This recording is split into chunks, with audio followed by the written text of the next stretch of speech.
ಕಣ್ಮುಚ್ಚಿ ಪ್ರಿಯರೇ ಪ್ರಾರ್ಥನೆ ಮಾಡಿ ಶುರು ಮಾಡೋಣ. ಪ್ರೀತಿಯುಳ್ಳ ಪರಲೋಕದಲ್ಲಿರುವ ನಮ್ಮ ತಂದೆ, ಈ ಒಂದು ಮಹೋನ್ನತವಾದ ದಿನವನ್ನು ಕೊಟ್ಟಿಕ್ಕಾಗಿ ನಮಗೆ ಸ್ತೋತ್ರ.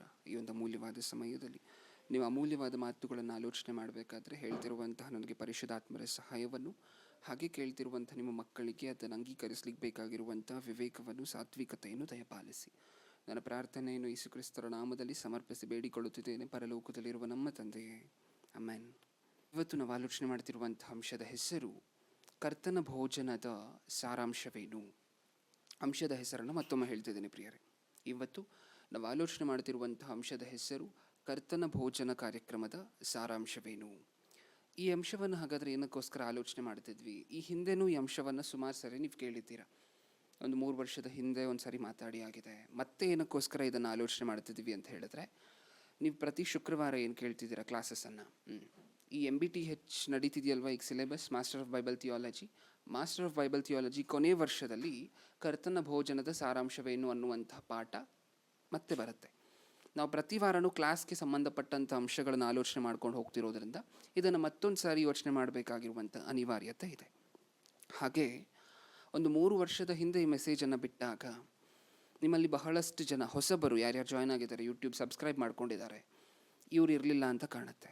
ಈಗ ಈ ಸಂದೇಶವನ್ನು ಮತ್ತೆ ಕೇಳಿಸ್ಕೋಬೇಕಾದ್ರೆ, ಇವತ್ತಿನವರೆಗೂ ನಾವು ಕರ್ತನ ಭೋಜನ ಕಾರ್ಯಕ್ರಮದ ಸಂದೇಶವನ್ನು ಕೇಳಿಲ್ಲ ಅಂತ ಅನ್ನುವಂಥವರಿಗೆ ಹೊಸದಾಗಿ ಸಾರಾಂಶ ವಿವರಿಸಲ್ಪಡುತ್ತೆ. ಜೊತೆಯಲ್ಲಿ ನಾವು ಈ ಸಂದೇಶವನ್ನು ಹಿಂದೆ ಕೇಳಿದ್ದೀವಿ ಬ್ರದರ್ ಅಂತ ಅಂದರೂ ಸಹ ಅದನ್ನು ಮತ್ತೊಂದು ಸಾರಿ ನೆನಪಿಗೆ ತಗೊಂಡು ಮೆಲುಕು ಹಾಕೋದಕ್ಕೂ ಸಹ ಈ ಸಂದೇಶ ವಿವರಿಸಲ್ಪಡ್ತಿರುವಂತಹದ್ದು ನಡೆಯುತ್ತೆ. ಓಕೆ, ಅಂಶಕ್ಕೆ ಹೋಗೋಣ ಪ್ರಿಯರೇ. ಹಾಗಿದ್ರೆ ಕರ್ತನ ಭೋಜನ ಕಾರ್ಯಕ್ರಮದ ಸಾರಾಂಶವೇನು, ಅದೇ ಅಲ್ವಾ ಆಲೋಚನೆ ಮಾಡ್ತಿದ್ದೀವಿ. ಕರ್ತನ ಭೋಜನ ಅಂದರೆ ಏನು? ಇಷ್ಟಕ್ಕೂ ಕರ್ತನ ಭೋಜನ ಒಬ್ಬೊಬ್ಬರಿಗೆ ಹೆಸರನ್ನು ಕೇಳಿದ ತಕ್ಷಣ ಫ್ಲ್ಯಾಶ್ ಆಗೋದಿಲ್ಲ. ಇದೇ ಕಾರ್ಯಕ್ರಮಕ್ಕೆ ಬೇರೆ ಬೇರೆ ಹೆಸರುಗಳೂ ಸಹ ಇದೆ. ಒಂದು ಕರ್ತನ ಭೋಜನ, ರಾಭೋಜನ, ರೊಟ್ಟಿ ಕಾರ್ಯಕ್ರಮ ಅಂತಲೂ ಕರೀತಾರೆ, ಹೌದಲ್ವಾ? ಇದಕ್ಕೆ ನಾವು ಇಂಗ್ಲೀಷಲ್ಲಿ ಇದನ್ನು ಹೋಲಿ ಕಮ್ಯೂನಿಯನ್ ಅಂತ ಹೇಳಿ ಕರಿತೀವಿ. ರೊಟ್ಟಿಯನ್ನು ತಗೋತೀವಿ, ಯೇಸು ಕ್ರಿಸ್ತರ ಶರೀರಕ್ಕೆ ಸಾದೃಶ್ಯವಾಗಿ. ದ್ರಾಕ್ಷಾರಸವನ್ನು ತಗೋತೀವಿ, ಯೇಸು ಕ್ರಿಸ್ತರ ರಕ್ತಕ್ಕೆ ಸಾದೃಶ್ಯವಾಗಿ. ಈ ಕಾರ್ಯಕ್ರಮದಲ್ಲಿ ಇದನ್ನು ಮಾಡ್ತೀವಲ್ವ? ಹಾಗಾದರೆ ಅದನ್ನು ಏನಕ್ಕೋಸ್ಕರ ತಗೋತೀವಿ ಅದನ್ನು ಇವತ್ತು ಆಲೋಚನೆ ಮಾಡ್ತಿದ್ದೀವಿ. ಆ ರೊಟ್ಟಿ ಕಾರ್ಯಕ್ರಮ, ನಾವೇನು ಕರ್ತನ ಭೋಜನ ಕಾರ್ಯಕ್ರಮದಲ್ಲಿ ಕೈ ಹಾಕ್ತೀವಿ, ಅದರ ಹಿಂದೆ ಇರುವಂತಹ ಸಾರಾಂಶ ಏನು ಅದನ್ನೇ ನೋಡ್ತಿದ್ದೀವಿ ಇವತ್ತು. ಓಕೆ, ಈ ಪ್ರಪಂಚದಲ್ಲಿರುವಂತಹ ಕ್ರೈಸ್ತರು, ಬಹಳಷ್ಟು ಜನ ಕ್ರೈಸ್ತರು ತಗೋತಾರಲ್ಲ. ಕ್ರೈಸ್ತರು ಅಂದರೆ ಆಲ್ಮೋಸ್ಟ್ ಎಲ್ಲರೂ ಸಹ, ಚಿಕ್ಕ ಚಿಕ್ಕ ಮಕ್ಕಳನ್ನು ಬಿಟ್ಟು ಯಾವ ಕಾರ್ಯಕ್ರಮದಲ್ಲಿ ಕೈ ಹಾಕ್ತಾರೆ ಎಲ್ಲರೂ ಸಹ. ಕೆಲವೊಂದು ಸಭೆಗಳಲ್ಲಿ ಚಿಕ್ಕ ಮಕ್ಕಳಿಗೂ ಬ್ಯಾಪ್ಟಿಸಮ್ ಕೊಟ್ಟು ಚಿಕ್ಕ ಮಕ್ಕಳಿಂದಲೇ ರಾಭೋಜನ ತಗೋತಾರೆ. ಓಕೆ, ಈ ರಾಭೋಜನ ಎಲ್ಲರೂ ತಗೋತೀವ? ಆಲ್ಮೋಸ್ಟ್ 95% ಎಲ್ಲರೂ ತಗೋತೀವ ಕ್ರೈಸ್ತರಾದಮೇಲೆ. ಈಗ ತಗೋತಿರುವಂಥವರನ್ನು ಕರೀರಿ ಒಂದು ಸಾರಿ. ಬ್ರದರ್, 15 ವರ್ಷ ಆಯಿತು ರಕ್ಷಣೆ ಮಾರ್ಗದಲ್ಲಿ ಬಂದು ಅಂತ ನೀವು ಹೇಳ್ತಿದ್ದೀರಾ. 15 ವರ್ಷದಿಂದ ಒಂದು ಸಾರಿನೂ ಮಿಸ್ ಮಾಡದೆ ತಗೋತಿದ್ದೀನಿ, ರೊಟ್ಟಿ ಕಾರ್ಯಕ್ರಮದಲ್ಲಿ ಪಾಲ್ಗೊಳ್ತಿದ್ದೀನಿ ಅಂತ ನೀವು ಹೇಳ್ತಿದ್ದೀರಾ. ಹಾಗಾದರೆ ನನಗೆ ಹೇಳಿ, ರೊಟ್ಟಿ ಕಾರ್ಯಕ್ರಮವನ್ನು ಏನಕ್ಕೋಸ್ಕರ ತಗೋತಿದ್ದೀರಾ ಅಂತ ಹೇಳಿ ಕೇಳಿ ನೋಡಿ. ಅವ್ರು ಕೊಡುವಂಥ ಆನ್ಸರ್ಸ್ ಏನಾಗಿರುತ್ತೆ? ಅವ್ರು ಕೊಡುವಂಥ ಆನ್ಸರ್ಸ್, ಮೊಟ್ಟ ಮೊದಲನೇದಾಗಿ, ನೀವು ರೊಟ್ಟಿ ಕಾರ್ಯಕ್ರಮದಲ್ಲಿ ಏನಕ್ಕೆ ಕೈ ಹಾಕ್ತೀರಾ ಅಂತ ನೀವು ಕೇಳಿದ್ರಿ ಅಂತ ಅಂದ್ಕೊಳ್ಳಿ. ನಾನು ರೊಟ್ಟಿ ಕಾರ್ಯಕ್ರಮದಲ್ಲಿ ಅಂದರೆ ರಾಭೋಜನದಲ್ಲಿ ಏನಕ್ಕೆ ಕೈ ಹಾಕ್ತಿದ್ದೀನಿ ಗೊತ್ತಾ? ನಾನು ದೀಕ್ಷಾ ಸ್ನಾನ ತೊಗೊಂಡಿದ್ದೀನಿ, ಅದಕ್ಕೆ ರಾಭೋಜನದಲ್ಲಿ ಕೈ ಹಾಕ್ತಿದ್ದೀನಿ ಅಂತಾರೆ. ಹೌದಾ? ಈಗ ಹಾಗಾದರೆ ದೀಕ್ಷಾ ಸ್ನಾನ ಏನಕ್ಕೋಸ್ಕರ ತೊಗೊಂಡ್ರಿ ಬ್ರದರ್ ಅಂತ ಹೇಳಿ ಕೇಳಿ ನೋಡಿ. ಏನಂತಾರೆ? ರೊಟ್ಟಿ ಕಾರ್ಯಕ್ರಮದಲ್ಲಿ ಕೈ ಹಾಕಲಿಕ್ಕೆ ದೀಕ್ಷಾ ಸ್ನಾನ ತೊಗೊಂಡೆ ಅಂತಾರೆ. ಅಂದರೆ ನಾನು ಹೇಳಿದ್ದು ನಿಮಗೆ ಅರ್ಥ ಆಯ್ತಾ? ನಾವು ಕೇಳಿರುವಂತಹ ಪ್ರಶ್ನೆಗೆ ಅವ್ರು ಕೊಡುವಂಥ ಉತ್ತರ ಸರಿಯಾಗಿದೆಯಾ? ರೊಟ್ಟಿ ಕಾರ್ಯಕ್ರಮದಲ್ಲಿ ಅಂದರೆ ರಾಭೋಜನ ಏನಕ್ಕೋಸ್ಕರ ತಗೋತಿದ್ದೀರಾ ಅಂತ ಹೇಳಿ ನಾವು ಕೇಳಿದ್ರೆ ಅವ್ರು ಹೇಳಿದ್ದೇನು? ದೀಕ್ಷಾ ಸ್ನಾನ ತೊಗೊಂಡಿದ್ದೀನಲ್ವ, ಬ್ಯಾಪ್ಟಿಸಮ್ ತೊಗೊಂಡಿದ್ದೀನಿ, ಅದಕ್ಕೋಸ್ಕರ ರೊಟ್ಟಿ ಕಾರ್ಯಕ್ರಮದಲ್ಲಿ ಕೈ ಹಾಕ್ತಿದ್ದೀನಿ ಅಂತಾರೆ. ಓಕೆ, ಹಾಗಿದ್ರೆ ಈಗ ಹಂಗಂದ್ರೆ ಬ್ಯಾಪ್ಟಿಸಮ್ ಏನಕ್ಕೋಸ್ಕರ ತೊಗೊಂಡ್ರಿ, ದೀಕ್ಷಾ ಸ್ನಾನ ಏನಕ್ಕೋಸ್ಕರ ತೊಗೊಂಡ್ರಿ ಅಂತ ಕೇಳಿದ್ರೆ ಏನು ಹೇಳ್ತಾರೆ? ರಾಭೋಜನ ತೊಗೊಂಡಕ್ಕೆ. ಅಂದರೆ ಇವ್ರು ರಾಭೋಜನ ತೊಗೊಳ್ತಿರುವಂತಹದ್ದು ದೀಕ್ಷಾ ಸ್ನಾನ ತೊಗೊಂಡಿದ್ದೀನಿ ಅಂತ. ದೀಕ್ಷಾ ಸ್ನಾನ ಏನಕ್ಕೋಸ್ಕರ ತೊಗೊಂಡ್ರಿ ಅಂದರೆ ರಾಭೋಜನ ತೊಗೋಬೇಕು ಅಂತ. ಇಲ್ಲಿಂದ ಅಲ್ಲಿಗೆ, ಅಲ್ಲಿಂದ ಇಲ್ಲಿಗೆ, ಇದು ಬಿಟ್ಟು ಬೇರೆ ಏನೂ ಇಲ್ವಾ? ಆ ಕಾರ್ಯಕ್ರಮ ಕೊಟ್ಟಿರುವಂತಹ ದಷ್ಟಕ್ಕೇನ ಇದು ಮಾಡಿದ್ರೆ ಅದು ಮಾಡಬೇಕು, ಅದು ಮಾಡಿದ್ರೆ ಇದು ಮಾಡಬೇಕು, ಒಂಥರ ಮಷೀನ್ಗಳ ಥರ ನೀವು ಕೆಲಸ ಮಾಡಬೇಕು. ಇದು ತೊಗೊಂಡ್ರೆ ವಾರ ಬಂದು ಒಂದು ಸ್ವಲ್ಪ ರೊಟ್ಟಿ ತಿನ್ನಬೇಕು, ಒಂದು ಸ್ವಲ್ಪ ದ್ರಾಕ್ಷಾರಸ ಕುಡಿಬೇಕು, ಇದಕ್ಕೇನ ಕಾರ್ಯಕ್ರಮವನ್ನು ಇಟ್ಟಿರುವಂತಹದ್ದು? ಓಕೆ, ಹೀಗೆ ಒಂದು ಸ್ವಲ್ಪ ಜನ ಏನಕ್ಕೋಸ್ಕರ ತೊಗೋತಿದ್ದೀವಿ ಅಂತ ಹೇಳಿದ್ರೆ ಗೊತ್ತಿಲ್ಲ. ಈ ಸಂದೇಶ ಆದ ನಂತರ ಕ್ರೈಸ್ತರಾಗಿ 15 ವರ್ಷ ಆಯಿತು, 10 ವರ್ಷ ಆಯಿತು, ರಕ್ಷಣೆ ಮಾರ್ಗದಲ್ಲಿ ಬಂದು ಇನ್ನೂ ರೊಟ್ಟಿ ಕಾರ್ಯಕ್ರಮದಲ್ಲಿ ಕೈ ಹಾಕ್ತಿದ್ದೀವಿ. ಹಾಕ್ತಿರೋದು ಏನಕ್ಕೋಸ್ಕರ ಅಂತ ಹೇಳಿ ಕೇಳಿದ್ರೆ ಗೊತ್ತಿಲ್ಲ ಅನ್ನೋದಕ್ಕೆ ನಮಗೆ ನಾಚಿಕೆ ಆಗಬೇಕು ಪ್ರಿಯರೇ, ನಿಜವಾಗ್ಲೂ. ಹೌದಲ್ವಾ? ನೀವೇ ಯೋಚನೆ ಮಾಡಿ. ನಾವು ಸಭೆಯಿಂದ ಹೊರಗಡೆ ಬರಬೇಕಾದ್ರೆ ಯಾರಾದರೂ ಬಂದು ನೀವೇನಕ್ಕೋಸ್ಕರ ರೊಟ್ಟಿ ಕಾರ್ಯಕ್ರಮದಲ್ಲಿ ಕೈ ಹಾಕ್ತೀರಾ ಅಂದರೆ ಏನು ಹೇಳ್ತೀವಿ? ಹೇಳಲಿಕ್ಕೆ ಉತ್ತರ ಇದೆಯಾ? ನಮಗೆ ಅರ್ಥ ಆಗಿದ್ರೆ ಅಲ್ವಾ ನಾವು ಅವ್ರಿಗೆ ವಿವರಿಸಿ ಹೇಳುವಂತಹದ್ದು ಏನಕ್ಕೆ ಅಂತ ಹೇಳಿ. ಇಷ್ಟು ದಿನ ನಮಗೆ ರೊಟ್ಟಿ ಕಾರ್ಯಕ್ರಮ ಏನಕ್ಕೋಸ್ಕರ ಮಾಡ್ತಿದ್ದೀವಿ ಅಂತಲೇ ಗೊತ್ತಿರಲಿಲ್ಲ. ಇನ್ನು ಮುಂದೆ ನೋಡೋಣ. ಇವತ್ತಿನ ಸಂದೇಶ ಮುಗಿಯುವುದರೊಳಗೆ ಉತ್ತರ ತಗೊಂಡು ಹೋಗೋಣ. ಇನ್ನೂ ಸ್ವಲ್ಪ ಜನ ರೊಟ್ಟಿ ಕಾರ್ಯಕ್ರಮಕ್ಕೆ ಪ್ರಾಮುಖ್ಯತೆ ಕೊಡಿ, ದೇವರು ಅದನ್ನು ಒಂದು ಉದ್ದೇಶ ಇಟ್ಕೊಂಡು ಹೇಳಿರ್ತಾರೆ. ಸುಮ್ಮನೆ ಹೇಳಿರೋದಿಲ್ಲ ಅಲ್ವಾ? ದೇವರು ಒಂದು ಉದ್ದೇಶ ಇಟ್ಕೊಂಡು ಹೇಳಿರ್ತಾರೆ. ಆ ಉದ್ದೇಶವನ್ನು ನೋಡಿ ಗುರುತಿಸಿ, ಉದ್ದೇಶನೇ ಪ್ರಾಮುಖ್ಯವಾಗಿರುವಂತಹದ್ದು. ಕಾರ್ಯಕ್ರಮ ಹೇಗೆ ಮಾಡಬೇಕು ಅನ್ನೋದೆಲ್ಲ ಪ್ರಾಮುಖ್ಯವಾಗಿರುವಂತಹದ್ದು. ಕಾರ್ಯಕ್ರಮ ಏನಕ್ಕೋಸ್ಕರ ಮಾಡ್ತಿದ್ದೀವಿ ಅನ್ನುವಂತಹದ್ದೇ ಪ್ರಾಮುಖ್ಯವಾಗಿರುವಂತಹದ್ದು ಅಂತ ಹೇಳಿದ್ರೆ ಕೇಳ್ತಾರ? ಇವರು ರೊಟ್ಟಿ ಕಾರ್ಯಕ್ರಮಕ್ಕೆ ಒಂದಷ್ಟು ಅಟ್ಯಾಚ್ಮೆಂಟ್ಗಳನ್ನು ಮಾಡಿದ್ದಾರೆ. ಮನುಷ್ಯ ಕಲ್ಪಿತ ಆಜ್ಞೆಗಳನ್ನು ಅಂತ ಕರಿತೀವಲ್ವ, ಅದನ್ನು. ಅದೇನು ಇಷ್ಟಕ್ಕೂ ಮೊಟ್ಟ ಮೊದಲನೇದಾಗಿ ಏನು? ರೊಟ್ಟಿ ಕಾರ್ಯಕ್ರಮಕ್ಕೆ ಬರಬೇಕಾದ್ರೆ ಯಾವ ಡ್ರೆಸ್ಸಲ್ಲಿರಬೇಕು? White and white. ಹೌದಾ?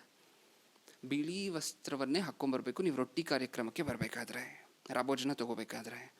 ನಾನು ಕಣ್ಣಾರೆ ನೋಡಿದ್ದೀನಿ ಪ್ರಿಯರೇ, ಸಭೆಗಳಲ್ಲಿ ಬಿಳಿ ವಸ್ತ್ರ ಹಾಕಿಕೊಂಡು ಬರದೇ ಇದ್ದವರು ರೊಟ್ಟಿ ಕಾರ್ಯಕ್ರಮಕ್ಕೆ ಕೂತಿದ್ರೆ ಸೇವಕರು ಬಂದು ಕೇಳ್ತಾ ಇದ್ರು, ಎಲ್ಲಿ ವೈಟ್ ಡ್ರೆಸ್? ನಾನು ಹೇಳಿದ್ನಲ್ವಾ, ಓಕೆ, ವೈಟ್ ಡ್ರೆಸ್ ಹಾಕೋಬಾರ್ದು ಅಂತ ನಾನು ಹೇಳ್ತಿಲ್ಲ. ಓಕೆ, ವೈಟ್ ಡ್ರೆಸ್ ಹಾಕೊಂಡು ಬಂದಿರೋರ್ನಾದರೂ ಪ್ರಶ್ನೆ ಕೇಳಿದ್ರೆ ಅವ್ರಿಗಾದ್ರೂ ಗೊತ್ತಿರಬೇಕಲ್ವಾ? ಅವಳಿ ನೀವು ಹೆಂಗೂ ವೈಟ್ ಡ್ರೆಸ್ ಹಾಕೊಂಡು ಬಂದಿದ್ದೀರಾ, ಈಗ ಹೇಳಿ ನೀವು ರೊಟ್ಟಿ ಕಾರ್ಯಕ್ರಮ ಏನಕ್ಕೋಸ್ಕರ ಮಾಡ್ತೀರಾ ಅಂತ ಹೇಳಿದ್ರೆ ಅವರಾದರೂ ಹೇಳಬೇಕಲ್ವಾ? ಉದ್ದೇಶ ಗೊತ್ತಿಲ್ಲದೆ ದೇವ್ರು ಏನಕ್ಕೋಸ್ಕರ ರೊಟ್ಟಿ ಕಾರ್ಯಕ್ರಮದಲ್ಲಿ ಕೈ ಹಾಕ್ರಿ ಅಂತ ಹೇಳಿದ್ರು ಅದೇ ಗೊತ್ತಿಲ್ಲದೆ ನಾವು ಹೆಂಗೆ ತೊಗೊಂಡ್ರೆ ಏನು ಪ್ರಿಯರೇ? ವೈಟ್ ಡ್ರೆಸ್ ಹಾಕೋಬೇಕು, ಪರಿಶುದ್ಧರಾಗಿ ಕಾಣೋದಕ್ಕೆ. ಹಿಂಗೆಲ್ಲ ಮಾಡಿದ್ರೆ ಏನಾದರೂ ಪ್ರಯೋಜನ ಇದೆಯಾ? ಮೇಯ್ನಾಗಿ ಇದೇ ಗೊತ್ತಿಲ್ಲ, ಆಬ್ಜೆಕ್ಟಿವೇ ಗೊತ್ತಿಲ್ಲ. ಒಬ್ಬ ಹುಡುಗ ಶಾಲೆಗೆ ಡೈಲಿ ಹೋಗ್ತಿದ್ದಾನೆ, ಮಿಸ್ಸೇ ಮಾಡಿಲ್ಲ, ಒಂದಿನೂ ರಜಾ ಹಾಕಿಲ್ಲ. ತುಂಬ ಚೆನ್ನಾಗಿ ಯೂನಿಫಾರ್ಮ್ ಡ್ರೆಸ್ ಮಾಡ್ಕೊಂಡು ಹೋಗ್ತಾನೆ, ಐರನ್ ಮಾಡ್ಕೋತಾನೆ, ಒಕ್ಕೋತಾನೆ ತನ್ನ ಬಟ್ಟೆಯನ್ನು ತಾನೆ, ಬುಕ್ಸ್ ಎಲ್ಲ ಜೋಡಿಸ್ಕೋತಾನೆ, ಪ್ರತಿ ಎಕ್ಸಾಮಲ್ಲೂ ಫೈಲ್ ಆಗ್ತಿದ್ದಾನೆ ಅಂತ ಅಂದ್ಕೊಳ್ಳಿ. ಅದು ಏನಾದರೂ ಅರ್ಥ ಇದೆಯಾ? ಇದೆಲ್ಲ ಮಾಡ್ಕೋತಿದ್ಯಾ ಸರಿ, ಆದರೆ ಮುಖ್ಯವಾಗಿರುವಂತಹದ್ದು ಎಲ್ಲಿ? ಓದುವಂತಹದ್ದು ಎಲ್ಲಿ? ಹೋಗ್ತಿರುವಂತಹದ್ದೇ ಪಾಸ್ ಆಗಬೇಕು, ಉತ್ತೀರ್ಣನಾಗಬೇಕು, ಪ್ರಮೋಟ್ ಆಗಿ ನೆಕ್ಸ್ಟ್ ಗ್ರೇಡ್ಗೆ ಹೋಗಬೇಕು ಅಂತ ಅಲ್ವಾ? ಅದೇ ಇಲ್ಲದೆ ಹೋದರೆ ಇದೆಲ್ಲ ಮಾಡಿ ಪ್ರಯೋಜನ ಇದೆಯಾ? ಓಕೆ, ಅದಕ್ಕೋಸ್ಕರ ಆ ಉದ್ದೇಶ ಏನು, ಮೇಯ್ನ್ ಆಬ್ಜೆಕ್ಟಿವ್ ಏನು? ಆ ವೈಟ್ ಡ್ರೆಸ್ ಹಾಕೊಂಬರಬೇಕು, ಸರಿ, ಸಂತೋಷ. ವೈಟ್ ಡ್ರೆಸ್ ಹಾಕೊಂಬರೋದ್ರಲ್ಲಿ ಪಾಪ ಅಂತ ನಾವು ಹೇಳ್ತಿಲ್ಲ. ವೈಟ್ ಡ್ರೆಸ್ ಹಾಕೊಂಬಂದವ್ರಿಗಾದರೂ ಅರ್ಥ ಗೊತ್ತಿರಬೇಕಲ್ವಾ? ಗೊತ್ತಾ? ರೊಟ್ಟಿ ಕಾರ್ಯಕ್ರಮ ಏನಕ್ಕೋಸ್ಕರ ಮಾಡ್ತಿದ್ದೀರಾ? ಗೊತ್ತಿಲ್ಲ. ಇನ್ನು ಮುಂದೆ ನೆಕ್ಸ್ಟ್ ಸ್ವಲ್ಪ ಜನ ಬಾಗಿಲನ್ನು ಹಾಕಿಕೊಳ್ಳುವಂತಹದ್ದು. ರೊಟ್ಟಿ ಕಾರ್ಯಕ್ರಮದ ಸಂದರ್ಭದಲ್ಲೇ ಡೋರೆಲ್ಲ ಫುಲ್ಲು ಕ್ಲೋಸ್ ಮಾಡ್ತಾರೆ. ಹೀಗೆ ಸ್ವಲ್ಪ ಜನ ಅದನ್ನು ಆಚರಿಸ್ತಾರೆ. ನಾನು ತಪ್ಪು ಅಂತ ಹೇಳ್ತಿಲ್ಲ ಪ್ರಿಯರೇ, ಮತ್ತೆ ಹೇಳ್ತಿದ್ದೀನಿ, ತಪ್ಪು ಅಂತ ಹೇಳ್ತಿಲ್ಲ. ನೆಕ್ಸ್ಟ್ ಇನ್ನೂ ಸ್ವಲ್ಪ ಜನ ಈ ಮಾತನ್ನು ನೀವು ಸುಸ್ಪಷ್ಟವಾಗಿ ಬಹಳಷ್ಟು ಜನ ಹೇಳುವಂತಹದ್ದನ್ನು ಕೇಳಿರ್ತೀರ. ಏನದು? ಪರಿಶುದ್ಧರು ಮಾತ್ರ ರೊಟ್ಟಿ ಕಾರ್ಯಕ್ರಮದಲ್ಲಿ ಪಾಲ್ಗೊಳ್ಳಬೇಕು. ಕೇಳಿದ್ದೀರಾ? ಪರಿಶುದ್ಧರು ಮಾತ್ರ ರೊಟ್ಟಿ ಕಾರ್ಯಕ್ರಮದಲ್ಲಿ ಪಾಲ್ಗೊಳ್ಳಬೇಕು. ಫಸ್ಟ್ ಏನು? ವೈಟ್ ಆ್ಯಂಡ್ ವೈಟ್ ಹಾಕೊಂಬನ್ನಿ. ನಾನು ವೈಟ್ ಆ್ಯಂಡ್ ವೈಟ್ ಹಾಕೊಂಬರುವಂತಹ ತಪ್ಪು ಅಂತ ಹೇಳ್ತಿಲ್ಲ. ಆಬ್ಜೆಕ್ಟಿವ್ ಎಲ್ಲಿ? ದೇವರು ಅದನ್ನು ಒಂದು ರೊಟ್ಟಿ ಕಾರ್ಯಕ್ರಮವನ್ನು ಕೊಟ್ಟಿದ್ದಾರೆ ಅಂತ ಹೇಳಿದ್ರೆ ಅದರ ಹಿಂದೆ ಒಂದು ಉದ್ದೇಶ ಇದೆ. ಉದ್ದೇಶ ಎಲ್ಲಿ?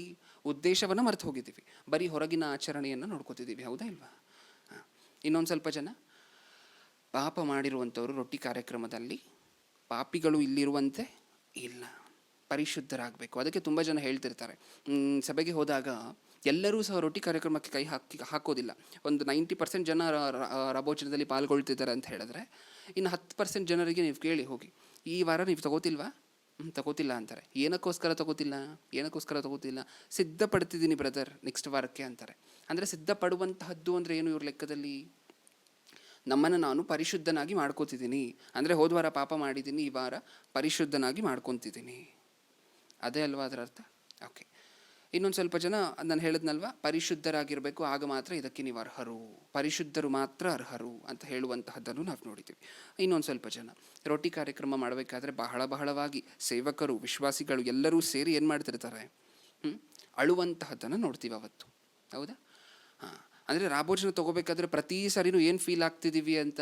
ಯೇಸು ಕ್ರಿಸ್ತರನ್ನ ಮತ್ತೆ ಶಿಲ್ಬೆಗೆ ಆಗ್ತಿದ್ದೀವಿ ಅಂತನಾ? ಯೇಸು ಕ್ರಿಸ್ತರನ್ನು ಶಿಲುಬೆಗೆ ಹಾಕಬೇಕಾದ್ರೇ ಯೆರೂಸಲೇಮಿನ ಸ್ತ್ರೀಯರು ಹಿಂದೆ ಹತ್ಕೊಂಡ್ಬರ್ತಾ ಇದ್ರು. ಏನಂದ್ರೆ ಯೇಸು ಕ್ರಿಸ್ತರು ತಿರುಗಿಬಿಟ್ಟು, ನನಗೋಸ್ಕರ ಅಳಬೇಡಿ, ನಾನು ಪರಲೋಕಕ್ಕೆ ಹೋಗ್ತೀನಿ, ನಿಮ್ಮ ಮನೆಯವರಿಗೋಸ್ಕರ, ನಿಮ್ಮ ಕುಟುಂಬದಲ್ಲಿ ಇದ್ದಾರಲ್ವ ನಂಬದೇ ಇರುವಂಥವ್ರು, ದೇವರನ್ನು ನಂಬದೇ ಇರುವಂಥವ್ರು, ಸುವಾರ್ತೆಯನ್ನು ಕೇಳದೇ ಇರುವಂಥವ್ರು, ಸುತ್ತಮುತ್ತ ಎಲ್ಲ ಇದ್ದಾರಲ್ವ ನಿಮ್ಮ ಮನೆ ಅಕ್ಕಪಕ್ಕ ಇರುವಂಥವ್ರು, ಅವ್ರಿಗೋಸ್ಕರ ಹತ್ತಿರ ಏನಾದರೂ ಪ್ರಯೋಜನಕ್ಕಾದರೂ ಬರುತ್ತೆ. ಅವ್ರಿಗೋಸ್ಕರ ಕಷ್ಟಪಟ್ಟು ಸುವಾರ್ತೆ ಸಾರಿದ್ರೆ ಪ್ರಯೋಜನಕ್ಕೆ ಬರುತ್ತೆ. ಯಾಕೆ? ಅವರೂ ಸಹ ರಕ್ಷಣೆ ಮಾರ್ಗದಲ್ಲಿ ಬರ್ತಾರೆ. ನನಗೋಸ್ಕರ ನೀವು ಅಳಬೇಕಾಗಿಲ್ಲ ಅಂತ ಮೊದಲನೇ ಶತಮಾನದಲ್ಲೇ ಹೇಳಿದರು. ಆದರೂ ನಾವು ಅಳುವಂತಹದನ್ನು ಇವತ್ತುವರೆಗೂ ನಿಲ್ಲಿಸಿಲ್ಲ. ಓಕೆ, ಹತ್ಕೊಂಡು ರಾಭೋಜನದಲ್ಲಿ ಪಾಲ್ಗೊಳ್ಳುವಂಥವ್ರು ಸ್ವಲ್ಪ ಜನ ಆದರೆ, ಇನ್ನೊಂದು ಸ್ವಲ್ಪ ಜನ ರೊಟ್ಟಿಯನ್ನು ಸಿದ್ಧ ಮಾಡಿದ ನಂತರ ಸ್ವಲ್ಪ ಜನ ಬ್ರೆಡ್ಡನ್ನು ತಗೋತಾರೆ. ಇದೆಲ್ಲ ನಮಗೆ ಗೊತ್ತಲ್ವ ಪ್ರಿಯರೇ? ದೊಡ್ಡದು ಒಂದಷ್ಟು ಸಂಘಗಳಿಗೆ ಇನ್ನೊಂದಷ್ಟು ಸಂಘಗಳಿರುವಂಥ ಕಿತ್ತಾಟ ಏನು ಅಂತ ಹೇಳಿದ್ರೆ, ಸ್ವಲ್ಪ ಜನ ರೊಟ್ಟಿಯನ್ನೇ ತೊಗೋಬೇಕು ಅಂತ ಸ್ವಲ್ಪ ಜನ, ಇನ್ನೊಂದು ಸ್ವಲ್ಪ ಜನ ಇಲ್ಲ 1 ಪೌಂಡ್ ಬ್ರೆಡ್ಡನ್ನು ತೊಗೊಂಬಂದು ನಾವು ಸ್ವಲ್ಪ ತೊಗೋತೀವಿ ಅಂತ ಇನ್ನೊಂದು ಸ್ವಲ್ಪ ಜನ. ಇವರು ನೋಡಿದ್ರೆ ಅವರಿಗಾಗೋದಿಲ್ಲ, ಅವರು ನೋಡಿದ್ರೆ ಇವರಿಗಾಗೋದಿಲ್ಲ. ನಾವು ಮಾಡುವಂತಹದ್ದು ಸರಿ ಅಂತ ಇವರು, ಅವ್ರು ಮಾಡುವಂತಹದ್ದು ಸರಿ ಅಂತ ಅವರು. ಹೌದಾ? ಒಂದೇ ರೊಟ್ಟಿಯಲ್ಲಿ ಭಾಗ ಮಾಡಬೇಕು ಅಂತ ಸ್ವಲ್ಪ ಜನ, ಒಂದೇ ರೊಟ್ಟಿಯಲ್ಲಿ ಭಾಗ ಮಾಡಬೇಕು. ಇನ್ನೊಂದು ಸ್ವಲ್ಪ ಜನ ಒಂದೇ ಪಾತ್ರೆಯಲ್ಲಿ ಏನದು ದ್ರಾಕ್ಷಾರಸವನ್ನು ಹಂಚಬೇಕು ಅಂತ ಇನ್ನೊಂದು ಸ್ವಲ್ಪ ಜನ. ಹೌದಾ? ಒಂದೇ ರೊಟ್ಟಿಯಲ್ಲಿ ಹಂಚಬೇಕು ಅಂತ ಸ್ವಲ್ಪ ಜನ, ಒಂದೇ ಪಾತ್ರೆಯಲ್ಲಿರುವಂತಹ ದ್ರಾಕ್ಷಾರಸವನ್ನು ಹಂಚಬೇಕು ಅಂತ ಇನ್ನೊಂದು ಸ್ವಲ್ಪ ಜನ. ಹೌದಾ? ಇದಕ್ಕೆ ಕಿತ್ತಾಟನ? ಇದಕ್ಕೊಂದು ಸಬ್ ಡಿವಿಷನ್ ಪ್ರಿಯರೇ. ಕ್ರೈಸ್ತರಲ್ಲಿ ಬೇರೆ ಬೇರೆ ಗುಂಪುಗಳಿದೆ ಅಂತ ಹೇಳಿ ನಿಮಗೆ ಗೊತ್ತು. ನೀವು ಬಸ್ಸಲ್ಲಿ ಹೋಗಬೇಕಾದ್ರೆ ಪಕ್ಕದಲ್ಲಿರುವಂಥವನು, ನೀನು ಯಾರನ್ನು ಹಿಂಬಾಲಿಸ್ತಿದ್ಯಾ ಅಂದರೆ, ನಾನು ಯೇಸು ಕ್ರಿಸ್ತರನ್ನು ಹಿಂಬಾಲಿಸ್ತಿದ್ದೀನಿ, ನಾನು ಕ್ರಿಸ್ಟಿಯನ್ ಅಂತ ಹೇಳಿ ನೋಡಿ ಒಂದು ಸಾರಿ. ಏನಂತಾರೆ ನೆಕ್ಸ್ಟ್ ಕ್ವೆಶನ್ ಏನಾಗಿರುತ್ತೆ? ಕ್ರಿಸ್ಟಿಯನ್, ಓಕೆ, ಯಾವ ಕ್ರಿಸ್ಟಿಯನ್? ಯಾವ ಡಿನಾಮಿನೇಷನ್ಗೆ ಸೇರಿರುವಂಥ ಕ್ರಿಸ್ಟಿಯನ್? ಇದೆಲ್ಲಾದರೂ ಇದೆಯಾ ಬೈಬಲಲ್ಲಿ? ಇಲ್ಲ. ಅದೇನಕ್ಕೋಸ್ಕರ ಕೇಳ್ತಿದ್ದಾರೆ ಗೊತ್ತಾ ಅವರು? ನಾವು ಈ ಥರ ಗುಂಪುಗಳನ್ನು ಮಾಡ್ಕೊಂಡಿದ್ದೀವಲ್ವಾ? ಈ ಥರ ಗುಂಪುಗಳನ್ನು ಮಾಡ್ಕೊಂಡಿಲ್ವ ನಾವು? ಒಬ್ಬರು ಒಂದೇ ರೊಟ್ಟಿಯಲ್ಲಿ ಭಾಗ ಮಾಡಬೇಕು, ಇವ್ರದ್ದೊಂದು ಗುಂಪು. ಬೇರೆ ಬೇರೆ ರೊಟ್ಟಿಗಳನ್ನು ಭಾಗ ಮಾಡ್ಕೊಂಡು ತಿಂದರೂ ಆಗುತ್ತೆ, ಇವ್ರದ್ದೊಂದು ಗುಂಪು. ಇದು ಬೇರೆ ಡಿನಾಮಿನೇಷನ್, ಅದು ಬೇರೆ ಡಿನಾಮಿನೇಷನ್. ಹೌದಾ? ಒಂದೇ ಮಗ್ಗಿನಲ್ಲಿರುವಂತಹ, ಅಂದರೆ ಒಂದೇ ಪಾತ್ರೆಯಲ್ಲಿರುವಂತಹ ದ್ರಾಕ್ಷಾರಸವನ್ನೇ ಕುಡಿಯುವಂತಹದ್ದು ನಾವು ಅಂತ ಹೇಳಿ ಇವ್ರದ್ದೊಂದು ಗುಂಪು. ಇಲ್ಲ, ಚಿಕ್ಕದಾಗಿ ವಿಭಾಗ ಮಾಡಿ ವಿಂಗಡಿಸಿ ಕುಡಿಬೋದು, ಇವ್ರದ್ದೊಂದು ಗುಂಪು. ಹೌದಾ? ನಾವು ಈ ಥರ ಗುಂಪುಗಳನ್ನು ಮಾಡ್ಕೊಂಡಿರೋದಕ್ಕೆ ಅಲ್ವಾ ಅವ್ರು ಪ್ರಶ್ನೆ ಮಾಡೋದು, ಕ್ರೈಸ್ತರ ನೀವು? ಹಾಗಾದರೆ ಯಾವ ಕ್ರೈಸ್ತರು? ಯಾವ ಗುಂಪಿಗೆ ಸೇರಿದ ಕ್ರೈಸ್ತರು? ಪ್ರಶ್ನೆ ಮಾಡ್ತಿದ್ದಾರೆ. ಏನಕ್ಕೋಸ್ಕರ? ನಾವು ಆ ಥರ ತೋರಿಸ್ಕೊಂಡಿದ್ದೀವಿ.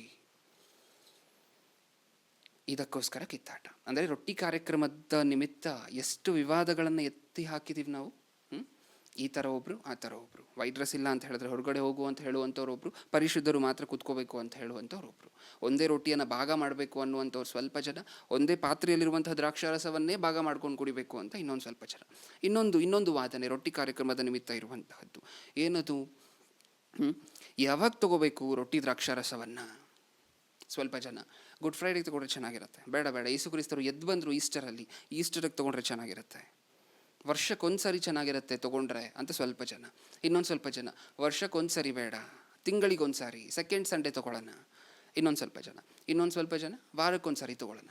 ಹಾಗಾದರೆ ಇವರೆಲ್ಲರದು ಒಂದೊಂದು ಗ್ರೂಪು. ಮತ್ತೆ ಇಲ್ಲಿ ವರ್ಷಕ್ಕೊಂದ್ಸರಿ ತೊಗೊಳ್ಳೋರ್ದು ಒಂದು ಸಬ್ ಡಿವಿಷನ್, ತಿಂಗಳಿಗೊಮ್ಮೆ ತೊಗೊಳ್ಳುವಂಥವ್ರದ್ದು ಒಂದು ಸಬ್ ಡಿವಿಷನ್. ಇವ್ರನ್ನ ಕೇಳಿದ್ರೆ, ಆ ಸಂಘದವ್ರ ಜೊತೆ ನೀವು ಮಾತಾಡೋದಿಲ್ವಾ? ನಾವು ಮಾತಾಡೋದಿಲ್ಲ. ಯಾಕೆ ಮಾತಾಡೋದಿಲ್ಲ? ಅವ್ರು ವರ್ಷಕ್ಕೊಂದ್ಸರಿ ತೊಗೋತಾರೆ ರಾಭೋಜನವನ್ನು, ನಾವು ತಿಂಗಳು ತೊಗೋತಿದ್ದೀವಲ್ವಾ? ನೋಡಿದ್ರೆ ಹೇಳಿ ಪ್ರಿಯರೇ, ಇಷ್ಟೊಂದು ವಿವಾದಗಳನ್ನು ನಾವೇ ಸೃಷ್ಟಿ ಮಾಡಿದ್ದೀವಿ ದ್ರಾಕ್ಷಾರಸ ರೊಟ್ಟಿ ಕಾರ್ಯಕ್ರಮದ ನಿಮಿತ್ತ. ಇದಕ್ಕೇನ ಯೇಸು ಕ್ರಿಸ್ತರು ನಮಗೆ ಕೊಟ್ಟಿದ್ದು? ಈ ಥರ ಕಿತ್ತಾಡ್ತಾನೇ ಇರಬೇಕು ನೀವು, ಇದಕ್ಕೇನ ಕೊಟ್ಟಿದ್ದು ರೊಟ್ಟಿ ಕಾರ್ಯಕ್ರಮವನ್ನು? ನಾವಿದೇ ವಿವಾದಗಳನ್ನು ಎತ್ತಿ ಅಲ್ವಾ ಇದರ ನಿಮಿತ್ತನೇ ಜೀವನ ಮಾಡ್ಕೊಂಡು ಹೋಗ್ತಿದ್ದೀವಿ ಕ್ರೈಸ್ತರಾಗಿ. ಆದರೆ ಯೇಸು ಕ್ರಿಸ್ತರು ಕೊಟ್ಟಿದ್ದೇನಕ್ಕೋಸ್ಕರ? ಒಬ್ಬರು ಪ್ರಶ್ನೆ ಮಾಡುವಂತಹದ್ದು, ಒಂದೇ ರೊಟ್ಟಿ ತೊಗೋಬೇಕಾ, ಭಾಗ ಮಾಡಿ ತೊಗೋಬೇಕಾ? ಇನ್ನೊಂದು ಸ್ವಲ್ಪ ಜನ ಒಂದೇ ಮಗ್ಗಲ್ಲಿ ತೊಗೋಬೇಕಾ, ಭಾಗ ಮಾಡಿ ಗ್ಲಾಸಲ್ಲಿ ತೊಗೋಬೋದಾ?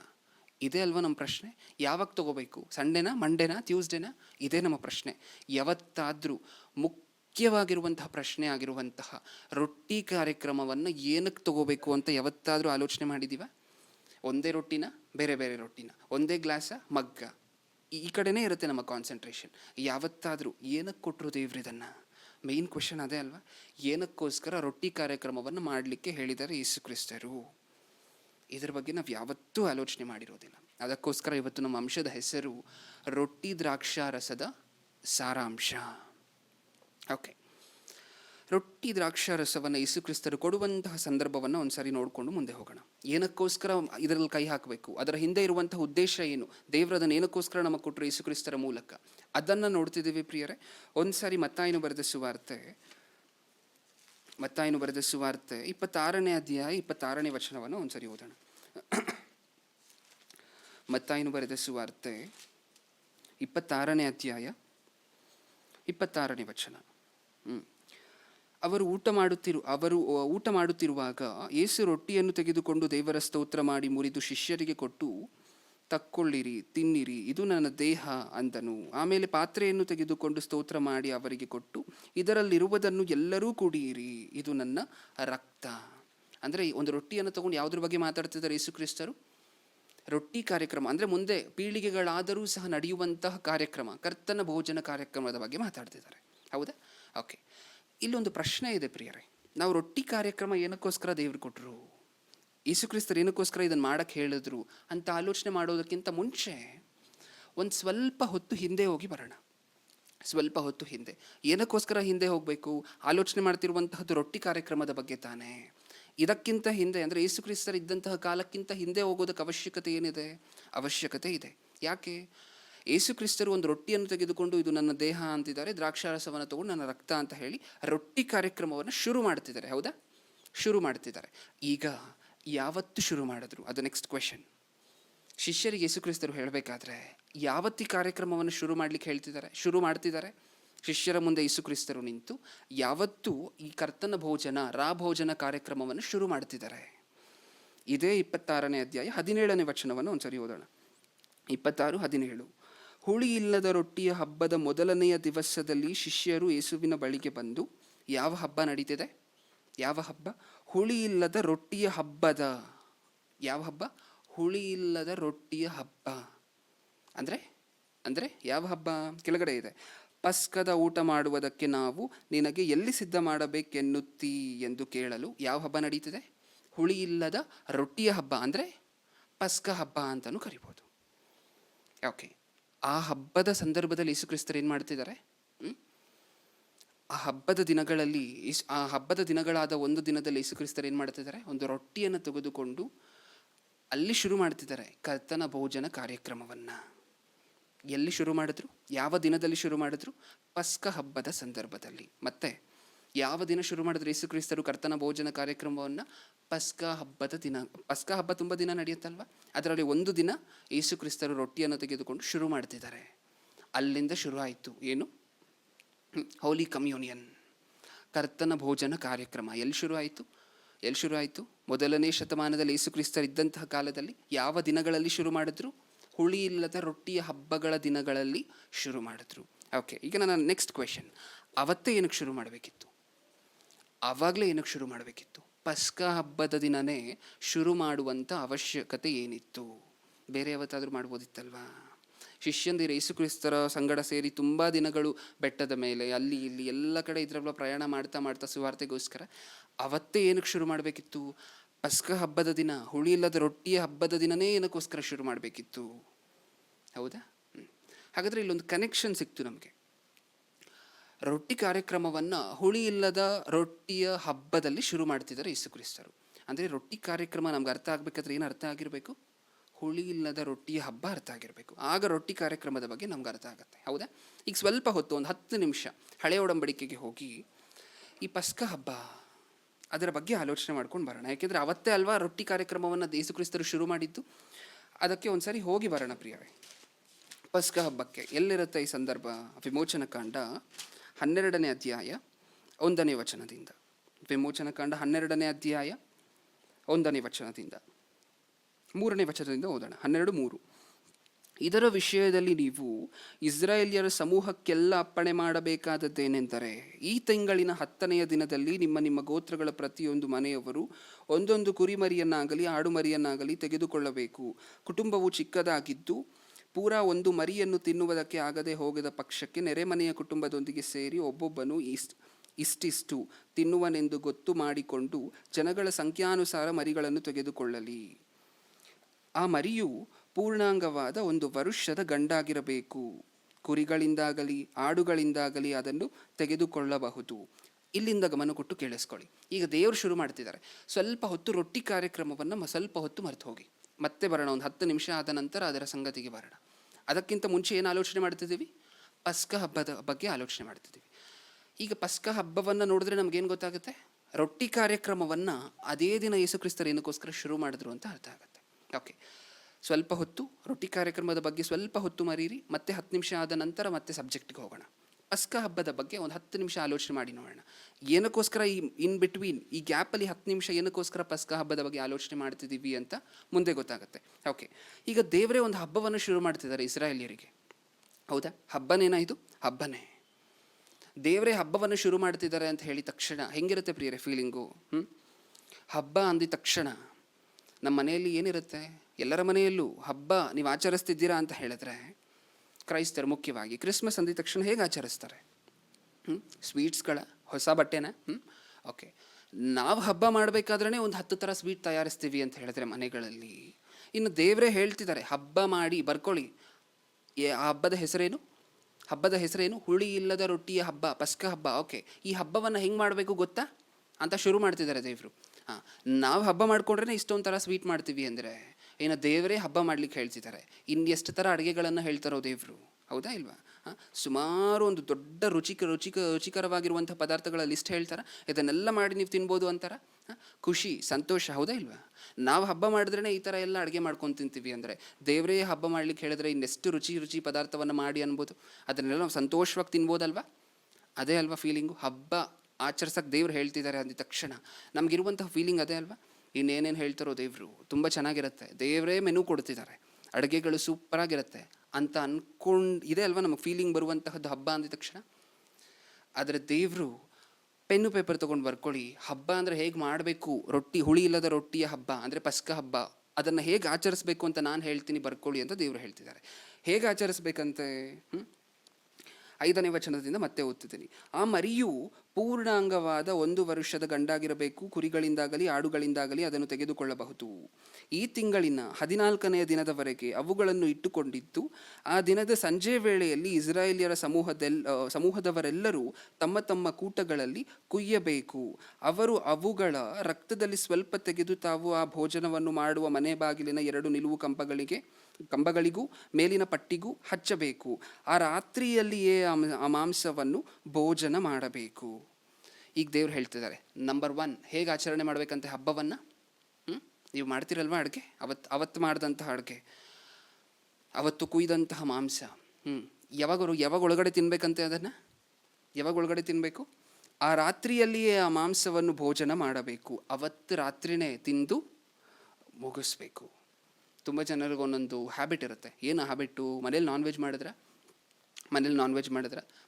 ರಾತ್ರಿ ಮಾಡಿದ್ರೆ ಮತ್ತೆ ಬೆಳಿಗ್ಗೆಗೆ ಇಟ್ಕೋತಾರೆ. ಹೌದಾ ಇಲ್ವಾ? ಮಾರ್ನಿಂಗ್ ಇಟ್ಕೋತಾರೆ, ಮತ್ತೆ ಸಂಜೆಗೂ ಇಟ್ಕೋತಾರೆ, ಬಿಸಿ ಮಾಡ್ತಾ. ಆದರೆ ಈ ಹಬ್ಬಕ್ಕಿರುವಂತಹ ಸ್ಪೆಷಾಲಿಟಿ, ಹಬ್ಬ ಮಾಡಿ ಅಂತ ದೇವರೇ ಹೇಳ್ತಿದ್ದಾರೆ, ಆದರೆ ಆ ಹಬ್ಬದಲ್ಲಿ ದೇವರು ಹೇಳ್ದಂತೆಯೇ ಮಾಡಬೇಕು. ಏನೇನು ಹೇಳ್ತಿದ್ದಾರೆ? ಫಸ್ಟ್ ಪಾಯಿಂಟ್ ಏನು? ಹಬ್ಬದಲ್ಲಿ ನೀವು ಕುಯ್ದಂತಹ ಮಾಂಸವನ್ನು ಅವತ್ತು ರಾತ್ರಿನೇ ತಿಂದು ಮುಗಿಸಬೇಕು. Okay, next. ಯಾಕೋ ವಿಚಿತ್ರವಾಗಿದೆಯಲ್ವಾ? ಸ್ಟೋರ್ ಮಾಡೋಂಗಿಲ್ಲ. ನೆಕ್ಸ್ಟ್, ಆ ರಾತ್ರಿಯಲ್ಲಿ ಆ ಮಾಂಸವನ್ನು ಭೋಜನ ಮಾಡಬೇಕು. ಅದನ್ನು ಬೆಂಕಿಯಲ್ಲಿ ಸುಟ್ಟು ಹುಳಿ ಇಲ್ಲದ ರೊಟ್ಟಿಗಳ ಮತ್ತು ಕಹಿಯಾದ ಪಲ್ಯಗಳ ಸಂಗಡ ಊಟ ಮಾಡಬೇಕು. ಇಲ್ಲೇನಂತಿದ್ದಾರೆ? ಅಡುಗೆ ಹೆಂಗಿರ್ಬೇಕಂತೆ? ಹುಳಿ ಇಲ್ಲದ ರೊಟ್ಟಿಗಳ ಮತ್ತು ಕಹಿಯಾದ ಪಲ್ಯಗಳ ಸಂಗಡ ಊಟ ಮಾಡಬೇಕು. ಇದೇನು ಪ್ರಭು, ನಾವು ಸ್ವೀಟ್ಸ್ ಹೇಳ್ತೀರಾ? ನಾವೇ ಇಷ್ಟೊಂದು ಥರ ಸ್ವೀಟ್ಸ್ ತಯಾರಿಸ್ಕೊಂಡ್ರೆ ನೀವು ಹೇಳಿದ್ರೆ ಇನ್ನೂ ಎಷ್ಟು ಚೆನ್ನಾಗಿರೋ ಅಡುಗೆಗಳು ಹೇಳ್ತೀರಾ ಅಂತ ಅಂದ್ಕೊಂಡ್ವಿ ಹಬ್ಬ ಅಂದಮೇಲೆ. ಆದರೆ ನೀವೇನು ಕಹಿ ಪಲ್ಯದ ಜೊತೆ ಊಟ ಮಾಡಬೇಕಾ? ಹುಳಿ ಇಲ್ಲದ ರೊಟ್ಟಿ ತಗೊಂಡು. ಇದು ದೇವ್ರು ಅಂದ್ಕೊಂಡಂತಹ ಹಬ್ಬ, ದೇವರು ತನ್ನ ಮಕ್ಕಳಿಗೆ ಆಚರಿಸ್ಬೇಕು ಅಂತ ಹೇಳಿದಂತಹ ಹಬ್ಬ. ಹೆಂಗೆ ತಿನ್ಬೇಕಂತೆ? ಹುಳಿ ಇಲ್ಲದ ರೊಟ್ಟಿ, ಕಹಿಯಾದ ಪಲ್ಯ. ಇಷ್ಟ ಆಗುತ್ತೆ ತಿನ್ನೋಕ್ಕೆ? ಇದು ಹಬ್ಬನೇನಾ? ಇದು ಪನಿಷ್ಮೆಂಟ್ ಥರ ಇದೆ. ಹೌದಾ ಇಲ್ವಾ? ಹಬ್ಬನೇ. ಓಕೆ, ಇದನ್ನು ಹೇಳ್ತಿದ್ದಾರೆ ಅಂದರೆ ಅದಕ್ಕೊಂದು ಅರ್ಥ ಇದೆ ಪ್ರಿಯರೇ. ದೇವ್ರು ಸುಮ್ಮನೆ ಏನನ್ನೂ ಹೇಳಿಲ್ಲ. ಇದನ್ನು ನಾವು ನಂಬ್ತೀವ? ಹಾಗಾದರೆ ಅದನ್ನು ಮನಸ್ಸಲ್ಲಿ ಇಟ್ಕೊಂಡು ಓದೋಣ. ಹುಳಿ ಇಲ್ಲದ ರೊಟ್ಟಿಗಳ ಮತ್ತು ಕಹಿಯಾದ ಪಲ್ಯಗಳ ಸಂಗಡ ಊಟ ಮಾಡಬೇಕು. ಅದನ್ನು ಹಸಿಯಾಗಿಯೂ ನೀರಿನಲ್ಲಿ ಬೇಯಿಸಿಯೂ ತಿನ್ನಕೂಡದು. ಏನು ಮಾಡಿರಬೇಕು? ಫಸ್ಟ್, ಅದನ್ನು ಹಸಿಯಾಗಿಯೂ ನೀರಿನಲ್ಲಿ ಬೇಯಿಸಿಯೂ ತಿನ್ನಕೂಡದು. ನಾವೇನೇನು ನೋಡ್ತಾ ಬಂದ್ವಿ? ಒಂದು, ಅವತ್ತು ರಾತ್ರಿನೇ ತಿಂದು ಮುಗಿಸ್ಬೇಕು. ಎರಡನೇದು, ಎರಡನೇದೇನು ನೋಡಿದ್ವಿ, ಕಹಿಯಾದ ಪಲ್ಯದ ಜೊತೆ ಹುಳಿ ಇಲ್ಲದ ರೊಟ್ಟಿಯನ್ನು ತಿನ್ನಬೇಕು. ನೆಕ್ಸ್ಟ್ ಅದಾದ ನಂತರ ಆ ಮಾಂಸವನ್ನು ಹೆಂಗೆ ತಿನ್ನಬೇಕಂತೆ, ಹಸಿಯಾಗಿ ತಿನ್ನಬಾರ್ದು, ಸುಟ್ಟಿರಬೇಕು ಪೂರ್ತಿಯಾಗಿ. ಓಕೆ, ಅದಾದ ನಂತರ ಹಸಿಯಾಗಿ ತಿನ್ನಕೂಡದು ಮತ್ತು ನೀರಿನಲ್ಲಿ ಬೇಯಿಸಿಯೂ ತಿನ್ನಕೂಡದು. ಹಸಿಯಾಗಿ ತಿನ್ನಬಾರ್ದು, ನೀರಿನಲ್ಲಿ ಬೇಯಿಸಿ ತಿನ್ನಬಾರ್ದು. ಅಂದರೆ ನೀರು ಬೀಳೋ ಹಾಗಿಲ್ಲ, ಒಂದು ಚುಕ್ಕೆನೂ ನೀರು ಬೀಳೋ ಹಾಗಿಲ್ಲ. ಸ್ಪೆಷಲ್ ಆಗಿದೆ, ಹೌದಾ ಇಲ್ವಾ ಪ್ರಿಯರೇ? ನೀರು ಅಂತ ಹೇಳಿದ್ರೆ ಯೂಸ್ ಮಾಡ್ತೀವ ಇಲ್ವಾ ಬೇಯಿಸ್ಬೇಕಾದ್ರೆ ಮಾಂಸವನ್ನು, ಆದರೆ ಸ್ಪೆಷಲ್ ಆಗಿದೆ ಇದು ನೋಡಿ. ನೀರನ್ನು ಯೂಸ್ ಮಾಡೋ ಹಾಗಿಲ್ಲ, ಹಸಿಯಾಗಿರ್ಲಿಕ್ಕಿಲ್ಲ ಮಾಂಸ. ಆಗಾಗ ಸುಡಬೇಕಾದ್ರೆ ಒಂದು ಸ್ವಲ್ಪ ಚಿಕ್ಕ ಚಿಕ್ಕ ಭಾಗಗಳು ಸುಡದೆ ಹೊರಟೋಗುತ್ತೆ, ಹೌದಾ ಇಲ್ವಾ? ನೀವು ಪೂರ್ತಿಯಾಗಿ ಕೋಳಿಯನ್ನು ಸುಡಬೇಕಾದ್ರೆ ಆಗಾಗ ಏನೇನಾಗ್ತಾ ಇರುತ್ತೆ, ಸರಿಯಾಗಿ ಸುಟ್ಟಿಲ್ಲ ಅಂತ ಹೇಳಿದ್ರೆ ಒಂದು 75% ಸುಟ್ಟರೆ ಒಂದು ಸ್ವಲ್ಪ ಸುಡದೆ ಹೋಗೋದಕ್ಕೆ ಚಾನ್ಸ್ ಇದೆ. ಆದರೆ ದೇವ್ರು ಹೇಳ್ತಿದ್ದಾರೆ ಪೂರ್ತಿಯಾಗಿ ಸುಡಬೇಕು, ಹಸಿಯಾಗಿ ತಿನ್ನೋ ಹಾಗೆ ಇಲ್ಲ, ಹಸಿಯಾಗಿ ತಿನ್ನಬಾರ್ದು. ಅದಾದ ಮೇಲೆ ಇನ್ನೇನು ಮಾಡಿರಬೇಕು, ನೀರು ಬೀಳೋ ಹಾಗಿಲ್ಲ ಬೇಯಬೇಕಾದ್ರೆ. ನೆಕ್ಸ್ಟ್, ಹಸಿಯಾಗಿಯೂ ನೀರಿನಲ್ಲಿ ಬೇಯಿಸಿಯೂ ತಿನ್ನಕೂಡದು. ಅದನ್ನೆಲ್ಲ ತಲೆ, ತೊಡೆ, ಹೊಟ್ಟೆಯೊಳಗಣವುಗಳು ಸಹಿತವಾಗಿ ಬೆಂಕಿಯಲ್ಲೇ ಸುಟ್ಟೇ ತಿನ್ನಬೇಕು. ಮರುದಿನದ ಬೆಳಗಿನವರೆಗೆ ಅದರಲ್ಲಿ ಸ್ವಲ್ಪವನ್ನಾದರೂ ಇಲ್ಲಿ. ನೆಕ್ಸ್ಟ್, ಈಗ ನಾವೇನು ಅಂದ್ಕೊಂಡ್ವಿ, ದೇವರೇ ಹಬ್ಬ ಮಾಡ್ಲಿಕ್ಕೆ ಹೇಳ್ತಿದ್ದಾರೆ, ಸ್ವೀಟ್ಸ್ ಹೇಳ್ತಾರೆ, ಸ್ವಲ್ಪ ಮಾಂಸವನ್ನು ಎತ್ತಿಟ್ಕೊಂಡಿದ್ರೆ ಸ್ವಲ್ಪ ಏನಾದರೂ ಮಿಕ್ಕಿದ್ರೆ ಅದನ್ನು ಮತ್ತೆ ನಾಳೆ ತೊಗೊಂಡು ತಿನ್ಬೋದು, ಇದೇ ಅಲ್ವ ನಮ್ಮ ಆಲೋಚನೆ ಬರುವಂತಹದ್ದು. ಆದರೆ ದೇವ್ರು ಹೇಳ್ತಿದ್ದಾರೆ ಏನು ಗೊತ್ತಾ, ಸ್ವಲ್ಪ ಮಿಗುತ್ತಾ ನಾವು ಫ್ರಿಜ್ಜಲ್ಲಿ ಎತ್ತಿಟ್ಕೊಳ್ಳೋಣ ಅಂತ ಅಂದ್ಕೊಳ್ಳೋಂಗಿಲ್ಲ. ಏನು ಮಾಡಬೇಕಂತೆ, ಅದನ್ನು ಮರುದಿನದ ಬೆಳಗಿನವರೆಗೆ ಅದರಲ್ಲಿ ಸ್ವಲ್ಪವನ್ನಾದರೂ ಮಿಗಿಸಕೂಡದು. ಬೆಳಗಿನವರೆಗೆ ಮಿಕ್ಕದ್ದನ್ನು ಬೆಂಕಿಯಿಂದ ಸುಟ್ಟು ಬಿಡಬೇಕು. ಎಷ್ಟಾದರೂ ಮಿಕ್ಕಿರಲಿ, ಸುಟ್ಟುಬಿಡ್ಬೇಕಾ ಪ್ರಭು? ಸುಟ್ಟುಬಿಡಬೇಕು. ಹಬ್ಬನೇನಾ ಇದು? ಹಬ್ಬನೇ, ಆದರೆ ದೇವರು ಡಿಫ್ರೆಂಟಾಗಿ ಹಬ್ಬವನ್ನು ಆಚರಣೆ ಮಾಡಲಿಕ್ಕೆ ಹೇಳ್ತಿದ್ದಾರೆ. ಬೆಂಕಿಯಿಂದ ಸುಟ್ಟು ಬಿಡಬೇಕು. ಆ ಭೋಜನವನ್ನು ಮಾಡಬೇಕಾದ ಕ್ರಮ ಹೇಗೆಂದರೆ, ಇಷ್ಟೊತ್ತು ಏನು ಹೇಳಿದ್ರು ದೇವರು? ಕುಕ್ಕಿಂಗ್ ಸ್ಟೈಲ್ ಹೇಳಿದ್ರು, ಹೌದಾ ಇಲ್ವಾ? ಹೇಗೆ ಅಡುಗೆ ಮಾಡಬೇಕು ಅಂತ ಹೇಳಿದ್ರು. ಈಗ ಆ ಭೋಜನವನ್ನು ಮಾಡಬೇಕಾದ್ರೆ ಪಸ್ಕ ಹಬ್ಬದ ದಿನ ಹೇಗೆ ಮಾಡಬೇಕು ತಿನ್ನೋದನ್ನು ಹೇಳ್ತಿದ್ದಾರೆ. ಹೇಗೆ ಅಡುಗೆ ಮಾಡಬೇಕು ಅಂತ ಹೇಳಿದ್ರು ಆ ಹಬ್ಬದಲ್ಲಿ.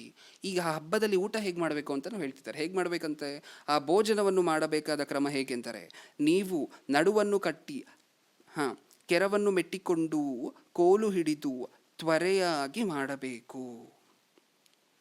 ಏನಂತೆ, ಕಾಲಿಗೆ ಪಾದರಕ್ಷೆಗಳನ್ನು ಧರಿಸ್ಬೇಕಂತೆ. ಊಟ ಮಾಡಬೇಕಾದ್ರೆ ಯಾರಾದರೂ ಧರಿಸ್ಕೊಳ್ಳುವಂಥ ಅಭ್ಯಾಸ ಇರುತ್ತಾ? ಬೇರೆ ಭಾಷೆಯಲ್ಲಿ ಓದಿದಾಗ ಅಲ್ಲಿ ಸ್ಪಷ್ಟವಾಗಿ ಗೊತ್ತಾಗುತ್ತೆ ಪಾದರಕ್ಷೆಗಳು ಅಂತ ಹೇಳಿ. ಊಟ ಮಾಡಬೇಕಾದ್ರೆ ಯಾರಿಗಾದರೂ ಸ್ಲಿಪ್ಪರ್ ಹಾಕುವಂಥ ಅಭ್ಯಾಸ ಇರುತ್ತಾ? ಹಾಕಬೇಕು. ಈ ಹಬ್ಬದಲ್ಲಿ ಮಾತ್ರ ಊಟ ಮಾಡಬೇಕಾದ್ರೆ ಹಾಕಬೇಕು. ನೆಕ್ಸ್ಟ್, ನಡುವನ್ನು ಕಟ್ಟಿ ಕೆರವನ್ನು ಮೆಟ್ಟಿಕೊಂಡು ಕೋಲು ಹಿಡಿದು ತ್ವರೆಯಾಗಿ ಮಾಡಬೇಕು. ಏನಿರಬೇಕು ಕೈಯಲ್ಲಿ? ಕೋಲಿರಬೇಕು. ಊಟ ಮಾಡಬೇಕಾದ್ರೆ ಕೋಲಿರಬೇಕಾ? ಇರಬೇಕು. ಯಾವತ್ತಾದರೂ ಹಾಗೆ ಇಟ್ಕೊಂಡು ಊಟ ಮಾಡಿರುವಂಥ ಅಭ್ಯಾಸ ಇದೆಯಾ ನಮಗೆ? ನಮಗಿಲ್ಲ. ಆದರೆ ದೇವರು ಹೇಳಿದಂಥ ಹಬ್ಬದಲ್ಲಿ ಹೀಗೆ ಆಚರಣೆ ಮಾಡಬೇಕಿತ್ತು ಇದನ್ನು. ಇನ್ನೂ ಹೇಗಿದೆ ವಿಚಿತ್ರವಾಗಿತ್ತು, ಇದು ಯೆಹೋವನಿಗೆ ಆಚರಿಸತಕ್ಕ ಪಸ್ಕ ಹಬ್ಬವು. ಇದು ಹಬ್ಬವನ್ನು, ಪಸ್ಕ ಹಬ್ಬವನ್ನು ಆಚರಣೆ ಮಾಡಬೇಕಾಗಿರುವಂತಹ ರೀತಿ. ಏನಕ್ಕೋಸ್ಕರ ಹೇಳಿದ್ರು ಗೊತ್ತಾ ದೇವ್ರು ಇದನ್ನು? ಏನಕ್ಕೋಸ್ಕರ ಹೇಳಿದ್ರು ಗೊತ್ತಾ? ಈ ಥರ ವಿಚಿತ್ರವಾಗಿ ನೀವು ಆಚರಣೆ ಮಾಡಬೇಕು ಪಸ್ಕ ಹಬ್ಬವನ್ನು ಅಂತ ಏನಕ್ಕೋಸ್ಕರ ಹೇಳಿದ್ರು? ಅದರ ಹಿಂದೆ ಒಂದು ದೊಡ್ಡ ಕಾರಣ ಇದೆ ಪ್ರಿಯರೇ. ಒಂದು ದಿನ ಇಸ್ರಾಯೇಲ್ಯರನ್ನು ಎಲ್ಲಿಂದ ಬಿಡಿಸಿ ಕರ್ಕೊಂಬಂದರು? ಐಗುಪ್ತ ದೇಶದಿಂದ ಬಿಡಿಸಿ ಕರ್ಕೊಂಬರ್ಬೇಕಾದ್ರೆ ಐಗುಪ್ತ್ಯರಿಗೆ ಬಂದಂತಹ ಕೊನೆ ಕಷ್ಟ ಏನು? ದೇವರಿಂದ ಹೇಗಿದ್ರೂ ಫರೋಹನು ಬಿಡ್ತಿರಲಿಲ್ಲ. ಒಂದು ಕಷ್ಟ ಆದ ನಂತರ ಬಿಡ್ತೀನಿ ಅಂತ ಹೇಳುವಂತಹದ್ದು, ಮತ್ತೆ ಹೇಳುವಂತಹದ್ದು ನಾನು ಬಿಡೋದಿಲ್ಲ, ಹೌದಾ? ಕಪ್ಪೆ ಬಂದಾಗ ಬಿಡ್ತೀನಿ ಅನ್ನೋದು, ಕಪ್ಪೆ ಹೋದ್ಮೇಲೆ ಬಿಡೋದಿಲ್ಲ ಅನ್ನೋದು. ಮಿಡತೆ ಬಂದಾಗ ಬಿಡ್ತೀನಿ ಅನ್ನೋದು, ಮಿಡತೆ ಹೋದ್ಮೇಲೆ ಬಿಡೋದಿಲ್ಲ ಅನ್ನೋದು, ಹೌದಾ? ಇದಾದ ನಂತರ ಕೊನೆ ಶೋಧನೆ ಏನು, ಕೊನೆ ಉಪದ್ರವ ಏನು ಅವ್ರಿಗೆ ಬಂದಿದ್ದು? ಚೊಚ್ಚಲ ಮಕ್ಕಳು ಎಲ್ಲ ಮನೆಯಲ್ಲೂ, ಎಲ್ಲ ಐಗುಪ್ತ್ಯರ ಮನೆಯಲ್ಲೂ ಸಂಹರಿಸಲ್ಪಡ್ತಾರೆ. ಈಗ ಯಾರನ್ನು ಮಾತ್ರ ಉಳಿಸ್ತಾರೆ? ಯಾರ ಮನೆಯಲ್ಲಿ ಚೊಚ್ಚಲ ಮಕ್ಕಳ ಬಲಿಯಾಗೋದಿಲ್ಲ? ಇಸ್ರಾಯೇಲ್ಯರ ಮನೆಯಲ್ಲಿ, ಹೌದಾ? ನಿಮ್ಮ ಮನೆಯಲ್ಲಿ ಇರುವಂತಹ, ಅಂದರೆ ಪ್ರಪ್ರಥಮವಾಗಿರುವಂತಹ ಚೊಚ್ಚಲ ಮಕ್ಕಳು ಎಲ್ಲ ಮನೆಯಲ್ಲೂ ಹೊರಟೋದ್ರ? ಐಗುಪ್ತ್ಯರ ಮನೆಯಲ್ಲೆಲ್ಲ ಹೊರಟೋದ್ರು. ಈಗ ಇಸ್ರಾಯೇಲ್ಯರ ಮನೆಯಲ್ಲಿ ಕಾಪಾಡಿದ್ರೆ ಇಲ್ವ ದೇವರು? ಕಾಪಾಡಿದ್ರು. ಅದರ ಜ್ಞಾಪಕಾರ್ಥವಾಗಿ ದೇವರು ನಿಮಗೆ ಮಾಡಿರುವಂತಹ ಮೇಲನ್ನು ನೀವು ನೆನಪಿಟ್ಕೊಳ್ಬೇಕು ಅಂತ ಹೇಳಿ ಏನಿಟ್ರು ದೇವರು? ಪಸ್ಕ ಹಬ್ಬವನ್ನು ಇಟ್ಟರು. ಅದಕ್ಕೂ ಇದಕ್ಕೂ ಏನಾದರೂ ಸಂಬಂಧ ಇದೆಯಾ ಬ್ರದರ್? ದೇವರು ಇಸ್ರಾಯೇಲ್ಯರನ್ನು ಕಾಪಾಡಿದ್ದಕ್ಕೂ ಪಸ್ಕ ಹಬ್ಬವನ್ನು ಈ ಥರ ವಿಚಿತ್ರವಾದ ಆಚರಣೆಯಿಂದ ಪಾಲಿಸಬೇಕು ಅನ್ನೋದಕ್ಕೂ ಏನಾದರೂ ಸಂಬಂಧ ಇದೆಯಾ? ಅದನ್ನ ನೆನ್ಪಿಟ್ಕೊಳ್ಳೋದಕ್ಕೂ ಇವ್ರು ಹಬ್ಬ ಮಾಡೋದಕ್ಕೂ ಏನು ಸಂಬಂಧ ಅಂತ ನೀವು ಕೇಳಿದ್ರೆ ಅದಕ್ಕೊಂದು ಸಂಬಂಧ ಇದೆ. ವಚನವನ್ನು ಮುಂದೆ ನೋಡೋಣ. ವಚನಕ್ಕಿಂತ ಮುಂಚೆ ಆ ವಚನದಲ್ಲಿ ಏನು ಬರ್ಸಿದ್ದಾರೆ ಅಂತ ಹೇಳಿ ಒಂದು ಸ್ವಲ್ಪ ಬ್ಯಾಕ್ಗ್ರೌಂಡ್ ನೋಡಿಕೊಂಡು ಆ ವಚನ ಓದಿದ್ರೆ ಇನ್ನೂ ಸ್ಪಷ್ಟವಾಗಿ ಕ್ಲಾರಿಟಿ ಸಿಕ್ಕತ್ತೆ. ಈ ಥರ ಹಬ್ಬವನ್ನು ಪಾಲಿಸಬೇಕಾದ್ರೆ, ಮಕ್ಕಳು ಮನೆಯಲ್ಲಿರಬೇಕಾದ್ರೆ ಪ್ರಿಯರೇ, ದೇವ್ರಿಗೆ ಹೇಗೂ ಗೊತ್ತು ಮನುಷ್ಯರಿಗಿರುವಂಥ ಗುಣ ಏನು, ದೇವ್ರು ಮಾಡಿರುವಂಥ ಮೇಲುಗಳನ್ನು ಬೇಗ ಮರೆತು ಹೋಗುವಂತಹದ್ದು. ಹೌದಾ ಇಲ್ವಾ? ಬೇಗ ಮರ್ತೋಗ್ತೀವ, ಮರ್ತೋಗ್ತೇವೆ. ಯಾವುದನ್ನು ನೆನ್ಪಿಟ್ಕೊಂಡಿರ್ತೀವ, ಅದು ಇಸ್ರಾಯೇಲ್ಯರ ವಿಷಯದಲ್ಲಿ ಆಗಬಾರ್ದು ಅಂತ ದೇವ್ರು ಹೇಳಿದ್ದು. ಈ ಥರ ನೀವು ಹಬ್ಬ ಪಾಡ್ತಿದ್ದೀರಾ ಅಂತ ಅಂದ್ಕೊಳ್ಳಿ. ಇಷ್ಟು ದಿನ ಇಸ್ರಾಯೇಲ್ಯರ ಮನೇಲಿರುವಂಥ ಮಕ್ಕಳು ಇಸ್ರಾಯೇಲ್ಯರು ಆಚರಿಸಿರುವಂತಹ ಹಬ್ಬಗಳನ್ನು ನೋಡಿದಾಗ ಏನು ಅಂದ್ಕೊಂಡಿರ್ತಾರೆ? ಹಬ್ಬ ಅಂದರೆ ಸ್ವೀಟು, ಹಬ್ಬ ಅಂದರೆ ಬಟ್ಟೆ. ಹೌದಾ ಇಲ್ವಾ? ನಿಧಾನವಾಗಿ ಡೈನಿಂಗ್ ಟೇಬಲ್ ಮೇಲೆ ಹಬ್ಬ ಅಂದರೆ ಹೆಂಗೆ, ರಿಲೇಷನ್ಸ್ ಎಲ್ಲ ಕೂತ್ಕೊಂಡು ನಿಧಾನವಾಗಿ ಮಾತಾಡಿಕೊಂಡು ಕೆಲಸಕ್ಕೆ ಬರೆದಿರುವಂಥ ಮಾತುಗಳನ್ನೆಲ್ಲ ತಿನ್ನುವಂತಹದ್ದಿದೆ ಅಲ್ವಾ ಹಬ್ಬ. ಇದೇ ಇಸ್ರಾಯೇಲ್ಯರ ಮನೇಲಿರುವಂಥ ಮಕ್ಕಳು ನೋಡಿರ್ತಾರೆ ಹಬ್ಬ ಅಂದರೆ ಹೇಗಿರುತ್ತೆ ಅಂತ. ಆದರೆ ಈ ಹಬ್ಬದ ವಿಚಾರಕ್ಕೆ ಬಂದಾಗ ಮಾತ್ರ ಹೇಗೆ ಹೇಳಿದ್ದಾರೆ, ದೇವರು ಆಚರಿಸಬೇಕು ಅಂತ ಹೇಗೆ ಹೇಳಿದ್ದಾರೆ? ನಿಂತ್ಕೊಂಡು ಊಟ ಮಾಡಬೇಕು, ಕೋಲ್ ಹಿಡಬೇಕು ಕೈಯಲ್ಲಿ, ಚಪ್ಪಲಿ ಹಾಕ್ಕೊಂಡಿರ್ಬೇಕು ಕಾಲಿಗೆ, ಬೇಗ ಬೇಗ ಬೇಗ ಬೇಗ ಊಟ ಮಾಡಬೇಕು, ತ್ವರೆಯಾಗಿ ತಿನ್ನಬೇಕು. ಅಲ್ಲಿ ಓದಿದ್ರಲ್ವ ನೀವು, ಬೇಗ ಬೇಗ ಬೇಗ ಊಟ ಮಾಡಬೇಕು, ಗ್ಯಾಪ್ ಕೊಡೋ ಹಂಗಿಲ್ಲ, ಫುಲ್ ಬೇಯಿಸಿರ್ಬೇಕು, ಸ್ವಲ್ಪನೂ ಬೇಯದೇ ಇರಬಾರ್ದು. ನೀರು ಒಂದು ಚುಕ್ಕೆನೂ ಸಹ ಬೀಳಬಾರ್ದು, ಕಹಿಯಾದ ಪಲ್ಯ ತಿನ್ನಬೇಕು. ಇದನ್ನೆಲ್ಲ ನೋಡಿದಾಗ ಮಕ್ಳಿಗೆ ಹೇಗಿರುತ್ತೆ? ಮಮ್ಮಿ ಎಲ್ಲ ಹಬ್ಬದಲ್ಲೂ ಸೂಪರಾಗಿ ನಡೆಯುತ್ತಲ್ವ ನಮ್ಮ ಮನೇಲಿ ಆಚರಣೆ, ಹಬ್ಬವನ್ನು ತುಂಬ ಚೆನ್ನಾಗಿ ಆಚರಿಸ್ತೀರ, ಆದರೆ ಈ ಹಬ್ಬ ಬಂದಾಗ ಯಾಕಮ್ಮ ಈ ಥರ ಟಾರ್ಚರ್ ಕೊಡ್ತೀರಾ? ನಿಲ್ಲಿಸ್ಬಿಟ್ಟು ಊಟ ಮಾಡಿಸ್ತೀರಾ, ಕೋಲ್ ಕೊಡ್ತೀರಾ ಕೈಯಲ್ಲಿ ಊಟ ಮಾಡಬೇಕಾದ್ರೆ, ಕಹಿಯಾದ ಪಲ್ಯ ತಿನ್ನು ಅಂತೀರ, ರಾತ್ರಿ ತಿನ್ನಬೇಕು, ಮಿಕ್ಕಿರುವಂತಹದ್ದನ್ನು ಸುಟ್ಟು ಹಾಕಬೇಕು ಅಂತೀರ ಬೆಳಿಗ್ಗೆ ಎದ್ದು. ಇದು ಏನಕ್ಕೋಸ್ಕರ ಇಷ್ಟೊಂದು ಟಾರ್ಚರ್ ಆಗಿದೆ ಈ ಹಬ್ಬ ಅಂತ ಅವ್ರು ನಿಮ್ಮನ್ನು ಕೇಳ್ತಾರೆ. ಮಕ್ಕಳಿಗಿರುವಂಥ ಗುಣ ಏನು? ಈ ಹಬ್ಬದಲ್ಲೂ ಸ್ವೀಟ್ಸೇ ಮಾಡ್ಲಿಕ್ಕೆ ಹೇಳಿದ್ರು ದೇವರು ಅಂತ ಅಂದ್ಕೊಳ್ಳಿ. ಏನು ಮಾಡ್ತೀವಿ ಎಲ್ಲರೂ? ಎಲ್ಲ ಹಬ್ಬದಲ್ಲೂ ಮಾಡ್ತಾರೆ, ಇದೇನು ಡಿಫ್ರೆಂಟು? ಈ ಹಬ್ಬದಲ್ಲಿ ಈ ಥರ ವಿಚಿತ್ರವಾಗಿರುವಂಥ ಆಚರಣೆ ಇರೋದರಿಂದ ಏನು ಮಾಡ್ತೀವಿ? ಮಕ್ಕಳಿಗೊಂದು ಗುಣ ಇರುತ್ತೆ, ಏನದು? ಸ್ವಲ್ಪ ವ್ಯತ್ಯಾಸವಾಗಿ ಕಂಡರೂ ಸಹ ಪ್ರಶ್ನೆ ಮಾಡ್ತಾರೆ. ದೇವ್ರಿಗೆ ಗೊತ್ತು, ಇಸ್ರಾಯೇಲ್ಯರಾಗಿ ನೀವು ಒಂದು ತಂದೆ ತಾಯಂದಿರಂತೂ ಮಕ್ಕಳಿಗೆ ಹೇಳುವಂಥ ಗುಣ ನಿಮಗಿರೋದಿಲ್ಲ, ದೇವ್ರು ಮಾಡಿದ್ದನ್ನೆಲ್ಲ ಮರ್ತೋಗ್ತೀರಾ. ಆದರೆ ಈ ಹಬ್ಬವನ್ನು ನಾನು ಇಟ್ಟರೆ ಮಕ್ಕಳೇ ಬಂದು ನಿಮ್ಮನ್ನು ಪ್ರಶ್ನೆ ಮಾಡ್ತಾರೆ, ಇದು ಯಾಕೆ ವಿಚಿತ್ರವಾಗಿದೆ ಈ ಹಬ್ಬ ಅಂತ ಹೇಳಿ. ಹಾಗಾದರೂ ನೀವೇನು ಹೇಳಬೇಕು? ನನ್ನ ಬಗ್ಗೆ ಹೇಳಬೇಕು, ನಾನು ಮಾಡಿರುವಂತಹದ್ದನ್ನು ನೆನಪಿಟ್ಕೋಬೇಕು, ನೆನೆಸ್ಕೋಬೇಕು. ಮತ್ತು ಈ ಪದವನ್ನು ನೆನಪಿಟ್ಕೋಬೇಕು ಪ್ರಿಯರೇ. ನೀವು ಹುಳಿ ಇಲ್ಲದ ರೊಟ್ಟಿಯ ಹಬ್ಬ ಅಥವಾ ಪಸ್ಕ ಹಬ್ಬ ಏನಕ್ಕೋಸ್ಕರ ಕೊಟ್ಟರು ದೇವರು? ಏನಕ್ಕೋಸ್ಕರ ಕೊಟ್ಟರು? ದೇವರು ಮಾಡಿದ ದೇವರನ್ನು ನೆನಪಿಟ್ಕೋಬೇಕು, ನೆನೆಸ್ಕೋಬೇಕು, ಅಷ್ಟೇ ಅಲ್ವಾ? ಈ ಎರಡು ಪದವನ್ನು ನೆನಪಿಟ್ಕೊಳ್ಳಿ, ನೆನೆಸ್ಕೋಬೇಕು, ನೆನಪಿಟ್ಕೋಬೇಕು. ಹೌದಾ? ಅದಾದ ನಂತರ ಸೆಕೆಂಡ್ ಸ್ಟೆಪ್ ಏನು? ಫಸ್ಟ್ ಸ್ಟೆಪ್ ನೆನೆಸ್ಕೊಳ್ಳುವಂತಹದ್ದು, ಸೆಕೆಂಡ್ ಸ್ಟೆಪ್ ಏನು? ಮಕ್ಕಳಿಗೆ ಹೇಳುವಂತಹದ್ದು. ಹೌದಲ್ವಾ? ಹಬ್ಬದ ದಿನ ಪ್ರಶ್ನೆ ಮಾಡ್ತಾರೆ ಮಕ್ಕಳು ಬಂದು, ಅವ್ರಿಗೆ ನೀವೇನು ಅನ್ಬೇಕು? ದೇವ್ರು ಮಾಡಿದಂತಹ ಮೇಲಿಗೋಸ್ಕರ, ದೇವರು ನಮ್ಮನ್ನು ಕಾಪಾಡಿದ ನೆನಪಿಗೋಸ್ಕರ ಈ ಹಬ್ಬವನ್ನು ನಾವು ಆಚರಿಸ್ತಿದ್ದೀವಿ ಅಂತ ನಿಮ್ಮ ಮಕ್ಕಳಿಗೆ ಹೇಳಬೇಕು. ಅದೇ ಅಲ್ವಾ? ಇಷ್ಟೊತ್ತು ನನ್ನ ಬಾಯಿಂದ ನೀವು ಕೇಳಿದ್ದೀರಾ. ಈಗ ಸತ್ಯವೇದದಲ್ಲಿರುವಂತಹ ವಚನವನ್ನು ಒಂದು ಸರಿ ಓದಿ ನೋಡೋಣ. ಮಕ್ಕಳು ಏನು ಕೇಳ್ತಾರಂತೆ ಬಂದು, ವಿಮೋಚನಕಾಂಡ 12ನೇ ಅಧ್ಯಾಯ 25ನೇ ವಚನ, 12:25. ಯೆಹೋವನು ತನ್ನ ಮಾತಿನ ಮೇರೆಗೆ ನಿಮಗೆ ಕೊಡುವ ದೇಶಕ್ಕೆ ನೀವು ಬಂದಾಗ ಈ ಆಚಾರವನ್ನು ನಡೆಸಬೇಕು. ಮುಂದೆ ನಿಮ್ಮ ಮಕ್ಕಳು ನೀವು ನಡೆಸುವ ಈ ಆಚಾರವೇನೆಂದು ನಿಮ್ಮನ್ನು ಕೇಳಿದಾಗ ನೀವು ಅವರಿಗೆ, ಯೆಹೋವನು ಐಗುಪ್ತ್ಯರನ್ನು ಸಂಹರಿಸಿದಾಗ ಐಗುಪ್ತ್ಯ ದೇಶದಲ್ಲಿದ್ದ ಇಸ್ರಾಯೇಲ್ಯರ ಮನೆಗಳಲ್ಲಿ ಪ್ರವೇಶಿಸದೆ ಮುಂದಕ್ಕೆ ದಾಟಿ ನಮ್ಮವರನ್ನು ಉಳಿಸಿದ್ದರಿಂದ ನಾವು ಯೆಹೋವನ ಪಸ್ಕವೆಂಬ ಈ ಯಜ್ಞಾಚಾರವನ್ನು ನಡೆಸುವುದುಂಟು ಎಂದು ಹೇಳಬೇಕು ಅಂದನು. ಏನಕ್ಕೋಸ್ಕರ ಕೊಟ್ಟರಂತೆ ಈ ಹಬ್ಬವನ್ನು? ದೇವರೇ ಹೇಳ್ತಿದ್ದಾರೆ. ಏನಂತ ಫಸ್ಟ್ ಲೈನಲ್ಲಿ ಏನಂದ್ರು? ಯೆಹೋವನು ಐಗುಪ್ತ್ಯರನ್ನು ಸಂಹರಿಸಿದಾಗ ಐಗುಪ್ತ್ಯ ದೇಶದಲ್ಲಿದ್ದ ಇಸ್ರಾಯೇಲ್ಯರ ಮನೆಗಳಲ್ಲಿ ಪ್ರವೇಶಿಸದೆ, 26ನೇ ವಚನ, ಮುಂದೆ ನಿಮ್ಮ ಮಕ್ಕಳು ನೀವು ನಡೆಸುವ ಈ ಆಚಾರವೇನೆಂದು ನಿಮ್ಮನ್ನು ಕೇಳುವಾಗ, ಮಕ್ಕಳೇ ಬಂದು ಕೇಳ್ತಾರೆ. ಅಷ್ಟೊಂದು ವಿಚಿತ್ರವಾಗಿ ಆಚರಣೆಯನ್ನು ಮಾಡಬೇಕು ಅಂತ ಹೇಳಿದಾರಲ್ವ ದೇವರು. ಅದಕ್ಕೋಸ್ಕರ ಮಕ್ಕಳೇ ಏನು ಮಾಡ್ತಾರೆ? ಅವರೇ ಬಂದು ಕೇಳ್ತಾರೆ. ತಂದೆ ತಾಯಂದಿರು ಹೇಳಿಲ್ಲ ದೇವ್ರ ಬಗ್ಗೆ ಅಂದರು. ಈ ಹಬ್ಬವನ್ನು ಎಷ್ಟು ಚೆನ್ನಾಗಿ ದೇವರು ನೇಮಕ ಮಾಡಿದ್ದಾರೆ ಗೊತ್ತಾ? ಮಕ್ಕಳೇ ಬಂದು ತಂದೆ ತಾಯಂದಿರನ್ನು ಪೀಡಿಸ್ತಾರೆ. ತಂದೆ ತಾಯಂದಿರು ಹೇಳಲೇಬೇಕು. ಆಗ ಅದಕ್ಕೋಸ್ಕರ ಪಸ್ಕ ಹಬ್ಬವನ್ನು ಇಟ್ಟರು. ಏನಕ್ಕೋಸ್ಕರ? ಸಂತಾನ ಸಂತಾನ ಸಂತಾನ ಸಂತಾನ ಮುಂದಿನ ಪೀಳಿಗೆ ಬಂದರು, ನಾನು ಮಾಡಿದಂತಹ ಮೇಲೂ ಅವ್ರಿಗೂ ಗೊತ್ತಿರಬೇಕು, ನನ್ನನ್ನು ಅವರು ನೆನೆಸ್ಕೋಬೇಕು, ಅವರು ತಮ್ಮ ಮಕ್ಕಳಿಗೆ ಇದನ್ನು ಹೇಳಬೇಕು. ಅಷ್ಟೇ ಅಲ್ವಾ ಪಾಯಿಂಟು? ಒಂದು ನೆನೆಸ್ಕೋಬೇಕು ದೇವರು ಮಾಡಿದಂತಹ ಮೇಲನ್ನು, ನೆಕ್ಸ್ಟ್ ಮುಂದಿನ ಪೀಳಿಗೆಗೆ ಹೇಳಬೇಕು, ನೆನೆಸ್ಕೋಬೇಕು, ಹೇಳಬೇಕು. ಅದಕ್ಕೆ ಅಲ್ವಾ ಕೊಟ್ಟರು ಈ ಹಬ್ಬವನ್ನು. ಇನ್ನೊಂದು ವಚನವನ್ನು ನೋಡಿ, ಏನಕ್ಕೋಸ್ಕರ ಕೊಟ್ಟರು? 13ನೇ ಅಧ್ಯಾಯ 6ನೇ ವಚನ, 13:6. 7 ದಿವಸ ನೀವು ಹುಳಿ ಇಲ್ಲದ ರೊಟ್ಟಿಗಳನ್ನು ತಿನ್ನಬೇಕು, 7ನೆಯ ದಿವಸದಲ್ಲಿ ಯೆಹೋವನ ಘನಕ್ಕಾಗಿ ಹಬ್ಬ ಮಾಡಬೇಕು. ಆ 7 ದಿವಸವೂ ಹುಳಿ ಇಲ್ಲದ ರೊಟ್ಟಿಗಳನ್ನು ತಿನ್ನಬೇಕೇ ಹೊರತು ನಿಮ್ಮ ದೇಶದಲ್ಲೆಲ್ಲ ಹುಳಿಯಾಗಲಿ ನಿಮ್ಮ ಬಳಿಯಲ್ಲಿ ಇರಲೇ ಕೂಡತ್ತು. ಆ ದಿನದಲ್ಲಿ ನೀವು ನಿಮ್ಮ ಮಕ್ಕಳಿಗೆ, ಮತ್ತೆ ಪಾಯಿಂಟಿಗೆ ಬರ್ತಿದ್ದಾರೆ ದೇವರು, ನಿಮ್ಮ ಮಕ್ಕಳಿಗೆ ನಮ್ಮ ಜನವು ಐಗುಪ್ತ್ಯ ದೇಶದಿಂದ ಹೊರಟು ಬಂದಾಗ ಯೆಹೋವನು ನಮಗೋಸ್ಕರ ಮಾಡಿದ್ದನ್ನು ನೆನೆಸುವುದಕ್ಕಾಗಿ ಈ ಆಚರಣೆಯನ್ನು ನಡೆಸುತ್ತೇವೆಂಬುದಾಗಿ ತಿಳಿಸಬೇಕು. ಹಬ್ಬವನ್ನು ಏನಕ್ಕೋಸ್ಕರ ಮಾಡಬೇಕು? ಫಸ್ಟು ತಂದೆ ತಾಯಂದಿರು ಇದನ್ನು ನೆನ್ಪಿಟ್ಕೋಬೇಕು. ಪ್ರತಿ ಸರಿನೂ ಹಬ್ಬ ಮಾಡಬೇಕಾದ್ರೆ ತಂದೆ ತಾಯಂದಿರಿಗೆ ನೆನಪು ಬರ್ತಾ ಇರಬೇಕಲ್ವ. ಪ್ರತಿ ಸಾರಿ ಮಕ್ಕಳು ಬಂದು ಯಾಕೆ ಈ ಥರ ಟಾರ್ಚರ್ ಕೊಡ್ತೀರಾ, ಈ ಹಬ್ಬದಲ್ಲಿ ಹುಳಿ ತಿನ್ನಿಸ್ತೀರಾ, ಅದು ಮಾಡ್ತೀರಾ ಇದು ಮಾಡ್ತೀರಾ ಅಂದಾಗ ಏನೇನು ಬೇಕು? ಇದು ದೇವರು ನಮ್ಮನ್ನು ರಕ್ಷಿಸಿದ ಜ್ಞಾಪಕಾರ್ಥವಾಗಿ ಇದನ್ನು ಮಾಡ್ತಿದ್ದೀವಿ. ಅಂದರೆ ಈ ಹಬ್ಬದಲ್ಲಿ 2 ಆಸ್ಪೆಕ್ಟ್ ಇದೆ. ಒಂದು ಅವ್ರು ನೆನ್ಪಿಟ್ಕೊಳ್ಳೋದಕ್ಕೆ, 2 ಮಕ್ಕಳಿಗೆ ಹೇಳೋದಕ್ಕೆ. ಹೌದಾ? ಇನ್ನೊಂದು ವಚನ 13ನೇ ಅಧ್ಯಾಯ, ಅದೇ ವಿಮೋಚನ ಕಾಂಡ 13ನೇ ಅಧ್ಯಾಯ 6ನೇ ವಚನ, 13:6. ಈಗ 13:6 ಓದಿದ್ದು 13:14 ಓದೋಣ ಪ್ರಿಯರೇ. 13ನೇ ಅಧ್ಯಾಯ 14ನೇ ವಚನ. ಇನ್ನು ಮೇಲೆ ನಿಮ್ಮ ಮಕ್ಕಳು ಇದು ಯಾತಕ್ಕೆ ಎಂದು ವಿಚಾರಿಸುವಾಗ ನೀವು ಅವರಿಗೆ, ನಾವು ದಾಸತ್ವದಲ್ಲಿ ಇದ್ದ ಐಗುಪ್ತ ದೇಶದೊಳಗಿಂದ ಯೆಹೋವನು ಭುಜಬಲದಿಂದ ನಮ್ಮನ್ನು ಬಿಡಿಸಿದನು ಅಂತ ವಿವರಣೆ ಕೊಟ್ಕೊಂಡು ಹೋಗಬೇಕು.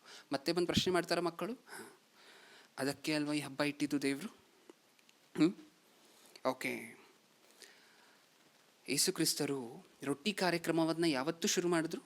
ಯಾವತ್ತು ಕೊಡ್ತಿದ್ದಾರೆ ತನ್ನ ಶಿಷ್ಯಂದಿರಿಗೆ ಮಾಡಿ ಅಂತ ಹೇಳಿ? ಯಾವತ್ತು ಶುರು ಮಾಡಿ ಕೊಡ್ತಿದ್ದಾರೆ? ಪಸ್ಕ ಹಬ್ಬದ ದಿನ, ಹುಳಿ ಇಲ್ಲದ ರೊಟ್ಟಿಯ ಹಬ್ಬದ ದಿನಗಳಲ್ಲಿ. ಈಗ ನನಗೆ ಹೇಳಿ, ಅವತ್ತೇ ಏನಕ್ಕೋಸ್ಕರ ಶುರು ಮಾಡಿದ್ರು?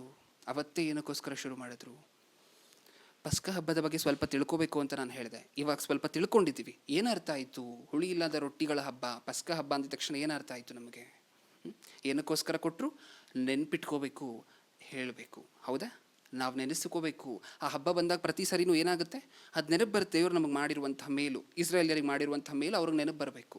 ಅದನ್ನು ಮುಂದಿನ ಪೀಳಿಗೆಗೆ ಅವರು ಹೇಳಬೇಕು, ನೆನ್ಪಿಟ್ಕೋಬೇಕು, ಹೇಳಬೇಕು. ಹೌದಾ? ಇಸ್ರಾಯೇಲಿಯರು ಎಷ್ಟು ಚೆನ್ನಾಗಿ ಇದನ್ನು ಮಾಡಿದ್ರು ಅಂದರೆ ತಂದೆ ತಾಯಂದಿರು ಮಕ್ಕಳಿಗೆ ಹೇಳಬೇಕು, ತಿರ್ಗಿ ಆ ಮಕ್ಕಳು ದೊಡ್ಡವರಾಗ್ತಾರೆ, ಆ ಮಕ್ಕಳಿಗೆ ಮಕ್ಕಳಾದಾಗ ಮತ್ತೆ ಆ ತಂದೆ ತಾಯಂದಿರು ಮಕ್ಕಳಿಗೆ ಹೇಳಬೇಕು. ಹೀಗೇ ಮುಂದೆ ಹೋಗ್ತಿತ್ತು ಅಂತ ಅಂದ್ಕೊಳ್ಳಿ ಪ್ರಿಯರೇ. ಹೌದಾ? ಮುಂದಿನ ಎಲ್ಲ ಪೀಳಿಗೆಗೂ ಯಾರು ಗೊತ್ತಿರಬೇಕು? ದೇವ್ರು ಯಾರು ಅಂತ ಗೊತ್ತಿರಬೇಕು, ಯೆಹೋವ ಯಾರು ಅಂತ ಗೊತ್ತಿರಬೇಕು, ನಮ್ಮನ್ನು ರಕ್ಷಿಸಿದವರೇ ಅಂತ ಗೊತ್ತಿರಬೇಕು. ಏನಾಯಿತು ಗೊತ್ತಾ? ನೀವು ಇದನ್ನು ಏನಂತಿರೋ? ವಿಚಿತ್ರಕರವಾಗಿರುವಂಥ ಸಂಗತಿ ಅಂತಿರೋ, ವಿಚಾರಕರವಾಗಿರುವಂಥ ಸಂಗತಿ ಅಂತಿರೋ? ನ್ಯಾಯಸ್ಥಾಪಕರ ಗ್ರಂಥ 2ನೇ ಅಧ್ಯಾಯ, ನ್ಯಾಯಸ್ಥಾಪಕರ ಗ್ರಂಥ 2ನೇ ಅಧ್ಯಾಯ 10ನೇ ವಚನ, 2:10. ಅವನ ಕಾಲದವರೆಲ್ಲರೂ ಪಿತೃಗಳ ಬಳಿಗೆ ಸೇರಿದ ಮೇಲೆ ಯೆಹೋವನನ್ನು, ಆತನು ಇಸ್ರಾಯೇಲ್ಯರಿಗೋಸ್ಕರ ಮಾಡಿದ ಮಹತ್ ಕಾರ್ಯಗಳನ್ನು ಅರಿಯದಿದ್ದ ಬೇರೊಂದು ಸಂತಾನವು ಹುಟ್ಟಿತು. ಯಾರು ಹುಟ್ಕೊಂಬಂದ್ರು? ನ್ಯಾಯಸ್ಥಾಪಕರ ಕಾಲದಲ್ಲೇ ಇದ್ದೀವಿ, ಇನ್ನೂ ಸ್ವಲ್ಪ ವರ್ಷಗಳೇ ಆಗಿರುವಂತಹದ್ದು. ನ್ಯಾಯಸ್ಥಾಪಕರ ಕಾಲದ ಹೆಂಗಿದೆಯಂತೆ? ಇಸ್ರಾಯೇಲಿಯರ ಒಂದು ಥರ ಹೊರಟೋಯ್ತಂತೆ. ಅವನ ಕಾಲದವರೆಲ್ಲರೂ ಪಿತೃಗಳ ಬಳಿಗೆ ಸೇರಿಕೊಂಡರು. ಎಲ್ಲರೂ ಮರಣ ಹೊಂದುತ್ತಾರೆ. ಓಕೆ, ತಂದೆ ತಾಯಂದಿರೆಲ್ಲರೂ ಮರಣ ಹೊಂದಿದ ನಂತರ ಮಕ್ಕಳು ಬರ್ತಾರೆ, ಹೊಸ ಪೀಳಿಗೆ ಅಲ್ವಾ ಅವರು. ಈಗ ಮಕ್ಕಳು ಹೆಂಗಿದಾರಂತೆ? ಆ ಸಿಚುವೇಶನಲ್ಲಿ ಬಂದಂತಹ ಮಕ್ಕಳು, ಅವನು ಇಸ್ರಾಯೇಲಿಯರಿಗೋಸ್ಕರ ಮಾಡಿದ ಮಹತ್ ಕಾರ್ಯಗಳನ್ನು ಅರಿಯದಿದ್ದ ಬೇರೊಂದು ಸಂತಾನವು ಹುಟ್ಟಿತು. ಹೆಂಗಿದೆ ಮುಂದಿನ ಸಂತಾನ? ದೇವರು ಮಾಡಿರುವಂತಹದ್ದು ಒಂದೂ ಗೊತ್ತಿಲ್ಲ. ಇನ್ಫ್ಯಾಕ್ಟ್ ದೇವರು ಯಾರು ಅಂತಲೇ ಅವ್ರಿಗೆ ಗೊತ್ತಿಲ್ಲ. ಈ ಸಂತಾನ ಏನಕ್ಕೋಸ್ಕರ ಬಂತು? ತಂದೆ ತಾಯಂದಿರು ಒಂದು ವೇಳೆ ಪ್ರತಿ ಪಸ್ಕ ಹಬ್ಬದಲ್ಲೂ ಮಕ್ಕಳಿಗೆ ಹೇಳಿದರೆ ಈ ಸಿಚುವೇಶನ್ ಬರ್ತಿತ್ತ? ಮಕ್ಕಳಿಗೆ ದೇವ್ರು ಯಾರು ಅಂತಲೇ ಗೊತ್ತಿಲ್ಲದೆ ಇರುವಂಥ ಕಾಲ ಬಂತಂತೆ. ಆ ಕಾಲದಲ್ಲೇ, ನ್ಯಾಯಸ್ಥಾಪಕರ ಕಾಲದಲ್ಲೇ ದೇವ್ರು ಹೇಳಿ ನಾವು ಸ್ವಲ್ಪ ವರ್ಷಗಳಾಗಿದೆ ಅಷ್ಟೇ. ಹೌದಾ? ಆದರೆ ಹಬ್ಬ ಯಾವಾಗವರೆಗೂ ಬಂತು? ಪಸ್ಕ ಹಬ್ಬ ಕೊಟ್ಟರ ದೇವರು ಆಚರಿಸ್ಬೇಕು ಅಂತ. ಈ ಹಬ್ಬ ಯಾವಾಗವರೆಗೂ ಬಂತು? ಇವಾಗ ತಾನೇ ನಾವು ಮತ್ತಾಯನು ಬರೆದ ಸುವಾರ್ತೆ 26ನೇ ಅಧ್ಯಾಯ 26ನೇ ವಚನದಲ್ಲಿ 17ನೇ ವಚನದಲ್ಲಿ ಓದಿದ್ವಿ. ಯಾವಾಗವರೆಗೂ ಇತ್ತು ಪಸ್ಕ ಹಬ್ಬ? ಯಾವಾಗವರೆಗೂ ಇನ್ನು ಆಚರಣೆ ಮಾಡ್ಕೊಂಡು ಬರ್ತಾ ಇದ್ರು ಜನ? ಹೊಸ ಒಡಂಬಡಿಕೆ ಕಾಲದವರೆಗೂ ಮಾಡ್ಕೊಂಡು ಬರ್ತಿದ್ದಾರೆ. ಯೇಸು ಕ್ರಿಸ್ತರ ಕಾಲದಲ್ಲೂ ನಡೀತಿತ್ತು ಆಚರಣೆ, ಹುಳಿ ಇಲ್ಲದ ರೊಟ್ಟಿಯ ಆಚರಣೆ. ಆದರೆ ಯಾವುದನ್ನು ಬಿಟ್ಬಿಟ್ಟಿದ್ದಾರೆ? ಅದರ ಹಿಂದೆ ಕೊಟ್ಟಿದ್ರಲ್ವ ಅಡಿಪಾಯ, ತಳಪಾಯ, ಏನಕ್ಕೋಸ್ಕರ ಈ ಕಾರ್ಯಕ್ರಮವನ್ನು ಮಾಡಬೇಕು, ಇದನ್ನು ಮರ್ತು ಹೋಗಿದ್ದಾರೆ. ಹಬ್ಬ ಮಾತ್ರ ಆಚರಣೆ ಮಾಡ್ಕೊಂಡು ಬರ್ತಿದ್ದಾರೆ. ಹೌದಾ? ಹಬ್ಬ ಹೊಸ ಒಡಂಬಡಿಕೆವರೆಗೂ ಬಂತು. ಹೊಸ ಒಡಂಬಡಿಕೆ ಇವಾಗಲೂ ಸಹ ಹುಳಿ ಇಲ್ಲದ ರೊಟ್ಟಿಯನ್ನು ಆಚರಣೆ ಮಾಡುವಂತಹ ಇಸ್ರಾಯೇಲ್ ಸುತ್ಯ ಪ್ರಾಂತ್ಯದಲ್ಲಿ ಇವಾಗಲೂ ಸಹ ಹಬ್ಬವನ್ನು ಆಚರಣೆ ಮಾಡುವಂತಹ ಕೆಲವೊಬ್ಬರು ಜನ ಇದ್ದಾರೆ. ಇವಾಗಲೂ ಸಹ ಅಂದರೆ ಇವಾಗವರೆಗೂ ಪಸ್ಕ ಹಬ್ಬ ಬಂತು. ಏನು ಬಂದಿಲ್ಲ? ದೇವ್ರು ಯಾರು ಅಂತ ಹೇಳಿ ತಿಳಿಸ್ಬೇಕು ಅಂತ ದೇವ್ರು ಹೇಳಿದ್ರಲ್ವ, ತಳಪಾಯ. ಈ ಹಬ್ಬ ಕೊಟ್ಟಿದ್ದು ಹಬ್ಬ ಮಾಡಿ ಎಂಜಾಯ್ ಮಾಡಿ ಅಂತಲ್ಲ, ಹಬ್ಬ ಮಾಡಬೇಕಾದ್ರೆ ನನ್ನ ಬಗ್ಗೆ ನೀವು ತಿಳಿಸ್ತೀರಾ ಅಂತ ಹಬ್ಬ ಕೊಟ್ಟರು ದೇವರು. ಏನಾಯಿತು? ಹಬ್ಬ ಬಂತು, ಸುವಾರ್ತೆ ಬರಲಿಲ್ಲ. ಅದೇ ಅಲ್ವಾ ನಾವು ನೆನೆಸ್ಕೋಬೇಕು, ಮುಂದಿನ ಪೀಳಿಗೆಗೆ ಹೇಳಬೇಕು. ಇದಕ್ಕೋಸ್ಕರ ಹಬ್ಬವನ್ನು ಕೊಟ್ಟರು, ಹಬ್ಬ ಮಾತ್ರ ಬಂತು. ಈ ಎರಡು ಮಿಸ್ ಆಯಿತು. ಹೌದಾ?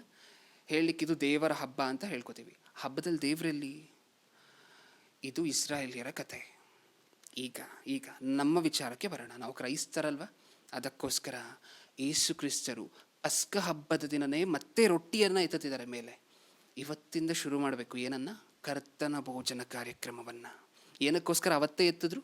ಏನಕ್ಕೋಸ್ಕರ ಅವತ್ತೇ ಶುರು ಮಾಡಿದ್ರು? ಏನಕ್ಕೋಸ್ಕರ ಗೊತ್ತಾ? ದೇವರು ಒಂದು ದಿನ ನಮಗೆ ಈ ಹಬ್ಬವನ್ನು ಆಚರಣೆ ಮಾಡಬೇಕಾದ್ರೆ 2 ಕಾರಣ ಇರುತ್ತೆ ಅಂತ ಹೇಳಿದರು. ಏನು? ನೀವು ನೆನ್ಪಿಟ್ಕೋಬೇಕು, ಮುಂದಿನ ಪೀಳಿಗೆಗೆ ಹೇಳಬೇಕು. ಇದಕ್ಕೋಸ್ಕರ ಹಬ್ಬ ಮಾಡಬೇಕು ಅಂತ ದೇವರು ಹಿಂದೆ ಒಂದು ಕಾಲದಲ್ಲಿ ಹೇಳಿದರು. ನೀವು ಮಾಡಿಲ್ಲ ಅಲ್ವಾ? ಹಬ್ಬ ಇವತ್ತು ಆಚರಿಸ್ತಿದ್ದೀರಾ, ಆದರೆ ಏನಕ್ಕೋಸ್ಕರ ಮಾಡಬೇಕು ಅಂತ ದೇವರು ಹೇಳಿದ್ರು ಅದನ್ನು ಮರ್ತಿದ್ದೀರಾ. ಈಗ ಅದಕ್ಕಿಂತ ಮುಖ್ಯವಾಗಿರುವಂತಹ ಒಂದು ಕಾರ್ಯಕ್ರಮವನ್ನು ನಿಮಗೆ ಒಪ್ಪಿಸ್ತಿದ್ದೀನಿ. ಅದರ ಹೆಸರು ಕರ್ತನ ಭೋಜನ ಕಾರ್ಯಕ್ರಮ. ಇದನ್ನಾದರೂ ಮಾಡ್ತೀರಾ ಅನ್ನುವಂತಹ ಉದ್ದೇಶ, ಅದರ ಜ್ಞಾಪಕಾರ್ಥವಾಗಿ ಪಸ್ಕ ಹಬ್ಬ ಏನಕ್ಕೋಸ್ಕರ ಆಚರಣೆ ಮಾಡ್ಲಿಕ್ಕೆ ಹೇಳಿದ್ರು ದೇವರು? ಇಸ್ರಾಯೇಲಿಯರನ್ನು ರಕ್ಷಿಸಿದ್ದಕ್ಕೆ, ಹೌದಾ ಇಲ್ವಾ? ಐಗುಪ್ತ್ಯರಿಂದ ಇಸ್ರಾಯೇಲಿಯರನ್ನ ಬಿಡಿಸ್ಕೊಂಡು ಬಂದಿದ್ದಕ್ಕೆ. ಇಸ್ರಾಯೇಲಿಯರನ್ನ ಚೊಚ್ಚಲ ಮಕ್ಕಳು ಎಲ್ಲ ಮನೆಯಲ್ಲೂ ಬಲಿಯಾಗ್ತಿದ್ರೆ, ಇಸ್ರಾಯೇಲಿಯರ ಮನೆಯಲ್ಲಿ ಮಾತ್ರ ಅದು ಆಗದೇ ಇದ್ದಿದ್ದಕ್ಕೆ, ಹೌದಾ? ಸೆರೆಯಿಂದ ಬಿಡಿಸ್ಕೊಂಡು ಬಂದಿದ್ದಕ್ಕೆ ಇಸ್ರಾಯೇಲಿಯರಿಗೆ ಒಂದಿನ ಹೇಳಿದ್ರು ಹಬ್ಬವನ್ನು ಆಚರಣೆ ಮಾಡಿ ಅಂತ. ಈಗ ನಾವು ಯಾವ ಸೆರೆಯಲ್ಲಿದ್ದೀವಿ? ನಾವು ಸೆರೆಯಲ್ಲಿಲ್ವಾ? ಅದಕ್ಕೆ ಯೇಸು ಕ್ರಿಸ್ತರು ಮತ್ತಾಯನು ಬರೆದ ಸುವಾರ್ತೆಯಲ್ಲಿ ಏನಂತಿದ್ದಾರೆ? ರೊಟ್ಟಿ ಕಾರ್ಯಕ್ರಮವನ್ನು ಕೊಡ್ತಿದ್ದಾರೆ ಶಿಷ್ಯಂದಿರಿಗೆ. ಇದನ್ನು ನೀವು ಆಚರಿಸ್ಕೊಂಡು ಹೋಗ್ತಾನೆ ಇರಬೇಕು ಮುಂದೆ ಕಂಟಿನ್ಯೂಸ್ ಆಗಿ. ಏನಕ್ಕೋಸ್ಕರ ಆಚರಿಸ್ಬೇಕು? ಒಂದು ಕಾಲದಲ್ಲಿ ಇಸ್ರಾಯೇಲಿಯರು ಸೆರೆಯಲ್ಲಿದ್ದರು, ಇಷ್ಟೇ ನಮಗೆ ಗೊತ್ತಿರುವಂತಹದ್ದು. ನಾವು ಸೆರೆಯಲ್ಲಿಲ್ವಾ? ಪಾಪ, ದ್ರೋಹ, ಅನ್ಯಾಯ ಇದೆಲ್ಲ ಸೆರೆ ಅಲ್ವಾ? ನಾವಿರುವಂತಹದ್ದು ಸೆರೆನೇ. ಅದಕ್ಕೆ ಶಿಷ್ಯಂದಿರ ಮುಂದೆ ನಿಂತು ರೊಟ್ಟಿಯನ್ನು ತೆಗೆದುಕೊಂಡು ಇದು ನನ್ನ ದೇಹ, ದ್ರಾಕ್ಷಾರಸವನ್ನು ತೆಗೆದುಕೊಂಡು ಇದು ನನ್ನ ರಕ್ತ. ಓಕೆ, ಇದನ್ನು ಏನಕ್ಕೋಸ್ಕರ ಗೊತ್ತಾ ನೀವು ಆಚರಿಸ್ತಿರುವಂತಹದ್ದು? ಇದನ್ನು ಏನಕ್ಕೋಸ್ಕರ ಗೊತ್ತಾ ನೀವು ನೋಡ್ತಿರುವಂತಹದ್ದು? ಒಂದು ಕಾಲದಲ್ಲಿ ಸೆರೆಯಿಂದ ಬಿಡಿಸಿದ್ದಕ್ಕೆ ಒಂದು ಹಬ್ಬವನ್ನು ಮಾಡಬೇಕು ಅಂತ ಹೇಳಿಕೊಟ್ರು. ಈಗೂ ನಾನೊಂದು ಆಚರಣೆಯನ್ನು ಕೊಡ್ತಿದ್ದೀನಿ ನಿಮಗೆ. ಆಚರಣೆ ಏನು? ರೊಟ್ಟಿ ಕಾರ್ಯಕ್ರಮ. ಈ ರೊಟ್ಟಿ ತಗೋಬೇಕಾದ್ರೆ ಎಲ್ಲ ನಾನು ನಿಮಗೋಸ್ಕರ ಮುಂದೆ ಕೊಡ್ತೀನಲ್ವ ರಕ್ತ, ಅದು ನಿಮಗೆ ನೆನಪು ಬರಬೇಕು. ನಾನು ನಿಮಗೋಸ್ಕರ ರಕ್ತ ಕೊಟ್ಟು ಬಲಿ ಆಗ್ತೀನಲ್ವ, ಆ ಬಲಿ ನಿಮಗೆ ನೆನಪು ಬರಬೇಕು. ಯಾವಾಗ ನೀವು ರೊಟ್ಟಿ ದ್ರಾಕ್ಷಾರಸದ ಕಾರ್ಯಕ್ರಮದಲ್ಲಿ ಕೈ ಹಾಕಬೇಕಾದ್ರೆ ಎಲ್ಲ ಏನು ನೆನಪು ಬರಬೇಕು? ಯೇಸು ಕ್ರಿಸ್ತರು ನಮಗೋಸ್ಕರ ಬಲಿಯಾದಂತಹದ್ದು, ಹೌದಲ್ವ? ಈಗ ಬರೋಣ ರೊಟ್ಟಿ ಕಾರ್ಯಕ್ರಮದ ವಿಚಾರಕ್ಕೆ. ಈಗ ಬರೋಣ ಕೊರಿಂಥದವರಿಗೆ ಬರೆದ ಮೊದಲನೇ ಪತ್ರಿಕೆ 11ನೇ ಅಧ್ಯಾಯ 20ನೇ ವಚನ. ಕೊರಿಂಥದವರಿಗೆ ಬರೆದ ಮೊದಲನೇ ಪತ್ರಿಕೆ 11ನೇ ಅಧ್ಯಾಯ 23ನೇ ವಚನ. 11:23.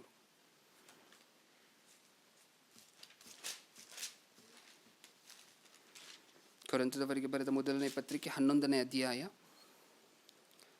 23ನೇ ವಚನದಿಂದ. ಇಷ್ಟೊತ್ತು ಪಸ್ಕ ಹಬ್ಬದ ಬಗ್ಗೆ ಆಲೋಚನೆ ಮಾಡಿ ನೋಡಿದ್ದೀವಿ. ಈಗ ರೊಟ್ಟಿ ಕಾರ್ಯಕ್ರಮದ ಬಗ್ಗೆ ಆಲೋಚನೆ ಮಾಡ್ತಿದ್ದೀವಿ. ಇದೆರಡಕ್ಕೂ ಏನು ಸಿಮಿಲಾರಿಟಿ? ಇದನ್ನು ಮುಂದೆ ನೋಡೋಣ ಒಂದು 5 ನಿಮಿಷ. ನಾನು ನಿಮಗೆ ತಿಳಿಸಿಕೊಟ್ಟ ಉಪದೇಶವನ್ನು ಕರ್ತನಿಂದ ಹೊಂದಿದೆನು. ಏನಂತಿದ್ದಾರೆ? ಮಾತಾಡ್ತಿರುವಂತಹದ್ದು ಯಾರು? ಪೌಲನೇ. ಆದರೆ ಈ ಉಪದೇಶ ಯಾರಿಂದ ಸಿಕ್ತಂತೆ? ಯೇಸು ಕ್ರಿಸ್ತರಿಂದ.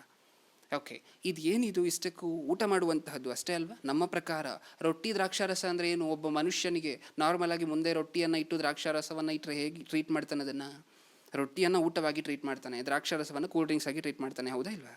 ಇದು ಹೊರಗಡೆ ಇರುವಂತಹ ಜನರಿಗೆ ಗೊತ್ತಿಲ್ಲ. ಆದರೆ ನಮಗೇನಂತೆ ಅದು? ಒಂದು ಉಪದೇಶ. ನಾನು ನಿಮಗೆ ತಿಳಿಸಿಕೊಟ್ಟ ಉಪದೇಶವನ್ನು ಕರ್ತನಿಂದ ಹೊಂದಿದೆನು. First point. ಇದೊಂದು ಕಾರ್ಯಕ್ರಮ ಮಾತ್ರ ಅಲ್ಲ, ಇದು ಊಟನೂ ಅಲ್ಲ. ಏನಿದು? ಉಪದೇಶ. ಉಪದೇಶ ಅಂದರೆ ಏನು? ಬೋಧನೆ. ಅಂದರೆ ಈ ಕಾರ್ಯಕ್ರಮದ ಹಿಂದೆ ಒಂದು ಬೋಧನೆ ಇದೆಯಾ? ನಾವು ಪ್ರತಿ ವಾರನೂ ಹೋಗಿ ರೊಟ್ಟಿ ಕಾರ್ಯಕ್ರಮಕ್ಕೆ ಕೈ ಹಾಕ್ತಿದ್ದೀವಿ ಅಂತ ಹೇಳಿದ್ರೆ ಬೋಧನೆ ಕೇಳ್ತಿದ್ದೀವಿ. ಆ ಬೋಧನೆಯಲ್ಲಿ ಏನೇನಿದೆಯಂತೆ? ಅದೇನೆಂದರೆ, ಕರ್ತನಾದ ಯೇಸು ತಾನು ಹಿಡಿದುಕೊಡಲ್ಪಟ್ಟ ರಾತ್ರಿಯಲ್ಲಿ ರೊಟ್ಟಿಯನ್ನು ತೆಗೆದುಕೊಂಡು ದೇವರ ಸ್ತೋತ್ರ ಮಾಡಿ ಮುರಿದು, ಇದು ನಿಮಗೋಸ್ಕರವಾಗಿರುವ ನನ್ನ ದೇಹ, ನನ್ನನ್ನು ನೆನೆಸಿಕೊಳ್ಳುವುದಕ್ಕೋಸ್ಕರ ಹೀಗೆ ಮಾಡಿರಿ ಅಂದನು. ಇಲ್ಲೊಂದು ಪಾಯಿಂಟನ್ನು ಹೇಳ್ತಿದ್ದಾರೆ ಯೇಸು ಕ್ರಿಸ್ತರು. ಏನಂತೆ? ನನ್ನನ್ನು ನೆನೆಸಿಕೊಳ್ಳುವುದಕ್ಕೆ ಹೀಗೆ ಮಾಡಬೇಕು. ಹೌದಾ? ಯೇಸು ಕ್ರಿಸ್ತರನ್ನು ನೆನೆಸ್ಕೋಬೇಕಂತ ಹೇಳಿ ನಾವು ರೊಟ್ಟಿ ಕಾರ್ಯಕ್ರಮದಲ್ಲಿ ಕೈ ಹಾಕ್ತಿದ್ದೀವಂತೆ. ಎಲ್ಲೋ ಕೇಳ್ದಂಗಿದೆಯಲ್ವ ಈ ಮಾತು? ಈ ಮುಂಚೆ ಆಲೋಚನೆ ಮಾಡಿದ್ರಲ್ಲಿ ವಿಮೋಚನ ಕಂಡ 12ನೇ ಅಧ್ಯಾಯದಲ್ಲಿ ಪಸ್ಕ ಹಬ್ಬದ ಬಗ್ಗೆ ಆಲೋಚನೆ ಮಾಡಬೇಕಾದ್ರೆ ಏನು ನೋಡಿದ್ವಿ? ಏನಕ್ಕೋಸ್ಕರ ಹಬ್ಬ ಕೊಟ್ಟರು ದೇವರು? ತಂದೆ ತಾಯಂದಿರು ದೇವರು ಮಾಡಿದಂತಹ ಮಹತ್ ಕಾರ್ಯಗಳನ್ನು ನೆನ್ಪಿಟ್ಕೋಬೇಕು, ಮಕ್ಕಳಿಗೆ ಹೇಳಬೇಕು. ಹೌದಾ? ನೆನ್ಪಿಟ್ಕೋಬೇಕು, ಹೇಳಬೇಕು. ಇದಕ್ಕೋಸ್ಕರ ಪಸ್ಕ ಹಬ್ಬವನ್ನು ಕೊಟ್ಟರು. ರೊಟ್ಟಿ ಕಾರ್ಯಕ್ರಮವನ್ನು ಏನಕ್ಕೋಸ್ಕರ ಕೊಟ್ರಂತೆ? ಮತ್ತೆ ಓದ್ತಿದ್ದೀನಿ. ನಿಮಗೋಸ್ಕರವಾಗಿರುವ ನನ್ನ ದೇಹ, ನನ್ನನ್ನು ನೆನೆಸಿಕೊಳ್ಳುವುದಕ್ಕೋಸ್ಕರ ಹೀಗೆ ಮಾಡಿರಿ ಅಂದನು. ಅಲ್ಲಿ ಪಸ್ಕ ಹಬ್ಬ ಏನಕ್ಕೆ? ನೆನೆಸ್ಕೋಬೇಕು, ಮಕ್ಕಳಿಗೆ ಹೇಳಬೇಕು. ಇಲ್ಲಿ ಏನಕ್ಕೋಸ್ಕರ ಅಂತೆ? ನೆನೆಸ್ಕೋಬೇಕಂತೆ. ಹೇಳಬೇಕಾ? ಇಲ್ಲೂ ಹೇಳಬೇಕಾ ಇಲ್ವಾ? 26ನೇ ವಚನ, ನೀವು ಈ ರೊಟ್ಟಿಯನ್ನು ತಿಂದು ಈ ಪಾತ್ರೆಯಲ್ಲಿ ಪಾನ ಮಾಡುವಷ್ಟು ಸಾರಿ ಕರ್ತನ ಮರಣವನ್ನು ಆತನು ಬರುವ ತನಕ ಪ್ರಸಿದ್ಧಿಪಡಿಸುತ್ತೀರಿ. ಹೇಳಬೇಕಾ? ಯಾವುದರ ಬಗ್ಗೆ? ಯೇಸು ಕ್ರಿಸ್ತರ ಮರಣದ ಬಗ್ಗೆ ಹೇಳಬೇಕಂತೆ. ಪಸ್ಕ ಹಬ್ಬದಲ್ಲಿ ಏನು ನೋಡಿದ್ವಿ? ನೆನ್ಪಿಟ್ಕೋಬೇಕು, ಹೇಳಬೇಕು. ಇಲ್ಲೇನು ನೋಡ್ತಿದ್ದೀವಿ? ನೆನೆಸಿಕೊಳ್ಳುವುದು ಅನ್ನುವಂತಹ ಪದವನ್ನು ಮತ್ತೆ ಓದೋಣ. ಇದು ನಿಮಗೋಸ್ಕರವಾಗಿರುವ ನನ್ನ ದೇಹ, ನನ್ನನ್ನು ನೆನೆಸಿಕೊಳ್ಳುವುದಕ್ಕೋಸ್ಕರ ಹೀಗೆ ಮಾಡಿರಿ. ನೆನೆಸಿಕೊಳ್ಳುವುದು ಸಿಕ್ತಾ? ಈಗ ನೆಕ್ಸ್ಟ್ ನೆನೆಸಿಕೊಳ್ಳುವಂತಹದ್ದು ಆದಮೇಲೆ ನೆಕ್ಸ್ಟ್ ವರ್ಡ್ ಏನು? ನೀವು ಈ ರೊಟ್ಟಿಯನ್ನು ತಿಂದು ಈ ಪಾತ್ರೆಯಲ್ಲಿ ಪಾನ ಮಾಡುವಷ್ಟು ಸಾರಿ ಕರ್ತನ ಮರಣವನ್ನು ಆತನು ಬರುವ ತನಕ ಪ್ರಸಿದ್ಧಿಪಡಿಸುತ್ತೀರಿ. ನೆನೆಸ್ಕೋಬೇಕು, ಹೇಳಬೇಕು. ಇಷ್ಟಕ್ಕೂ ರೊಟ್ಟಿ ಕಾರ್ಯಕ್ರಮದಲ್ಲಿ ಕೈ ಹಾಕ್ತಿರುವಂತಹ ನಾವು ಏನನ್ನು ನೆನೆಸ್ಕೋಬೇಕು, ಏನನ್ನು ಹೇಳಬೇಕು? ನೆನೆಸ್ಕೊಳ್ಳುವುದು ಅಂದರೆ ಏನು? ಹೇಳೋದು ಅಂದರೆ ಏನು? ಈಗ ಬಂದಿದ್ದೀವಿ ಮೈನ್ ಪಾಯಿಂಟಿಗೆ. ರೊಟ್ಟಿ ಕಾರ್ಯಕ್ರಮದ ಸಾರಾಂಶವನ್ನು ಈಗಲಿಂದ ಆಲೋಚನೆ ಮಾಡ್ತಿದ್ದೀವಿ. ಇಷ್ಟೊತ್ತು ಬ್ಯಾಕ್ಗ್ರೌಂಡನ್ನು ಆಲೋಚನೆ ಮಾಡಿದ್ವಿ. ರೊಟ್ಟಿ ಕಾರ್ಯಕ್ರಮದ ಥರನೇ ಇನ್ನೊಂದು ಕಾರ್ಯಕ್ರಮವನ್ನು ಕೊಟ್ಟಿದ್ರು ದೇವರು. ಯಾವುದದು? ಪಸ್ಕ ಹಬ್ಬ. ಹಬ್ಬ ಮಾತ್ರ ಬಂತು, ಉದ್ದೇಶ ಬರಲಿಲ್ಲ. ಹೌದಲ್ವಾ? ಈಗ ರೊಟ್ಟಿ ಕಾರ್ಯಕ್ರಮದಲ್ಲೂ ಏನಾಗಿದೆ ಅಂತ ನಿಮ್ಗೆ ಅನಿಸ್ತಿದೆ? ರೊಟ್ಟಿ ಕಾರ್ಯಕ್ರಮದಲ್ಲೂ ಏನು ಹೇಳಿದರು? ಪಸ್ಕ ಹಬ್ಬದಲ್ಲಿ ಏನು ಹೇಳಿದರು? ನೆನೆಸ್ಕೋಬೇಕು, ಹೇಳಬೇಕು. ರೊಟ್ಟಿ ಕಾರ್ಯಕ್ರಮದಲ್ಲಿ ನೆನೆಸ್ಕೋಬೇಕು, ಹೇಳಬೇಕು. ಅದೇ ಅಲ್ವಾ? ನೀವು ನೆನೆಸ್ಕೋಬೇಕು, ನನ್ನನ್ನು ನೆನೆಸಿಕೊಳ್ಳುವುದಕ್ಕೋಸ್ಕರ ಹೀಗೆ ಮಾಡಿರಿ. ಓಕೆ, ನೆನೆಸ್ಕೊಂಡ ನಂತರ ಏನು ಮಾಡಬೇಕು? ಅದನ್ನು ಕರ್ತನು ಬರುವ ತನಕ ಆತನ ಮರಣವನ್ನು ಪ್ರಸಿದ್ಧಿಪಡಿಸುತ್ತೀರಿ. ಅಂದರೆ ಸುವಾರ್ತೆ ಸಾರಬೇಕು, ನೆನೆಸ್ಕೋಬೇಕು, ಹೇಳಬೇಕು. ಆ ಹಬ್ಬಕ್ಕೂ ಇಲ್ಲಿಗೂ ರೊಟ್ಟಿ ಕಾರ್ಯಕ್ರಮಕ್ಕೂ ವ್ಯತ್ಯಾಸ ಇದೆಯಾ? ದೇವರ ಆಲೋಚನೆ ಒಂದೇ, ದೇವರ ಉದ್ದೇಶ ಒಂದೇ. ಪಸ್ಕ ಹಬ್ಬನೂ ಬಂತು, ಉದ್ದೇಶ ಬರಲಿಲ್ಲ. ರೊಟ್ಟಿ ಕಾರ್ಯಕ್ರಮನೂ ಇವತ್ತುವರೆಗೂ ಬರ್ತಿದೆ. ಹೌದಾ? ಯೇಸು ಕ್ರಿಸ್ತರು ಕೊಟ್ಟು 2000 ವರ್ಷ ಆಯಿತು. ಇವತ್ತು ಆಚರಿಸ್ತಿದ್ದೀವಾ ಇಲ್ವಾ? ಇವತ್ತು ಆಚರಿಸ್ತಿದ್ದೀವಿ. ಆದರೆ ಉದ್ದೇಶ ಮಾತ್ರ, ಆಚರಣೆ ಬಂತು, ಉದ್ದೇಶ ಬರಲಿಲ್ಲ. ಪಸ್ಕ ಹಬ್ಬದ ವಿಚಾರದಲ್ಲೂ ಅದೇ, ಹಬ್ಬ ಬಂತು, ಉದ್ದೇಶ ಬರಲಿಲ್ಲ. ಅದೇ ಅಲ್ವಾ? ಈಗ ನನ್ನನ್ನು ನೆನೆಸಿಕೊಳ್ಳುವುದಕ್ಕೋಸ್ಕರ ಹೀಗೆ ಮಾಡಿರಿ ಅನ್ನುವಂತಹ ಮಾತನ್ನು ಓದಿದ್ವಲ್ವ. ಇಷ್ಟಕ್ಕೂ ನೆನೆಸಿಕೊಳ್ಳುವಂತಹದ್ದು ಅಂದರೆ ಏನು? ಯೇಸು ಕ್ರಿಸ್ತರನ್ನು ನೆನೆಸಿಕೊಳ್ಳುವುದಕ್ಕೋಸ್ಕರ ಹೀಗೆ ಮಾಡಬೇಕಂತೆ. ನೆನೆಸಿಕೊಳ್ಳುವಂತಹದ್ದು ಅಂದರೆ ಏನು? ನೆನೆಸ್ಕೊಳ್ಳೋದು ಅಂದರೆ ಗ್ಲಾಸ್ ಮುಂದೆ ಬಂದಿದ ತಕ್ಷಣ ಒಂದು ಸರಿ ಕಣ್ಣು ಮುಚ್ಚಿಬಿಟ್ಟು, ಅಪ್ಪ ನೆನೆಸ್ಕೊಂಡೆ, ನೀನು ಶಿಲ್ಬೆಲಿ ಇರಬೇಕಾದ್ರೆ ಹಿಂಗಿರುತ್ತೆ ದೃಶ್ಯ ಅಂದ್ಬಿಟ್ಟು ಕಣ್ಣು ಮುಚ್ಕೊಂಡು ಕುಡಿಯುವಂತಹದ್ದ? ನೆನೆಸಿಕೊಳ್ಳುವಂತಹದ್ದು ಅಂದರೆ ಏನು?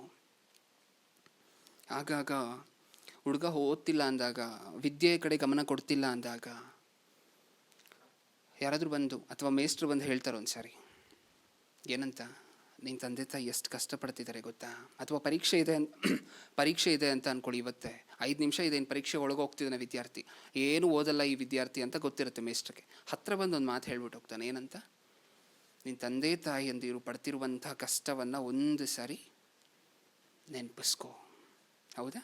ಅಂದರೆ ತಂದೆ ತಾಯಿಯಂದಿರು ಪಡ್ತಿರುವಂಥ ಕಷ್ಟವನ್ನು ನೆನಪಿಸ್ಕೊಂಡ್ರೆ, ಗಮನ ಕೊಟ್ಟು ಅಟ್ಲೀಸ್ಟ್ ಓದಿಲ್ಲ ಅಂತ ಹೇಳಿದ್ರು ಬರೆಯೋಕ್ಕಾದ್ರೂ, ಏನು ಪಾಸ್ ಆಗೋಕ್ಕಾದ್ರೂ ಟ್ರೈ ಮಾಡ್ಬೋದಾ?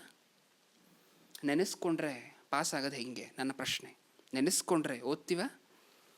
ಅಥವಾ ಹುಡುಗ ಇದ್ದಾನೆ, ಇನ್ನೊಂದು 2 ದಿನ ಇದೆ ಪರೀಕ್ಷೆಗೆ ಅಂದಾಗ ಅದೇ ಮಾತನ್ನು ಹೇಳಿದ್ವಿ ಅಂತ ಅಂದ್ಕೊಳ್ಳಿ. ಆ ಹುಡುಗನಿಗೆ ಇನ್ನು 2 ದಿನ ಇದೆ, ನಿನ್ನ ತಂದೆ ತಾಯಿಯಂದಿರು, ನಿನ್ನ ತಂದೆ ಹೋಗಿ ಮಾರ್ಕೆಟಲ್ಲಿ ಮೂಟೆ ಹೊರ್ತಾರಲ್ವ, ಆ ಕಷ್ಟವನ್ನು ಒಂದ್ಸರಿ ನೆನಪಿಸ್ಕೊ. 2 ದಿನ ನೀನೇ ಆಟೋಮ್ಯಾಟಿಕ್ಕಾಗಿ ಓದ್ತೀಯಾ, ಹೋಗಿ ಎಕ್ಸಾಮ್ ಬರ್ದು ಪಾಸ್ ಆಗ್ತೀಯಾ ಅಂತ ಹೇಳಿದ್ರು ಅಂತ ಅಂದ್ಕೊಳ್ಳಿ. ತಂದೆ ಮೂಟೆ ಹೊರುವಂತಹದ್ದನ್ನು ನೆನೆಸ್ಕೊಂಡ್ರೆ ಪಾಸ್ ಆಗ್ಬೋದಾ ಎಕ್ಸಾಮಲ್ಲಿ? ಹೆಂಗಿದು? ಹೆಂಗೆ ಅಂದರೆ ಇಲ್ಲೊಂದು ಪಾಯಿಂಟ್ ಅರ್ಥ ಮಾಡ್ಕೋಬೇಕು. ಏನಂತ? ನೆನೆಸಿಕೊಳ್ಳೋದು ಅಂದರೆ ನನ್ನ ತಂದೆ ಮೂಟೆ ಹೊರ್ತಿದ್ದಾರೆ ಅಷ್ಟೇ ಅಲ್ಲ. ನೆನೆಸಿಕೊಳ್ಳುವಂತಹದ್ದು ಅಂದರೆ ನನ್ನ ತಂದೆ ಪಟ್ಟರಲ್ವ ಕಷ್ಟ, ಯಾರಿಗೋಸ್ಕರ ಮೂಟೆ ಹೊರ್ತಿದ್ದಾರೆ? ನನಗೋಸ್ಕರ, ನಾನು ಫೀಸ್ ಕಟ್ಟಲಿಕ್ಕೆ ಅಲ್ವಾ ಅವ್ರು ಮೂಟೆ ಹೊರ್ತಿರುವಂತಹದ್ದು.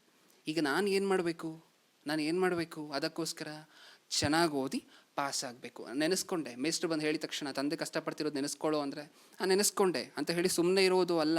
ಅದೆಲ್ಲ ಅಲ್ಲಿ ಹೇಳಿರುವಂತಹದ್ದು. ಏನು ಹೇಳಿದ್ದಾರೆ? ನೆನೆಸ್ಕೊಳ್ಳುವಂತಹದ್ದು ಅಂದರೆ ನೆನೆಸ್ಕೊಂಡು ಕೆಲಸ ಮಾಡಬೇಕು. ಹೌದಾ?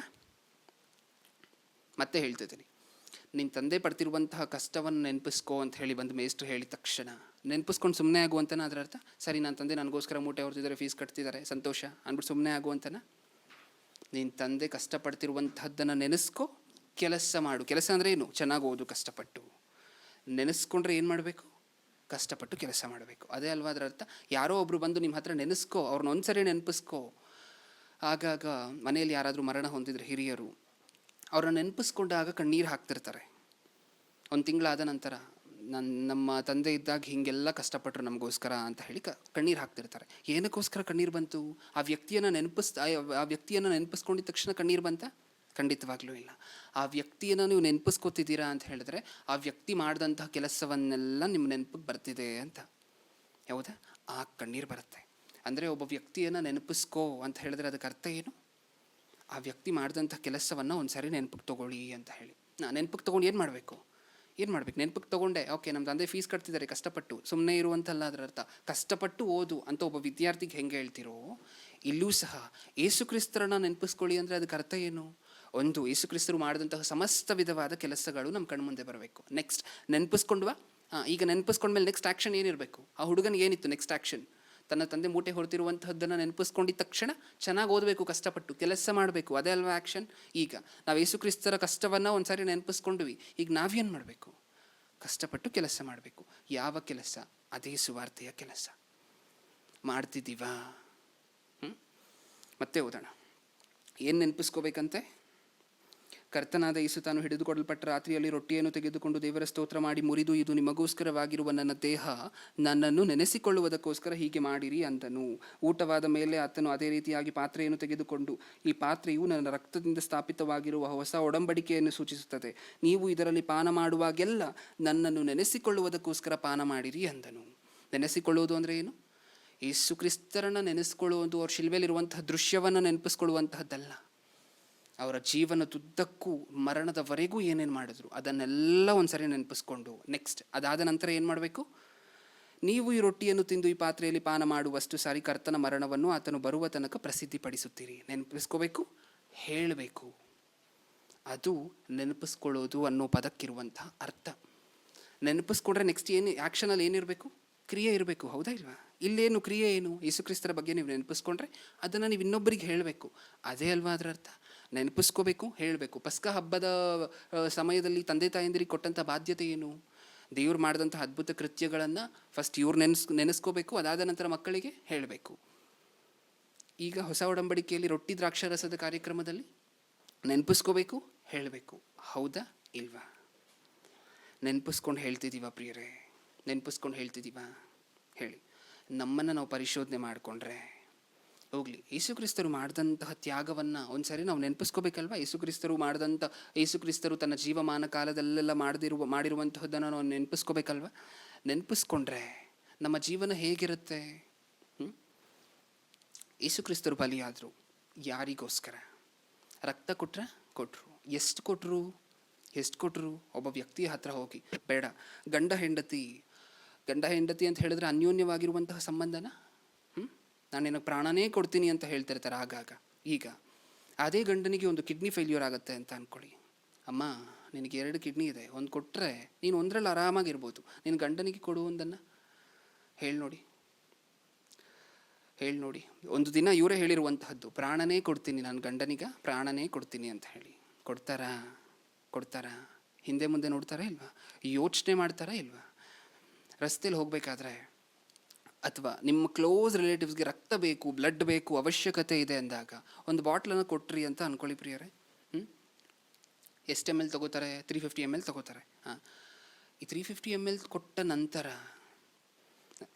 ನನಗೆ ಸುಸ್ತಾಗ್ತಿದೆ, ನನಗೆ ತಲೆ ಸುತ್ತು ಬರ್ತಿದೆ, ಅಥವಾ ರಕ್ತ ಕೊಡ್ಲಿಕ್ಕೆ ಮುಂಚೆ ಎಷ್ಟು ಯೋಚನೆ ಮಾಡ್ತೀವಿ? ಸುಸ್ತಾಗೋದ್ರೆ, ತಲೆ ಸುತ್ತು ಬಂದರೆ, ಎಲ್ಲಾದರೂ ರಸ್ತೆಯಲ್ಲಿ ಬಿದ್ದರೆ, ಅಂದರೆ ಅಷ್ಟೇ ಮೇಲೆ ರಕ್ತ ಕೊಡಬೇಕಾದ್ರೆ ನಾವು ಎಷ್ಟು ಸರಿ ಯೋಚನೆ ಮಾಡಿದ್ವಿ? ಒಂದು ಚಿಕ್ಕ ಅವಯವ ನಮ್ಮ ದೇಹದಲ್ಲಿ ಇರುವಂತಹದನ್ನು ಕೊಡಬೇಕಾದ್ರೆ ಎಷ್ಟು ಸರಿ ಯೋಚನೆ ಮಾಡಿದ್ವಿ? ಕೊಡ್ತಾ ಹೋಗಲಿ. ಯಾವ ಮನುಷ್ಯನಾದರೂ ಇನ್ನೊಬ್ಬ ಮನುಷ್ಯನಿಗೆ ನಿನ್ನ ದೇಹದಲ್ಲಿರುವಂಥ ಅರ್ಧ ರಕ್ತ ಕೊಟ್ಬಿಡು ಅಂತ ಹೇಳಿದ್ರೆ ಕೊಡ್ಲಿಕ್ಕೆ ಆಗತ್ತಾ?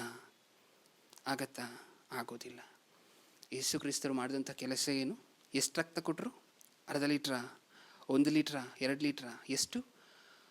ಕೊನೆ ರಕ್ತದ ತೊಟ್ಟೂ ಸಹ ನಮಗೋಸ್ಕರನೇ ಕೊಟ್ಟರು. ಹೌದಾ ಇಲ್ವಾ? ಹೌದಾ? ನಮಗೋಸ್ಕರನೇ ನಾವು ಕೊಟ್ಟಂತಹ ರಕ್ತ ಒಪ್ಕೋತೀವ? ಇದನ್ನಾದರೂ ತುಂಬ ಜನ ಇರ್ತಾರೆ, ನಾವು ತಪ್ಪು ಮಾಡಿದ್ದಕ್ಕೆ ಅವ್ರು ಏನಕ್ಕೋಸ್ಕರ ರಕ್ತ ಕೊಡಬೇಕಿತ್ತು ಅಂತ ಪ್ರಶ್ನೆ ಮಾಡ್ತಿರ್ತಾರೆ. ಯಾವತ್ತು ಅರ್ಥ ಆಗುತ್ತೆ ಗೊತ್ತಾ ನಮಗೆ ಈ ವಿಚಾರ? ಯೇಸು ಕ್ರಿಸ್ತರ 2ನೇ ಬರೋಣದಲ್ಲಿ ಯೇಸು ಕ್ರಿಸ್ತರು ತನ್ನ ಸೈನ್ಯದ ಜೊತೆ ಬಂದಾಗ ಆವಾಗ ಇರ್ತೀವಂತೆ ನಾವೆಲ್ಲರೂ. ಯಾರ್ಯಾರು? ನಾವು ಪಾಪ ಮಾಡಿದ್ದಕ್ಕೆ ಅವ್ರೇನಕ್ಕೆ ರಕ್ತ ಕೊಡ್ಬೇಕ್ರಿ? ಇದರಲ್ಲಿ ಏನಾದರೂ ಲಾಜಿಕ್ ಇದೆಯಾ ಅಂತ ಮಾತಾಡ್ತಿರ್ತಾರಲ್ವ. ಅವ್ರ ಕತೆ ಏನಿರುತ್ತಂತೆ 2ನೇ ಬರೋಣದಲ್ಲಿ? ಎದೆ ಬಡ್ಕೊಂಡು ಜೋರಾಗಿ ಕಿರಿಚ್ತಿರ್ತಾರಂತೆ. ಹೌದಾ? ಅದೇ ಕ್ಯಾಟಗರಿಯಲ್ಲಿ ನಿಂತ್ಕೊಂಡಿದ್ದೀವ? ನಾವೇ ಅಲ್ವ ಪ್ರಶ್ನೆ ಮಾಡಿದ್ದು, ಯೇಸು ಕ್ರಿಸ್ತರು ಏನಕ್ಕೋಸ್ಕರ ನಮಗೆ ರಕ್ತ ಕೊಡಬೇಕಿತ್ತು? ಅವ್ರು ರಕ್ತ ಕೊಡೋದ್ರಿಂದ ನಮಗಾಗುವಂತಹ ಲಾಭ ಏನು ಅಂತ ಹೇಳಿ.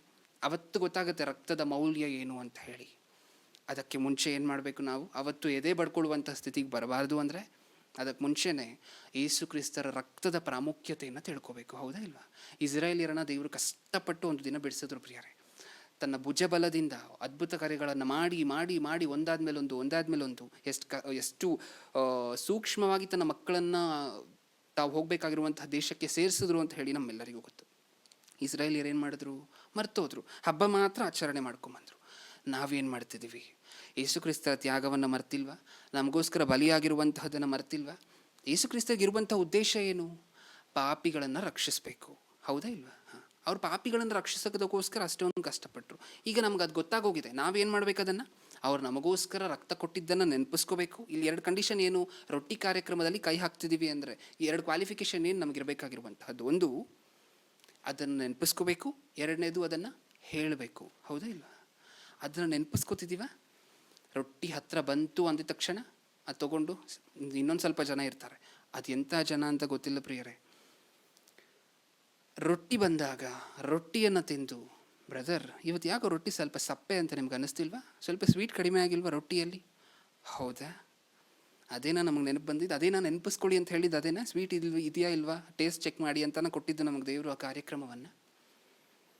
ಆ ಬಲಿದಾನ, ಆ ಯಜ್ಞ ದೇಹದಲ್ಲಿ ಯಾವ ಪಾರ್ಟ್ ಇತ್ತು ಅಂತ ಹೇಳಿ ಸೇಫಾಗಿ ಯೇಸು ಕ್ರಿಸ್ತರಿಗೆ ಎಲ್ಲ ಪಾರ್ಟನ್ನು ಕೆಡಿಸಿದ್ರ, ತಲೆಯಿಂದ ಹಿಡಿದು ಕಾಲಿನವರೆಗೆ. ಏನಕ್ಕೋಸ್ಕರ? ನಮಗೋಸ್ಕರ, ಪಾಪಿಯ ರಕ್ಷಣೆಯ ನಿಮಿತ್ತ. ಓಕೆ, ಈಗ ಅದನ್ನು ನಾವು ನೆನಪಿಸ್ಕೋಬೇಕಂತೆ. ಪ್ರತಿ ವಾರನೂ ಸಹ ನೆನಪಿಸ್ಕೋತಿದ್ದೀವ? ಅವ್ರು ಸಾರಿದಂತಹ ಸುವಾರ್ತೆಯನ್ನು ನೆನಪಿಸ್ಕೋತಿದ್ದೀವ? ಮರಣದವರೆಗೂ ಏನೇನು ಮಾಡಿದ್ರು, ತನ್ನ ಮರಣವನ್ನು ಪ್ರಚುರಪಡಿಸಬೇಕು ಅಂತ ತಾನೇ ಸತ್ಯವೇದದಲ್ಲಿ ಇರುವಂತಹದ್ದು. ಅಂದರೆ ಮರಣದವರೆಗೂ ಏನೇನು ಮಾಡಿದ್ರು ಅಂತ ಹೇಳಿ ಪ್ರಚುರಪಡಿಸಬೇಕು. ಈಗ ಅದನ್ನು ಪ್ರಚುರಪಡಿಸ್ತಿದ್ದೀವ? ಮೊಟ್ಟ ಮೊದಲನೇದಾಗಿ ನಾವೇ ನೆನಪಿಸ್ಕೊಳ್ಳೋದಿಲ್ಲ. ರೊಟ್ಟಿ ಕಾರ್ಯಕ್ರಮ ಬರ್ತಿದೆ ಅಂತ ಹೇಳಿದಾಗ ಯಾವತ್ತಾದರೂ ಕೈ ನಡಗಿದೆಯಾ ನಮಗೆ? ಯಾವತ್ತಾದರೂ ನಮ್ಮ ಗುಂಡಿಗೆ ಬಡಿತ ಜಾಸ್ತಿ ಆಗಿದೆಯಾ? ಆಗಾಗ ಮುಂದೆ ಒಂದು ದೊಡ್ಡ ಕೆಲಸ ಅಥವಾ ಪ್ರೈಮ್ ಮಿನಿಸ್ಟರ್ ಮುಂದೆ ಹೋಗಿ ಮಾತಾಡಬೇಕು ಇನ್ನೇನು ಒಬ್ಬ ವ್ಯಕ್ತಿ ಅಂದಾಗಿ ವ್ಯಕ್ತಿಗೆ ಇಲ್ಲಿ ಕೂತ್ಕೊಂಡಾಗ ಏನಾಗಿರುತ್ತೆ? ನಡಗ್ತಿರುತ್ತೆ, ಹೌದಾ ಇಲ್ವಾ? ಯಾಕೆಂದರೆ ಮುಂದೆ ಮಾಡುವಂಥ ಕೆಲಸ ಅಷ್ಟು ದೊಡ್ಡದ್ದು. ಈಗ ಯೇಸು ಕ್ರಿಸ್ತರು ನಮ್ಗೆ ಹೇಳಿರುವಂಥದ್ದು ಏನು? ಈ ರೊಟ್ಟಿ ಬರುತ್ತಲ್ವ ನಿಮಗೆ, ನಿಮ್ಮ ಮುಂದೆ ಹಿಂಗೆ ಹೋಗುತ್ತಲ್ವ ಪ್ರತಿ ವಾರನೂ. ರೊಟ್ಟಿ ಹೋಗಬೇಕಾದ್ರೆ ಅದನ್ನ ಏನಕ್ಕೋಸ್ಕರ ತಗೋತೀವಿ ನಾವು? ಯೇಸು ಕ್ರಿಸ್ತರನ್ನ ನೆನಪಿಸ್ಕೊಳ್ಳೋದಕ್ಕೋಸ್ಕರ, ಯೇಸು ಕ್ರಿಸ್ತರು ಮಾಡಿದ್ದನ್ನು ಸಾರೋದಕ್ಕೋಸ್ಕರ. ಅದಕ್ಕೆ ಅಲ್ವಾ ರೊಟ್ಟಿ ಬರ್ತಿದೆ ಅಂದಾಗ ನಮ್ಮ ಕೈ ನಡಗಬೇಕು. ಯಾಕೆ? ನಾವು ಮುಂದೆ ಯೇಸು ಕ್ರಿಸ್ತರಿಗೋಸ್ಕರ ಪಡುವಂತಹ ಶ್ರಮೆ, ಮುಂದೆ ಯೇಸು ಕ್ರಿಸ್ತರ ಸುವಾರ್ತೆಯನ್ನು ಸಾರಬೇಕಾದ್ರೆ ಪಡುವಂಥ ಅವಮಾನ ಎಲ್ಲ ನಮಗೆ ನೆನಪು ಬರಬೇಕು. ಬಂದಿದೆಯಾ ಯಾವತ್ತಾದರೂ? ನಡಗಿದೆಯಾ ನಮ್ಮ ಕೈ ಯಾವತ್ತಾದರೂ? ಭಯ ಪಟ್ಟಿದ್ದೀವಾ? ಯೇಸು ಕ್ರಿಸ್ತರ ಬಲಿಯನ್ನು ನೆನಪಿಸ್ಕೊಂಡ್ರೆ ಭಯ ಆಗೋದಿಲ್ವಾ? ಇದೆ ಇದರಲ್ಲಿ ಒಂದು 1% ಆದರೂ ನಾವು ಕಷ್ಟಪಡಬೇಕು ಯೇಸು ಕ್ರಿಸ್ತರಿಗೋಸ್ಕರ. ಏಕೆಂದರೆ ನೆನಪಿಸ್ಕೊಳ್ಳುವಂತಹದ್ದು ಅಂದರೆ ಏನು? ನೆನಪಿಸ್ಕೋಬೇಕು, ಹಾಗೆ ಕೆಲಸ ಮಾಡಬೇಕು. ಯಾವತ್ತಾದರೂ ಭಯ ಪಟ್ಟಿದ್ದೀವ? ಆ ತ್ಯಾಗವನ್ನು ಒಂದ್ಸರಿ ನೆನಪಿಸ್ಕೊಂಡು ಅವರ ಆತ್ಮರಕ್ಷಣೆಯ ನಿಮಿತ್ತ ಅಷ್ಟೊಂದು ಕಷ್ಟವನ್ನು ಪಟ್ಟರು. ಆ ಕಷ್ಟವನ್ನು ನಾವು ಪಟ್ಟಿದ್ದೀವ ಆತ್ಮರಕ್ಷಣೆಯ ನಿಮಿತ್ತ? ಯಾವತ್ತೂ ಪಟ್ಟಿಲ್ಲ ಅಲ್ವಾ? ಸರಿಯಾಗಿ ಹೇಳಬೇಕಾದ್ರೆ ನಾವು ರೊಟ್ಟಿ ದ್ರಾಕ್ಷಾರಸಕ್ಕೆ ಕೈ ಹಾಕ್ತಿದ್ದೀವಿ ಅಂತ ಹೇಳಿದ್ರೆ ಎಲ್ಲರೂ ಅನರ್ಹರೇ, ಹೌದಾ? ಅರ್ಹತೆಯನ್ನು ಹೊಂದಿದ್ದೀವ ನಾವು? ಈ ಒಂದು ವಚನವನ್ನು ಓದೋಣ. ನಮ್ಮ ಕ್ವಾಲಿಫಿಕೇಶನ್ ಹೇಗಿರಬೇಕಂತೆ ರೊಟ್ಟಿ ಕಾರ್ಯಕ್ರಮದಲ್ಲಿ ಕೈ ಹಾಕಬೇಕಾದ್ರೆ? ನೀವು ಈ ರೊಟ್ಟಿಯನ್ನು ತಿಂತು ಈ ಪಾತ್ರೆಯಲ್ಲಿ ಪಾನ ಮಾಡುವಷ್ಟು ಸಾರಿ ಕರ್ತನ ಮರಣವನ್ನು ಆತನು ಬರುವ ತನಕ ಪ್ರಸಿದ್ಧಿಪಡಿಸುತ್ತೀರಿ. ಎಷ್ಟು ಸಾರಿ ನೀವು ಈ ರೊಟ್ಟಿಯನ್ನು ತಿಂದು ಈ ಪಾತ್ರೆಯಲ್ಲಿ ಪಾನ ಮಾಡುವಷ್ಟು ಸಾರಿ ಅಂದರೆ ನಾವು ಎಷ್ಟು ಸಾರಿ ರೊಟ್ಟಿ ದ್ರಾಕ್ಷಾರಸಕ್ಕೆ ಕೈ ಹಾಕ್ತೀವಿ? ವಾರಕ್ಕೊಂದ್ಸರಿ ಕೈ ಹಾಕ್ತೀವಿ ಅಂತ ಅಂದ್ಕೊಳ್ಳಿ ಪ್ರಿಯರೇ. ವಾರಕ್ಕೊಂದ್ಸರಿ ಕೈ ಹಾಕ್ತಿದ್ದೀವ? ಹಾಗಾದರೆ ಒಂದು ಬರ್ಡನ್ ನಮ್ಮ ತಲೆ ಮೇಲಿದೆ. ಏನದು? ಆ ಭಾರ ಏನು? ಸುವಾರ್ತೆಯ ಭಾರ. ಒಂದು ವಾರ ಗ್ಯಾಪ್ ಇರುತ್ತಾ? ನೆಕ್ಸ್ಟ್ ವಾರ ಅಲ್ವಾ ರೊಟ್ಟಿ ದ್ರಾಕ್ಷಾರಸ ಮತ್ತೆ ತೊಗೊಳ್ಳೋದು? ಈ ವಾರ ತೊಗೊಂಡ ನಂತರ ಒಂದು ವಾರ ಗ್ಯಾಪ್ ಇದೆ. ಈ ವಾರದಲ್ಲಿ ವಾರಕ್ಕೊಂದ್ಸರಿ ರೊಟ್ಟಿ ದ್ರಾಕ್ಷಾರಸ ತೊಗೊಂಡ್ರೆ ವಾರಕ್ಕೊಂದ್ಸರಿ ಆದರೂ ಒಬ್ಬರಿಗಾದರೂ ಸುವಾರ್ತೆ ಹೇಳಬೇಕಲ್ಲ, ಅದನ್ನೇ ಹೇಳಿರುವಂತಹದ್ದು. ನೀವು ಈ ರೊಟ್ಟಿ ದ್ರಾಕ್ಷಾರಸ ಕಾರ್ಯಕ್ರಮದಲ್ಲಿ ಎಷ್ಟು ಸರಿ ಕೈ ಹಾಕ್ತಿರೋ ಅಷ್ಟು ಸರಿ ಆದರೂ ನನ್ನ ಮರಣವನ್ನು ಪ್ರಸಿದ್ಧಿಪಡಿಸಬೇಕು. Minimum number of times. ಕ್ರೈಸ್ತರಾಗಿ ವಾರಕ್ಕೊಂದ್ಸರಿ ರೊಟ್ಟಿ ದ್ರಾಕ್ಷಾರಸ ತಗೋತಿದ್ದೀವಿ ಅಂದರೆ ಒಂದು ಸಾರಿ ಆದರೂ ಇನ್ನೊಬ್ಬರಿಗೆ ಸುವಾರ್ತೆ ಹೇಳದೆ ಹೋದರೆ, ಒಂದು ಸಾರಿ ಆದರೂ ಕ್ರಿಸ್ತನ ತ್ಯಾಗವನ್ನು ಇನ್ನೊಬ್ಬರಿಗೆ ಅರ್ಥ ಮಾಡಿಸದೆ ಹೋದರೆ ನಮ್ಮ ಜೀವನ ವೇಸ್ಟ್. ನಾವು ರೊಟ್ಟಿ ದ್ರಾಕ್ಷಾರಸದ ಕಾರ್ಯಕ್ರಮಕ್ಕೆ ಅನರ್ಹರು, ಹೌದಾ ಪ್ರಿಯರೇ? ಸರಿಯಾಗಿ ಹೇಳಬೇಕಾದ್ರೆ ನಮ್ಮ ಮೇಲೆ ದೇವರು ಎಷ್ಟು ನಂಬಿಕೆ ಕಳ್ಕೊಂಡಿದ್ದಾರೆ ಅಂತ ಹೇಳಬೇಕಾದ್ರೆ ನಾವೇ ಒಂದು ವೇಳೆ ಯೇಸು ಕ್ರಿಸ್ತರ ಬಲಿಯನ್ನು ನೆನ್ಪಿಟ್ಕೋತೀವಿ, ನಮ್ಗೆ ಯಾವ ರೊಟ್ಟಿ ಕಾರ್ಯಕ್ರಮದ ಅವಶ್ಯಕತೆಯೂ ಇಲ್ಲ ಅಂತ ದೇವರು ಅಂದ್ಕೊಂಡಿದ್ದಿದ್ರೆ ಇದನ್ನು ಕೊಡ್ತಿದ್ರೆ, ಇದನ್ನು ಏನಕ್ಕೋಸ್ಕರ ಕೊಟ್ಟಿದ್ದಾರೆ? ಇದು ನಿಮ್ಮ ಮುಂದೆ ಆದರೂ ಬಂದಾಗ ನನ್ನ ಬಲಿದಾನ ನಿಮಗೆ ನೆನಪು ಬರಬೇಕು ಅಂತ ಹೇಳಿ ಕೊಟ್ಟಿದ್ದಾರೆ. ಇದನ್ನು ಕೊಟ್ಟೇ ಇಲ್ಲ ಅಂತ ಅಂದ್ಕೊಳ್ಳಿ, ಹೇಗಿರ್ತಿತ್ತು? ಯಾವತ್ತೋ ಕ್ರಿಸ್ತನು ನಮಗೋಸ್ಕರ ಶಿಲುಬೆಯಲ್ಲಿ ಮರಣ ಹೊಂದಿರುವಂಥ ಸಂಗತಿಯನ್ನು ಯಾವತ್ತೋ ಮರ್ತೋಗ್ಬಿಡ್ತಿದ್ವಿ, ಹೌದಾ ಇಲ್ವಾ? 2000 ವರ್ಷ ಹಿಂದೆ ನಡೆದಿದ್ದದು. ಇಷ್ಟರವರೆಗೆ ನಾವು ನೆನಪೇ ಇಟ್ಕೊಳ್ತಿರ್ಲಿಲ್ಲ. ನೆನಪಿಟ್ಕೊಂಡಿದ್ದೀವಿ ಅಂದರೆ ಅದು ದೇವರು ಮಾಡಿದಂತಹ ಪ್ಲ್ಯಾನ್. ಇಸ್ರಾಯೇಲಿಯರ ವಿಚಾರದಲ್ಲೂ ಅದೇ ಮಾಡಿದ್ರು. ಆದರೂ ಅವ್ರು ನೆನಪಿಟ್ಕೊಡ್ರು, ಸ್ವಲ್ಪ ಕಾಲ ನೆನಪಿಟ್ಕೊಡ್ರು, ಯಾರಿಗೂ ಹೇಳಿಲ್ಲ. ನಾವು ಅದೇ ಅಲ್ವಾ ಮಾಡ್ತಿರುವಂತಹದ್ದು. ಈ ರೊಟ್ಟಿ ದ್ರಾಕ್ಷಾರಸದ ಕಾರ್ಯಕ್ರಮ, ಇವಾಗ ಪಸ್ಕ ಹಬ್ಬ ತುಂಬ ಜೋರಾಗಿ ಆಚರಿಸ್ತಿದ್ದಾರಾ? ಇಲ್ಲ, ಹೊರಟೋಗುತ್ತೆ ಅದು. ಯಾಕೆ? ಉದ್ದೇಶವನ್ನು ಬಿಟ್ಟು ಹಬ್ಬದ ಮೇಲೆ ಕಾನ್ಸಂಟ್ರೇಟ್ ಮಾಡಿದ್ರೆ ಹೊರಟೋಗುತ್ತೆ. ಈಗ ನಾವು ಹಾಗೆ ಇನ್ನೊಬ್ಬರಿಗೆ ಹೇಳಿದೆ, ಹಾಗೆ ಸುಮ್ಮನೆ ಬಂದ್ವಾ, ಕುತ್ಕೊಂಡ್ವಾ, ರೊಟ್ಟಿ ದ್ರಾಕ್ಷಾರಸದ ಕಾರ್ಯಕ್ರಮದಲ್ಲಿ ಕೈ ಹಾಕ್ತಿದ್ದೀವ, ಹೊರಟೋದ್ವಾ, ಹಿಂಗೆ ಇತ್ತು ನಮ್ಮ ಜೀವನನೂ ಅಂತ ಅಂದ್ಕೊಳ್ಳಿ. ಒಂದು ಟೈಮ್ ಬರುತ್ತೆ, 1000 ವರ್ಷ 2000 ವರ್ಷ ಆದಮೇಲೆ ಏನಾಗುತ್ತೆ ಗೊತ್ತಾ? ಯೇಸು ಕ್ರಿಸ್ತರು ಮಾಡಿದಂತಹ ತ್ಯಾಗ ಒಬ್ಬರಿಗೂ ನೆನಪಿರೋದಿಲ್ಲ. ಯಾಕೆ? ನಾವು ಯಾವತ್ತೂ ಸಂದೇಶ ತಲುಪಿಸಿಲ್ಲ ಅಲ್ವಾ? ಒಬ್ಬರ ವ್ಯಕ್ತಿ ನಾವು ತಲುಪಿಸುವಂತಹದ್ದು ಮತ್ತು ಅವ್ರು ಕೇಳಿ ಅದನ್ನು ಮುಂದೆ ತಲುಪಿಸುವಂತಹದ್ದು ಯಾವತ್ತೂ ತಲುಪಿಸಿಲ್ಲ ಅಲ್ವಾ? ಏನಾಗುತ್ತೆ ಅದಕ್ಕೋಸ್ಕರ? ಈ ಆಚರಣೆ ಒಂದು ದಿನ ಬರುತ್ತೆ, ಯೇಸು ಕ್ರಿಸ್ತರು ಯಾರು? ರೊಟ್ಟಿ ಮಾತ್ರ ತಗೋತಿರ್ತೀವಿ, ದ್ರಾಕ್ಷಾರಸ ಕುಡಿತಿರ್ತೀವಿ, ಯೇಸು ಕ್ರಿಸ್ತರು ಯಾರು ಅಂತ ಕೇಳುವಂತಹ ಸಂದರ್ಭ ಬರುತ್ತೆ. ಯಾಕೆ? ಇದೇ ಅಲ್ವಾ ಇಸ್ರಾಯೇಲಿಯರ ವಿಚಾರದಲ್ಲೂ ಆಗಿದ್ದು. ಮಕ್ಕಳಿಗೆ ದೇವರೇ ಯಾರು ಅಂತ ಹೇಳಿ ಗೊತ್ತಿಲ್ಲದೆ ಇರುವಂತಹ ಕಾಲ ಬಂತಂತೆ. ನಮ್ಮ ವಿಚಾರದಲ್ಲೂ ಅದೇ ಆಗುತ್ತೆ. ಯಾವಾಗ ನಾವು ಈ ರೊಟ್ಟಿ ದ್ರಾಕ್ಷಾರಸದ ಕಾರ್ಯಕ್ರಮದ ಹಿಂದೆ ಇರುವಂಥ ಉದ್ದೇಶವನ್ನು ಮರೆತು ಬರೀ ತೊಗೊತಿದ್ರೆ, ತೊಗೊಳ್ಳುವುದರ ಜೊತೆ ಏನೇನು ಮಾಡಬೇಕು? ಫಸ್ಟ್ ನೆನಪಿಸ್ಕೋಬೇಕು, ಅದನ್ನು ಇನ್ನೊಬ್ಬರಿಗೆ ಹೇಳಬೇಕು. ಕ್ರಿಸ್ತನ ತ್ಯಾಗವನ್ನು ನಾವು ನೆನಪಿಸ್ಕೋಬೇಕು. ನಮ್ಮ ಮೇಲೆ ಎಷ್ಟು ದೊಡ್ಡ ಭಾರ ಇದೆ, ಸುವಾರ್ತೆಯ ಭಾರ, ನೆನಪಿಸ್ಕೋಬೇಕು. ಅದನ್ನು ಇನ್ನೊಬ್ಬರಿಗೆ ಹೇಳಬೇಕು. ಅದೇ ಅಲ್ವಾ ಯೇಸು ಕ್ರಿಸ್ತರೇನು? ಕಳೆದ ವಾರ ನೀವು ನೋಡಿದಂತಹ ಸಂದೇಶದ ಪ್ರಕಾರ ಮೆಲ್ಕಿಜೆದೇಕನು ಯಾರು? ಇಬ್ರಿಯರಿಗೆ ಬರೆದ ಪತ್ರಿಕೆ 7ನೇ ಅಧ್ಯಾಯ 1ನೇ ವಚನದಲ್ಲಿ ಏನಿದೆ? 1ನೇ ವಚನದಿಂದ ಓದ್ಕೊಂಡು ಹೋಗಬೇಕಾದ್ರೆ, ಮುಂದೆ ಓದಬೇಕಾದ್ರೆ ಏನಿದೆ ಕೆಳಗಡೆ? ಒಂದು 6ನೇ ವಚನದಲ್ಲಿ, 3ನೇ ವಚನ, ಕ್ಷಮಿಸಿ, 3:4 ಏನಿದೆ? ಇಬ್ರಿಯರಿಗೆ ಬರೆದ ಪತ್ರಿಕೆ 7:3-4 ಯೇಸು ಕ್ರಿಸ್ತರು ಮೆಲ್ಕಿಜೆದೇಕನು ಯಾಜಕನು. ಅಂದರೆ ಯೇಸು ಕ್ರಿಸ್ತರು ಯಾಜಕರು. ಯಾವ ಥರ ಯಾಜಕರು?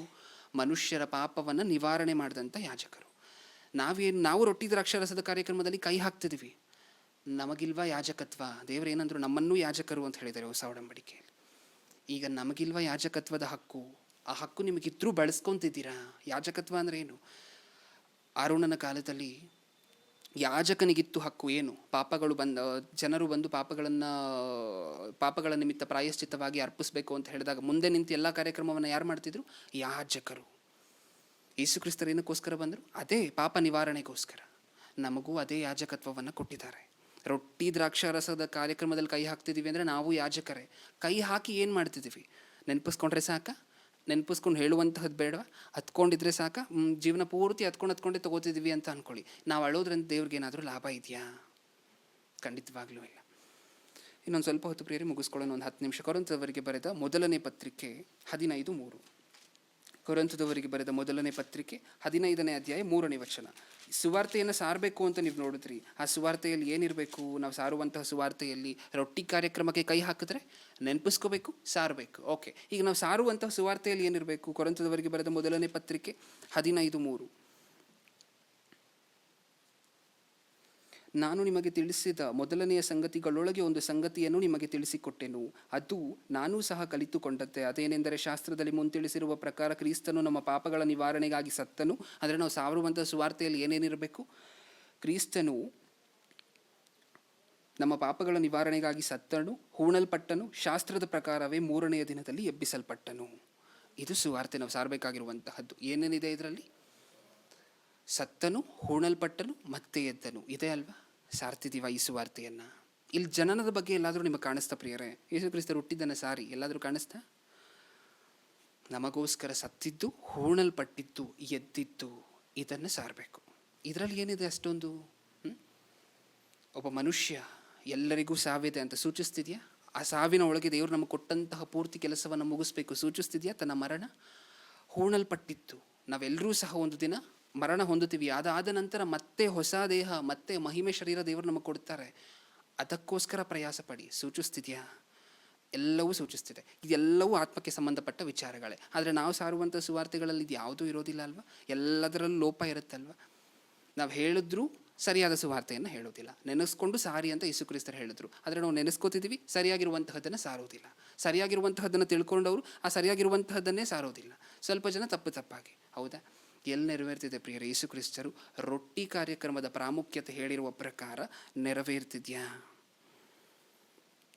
ಅದಕ್ಕೆ ಕೊರಂತ ಪತ್ರಿಕೆ 1ನೇ ಪತ್ರಿಕೆ 11:23 ಕೆಳಗಡೆ ಇನ್ನೊಂದು ಮಾತನ್ನು ಹೇಳಿದ್ದಾರೆ. ಏನ ಮಾತು? ನಮ್ಮನ್ನು ಯಾರು ಪರಿಶೋಧನೆ ಮಾಡ್ಬೇಕಂತೆ? ನಾವು ಮಾಡ್ತಿದ್ದೀವಾ? 11ನೇ ಅಧ್ಯಾಯ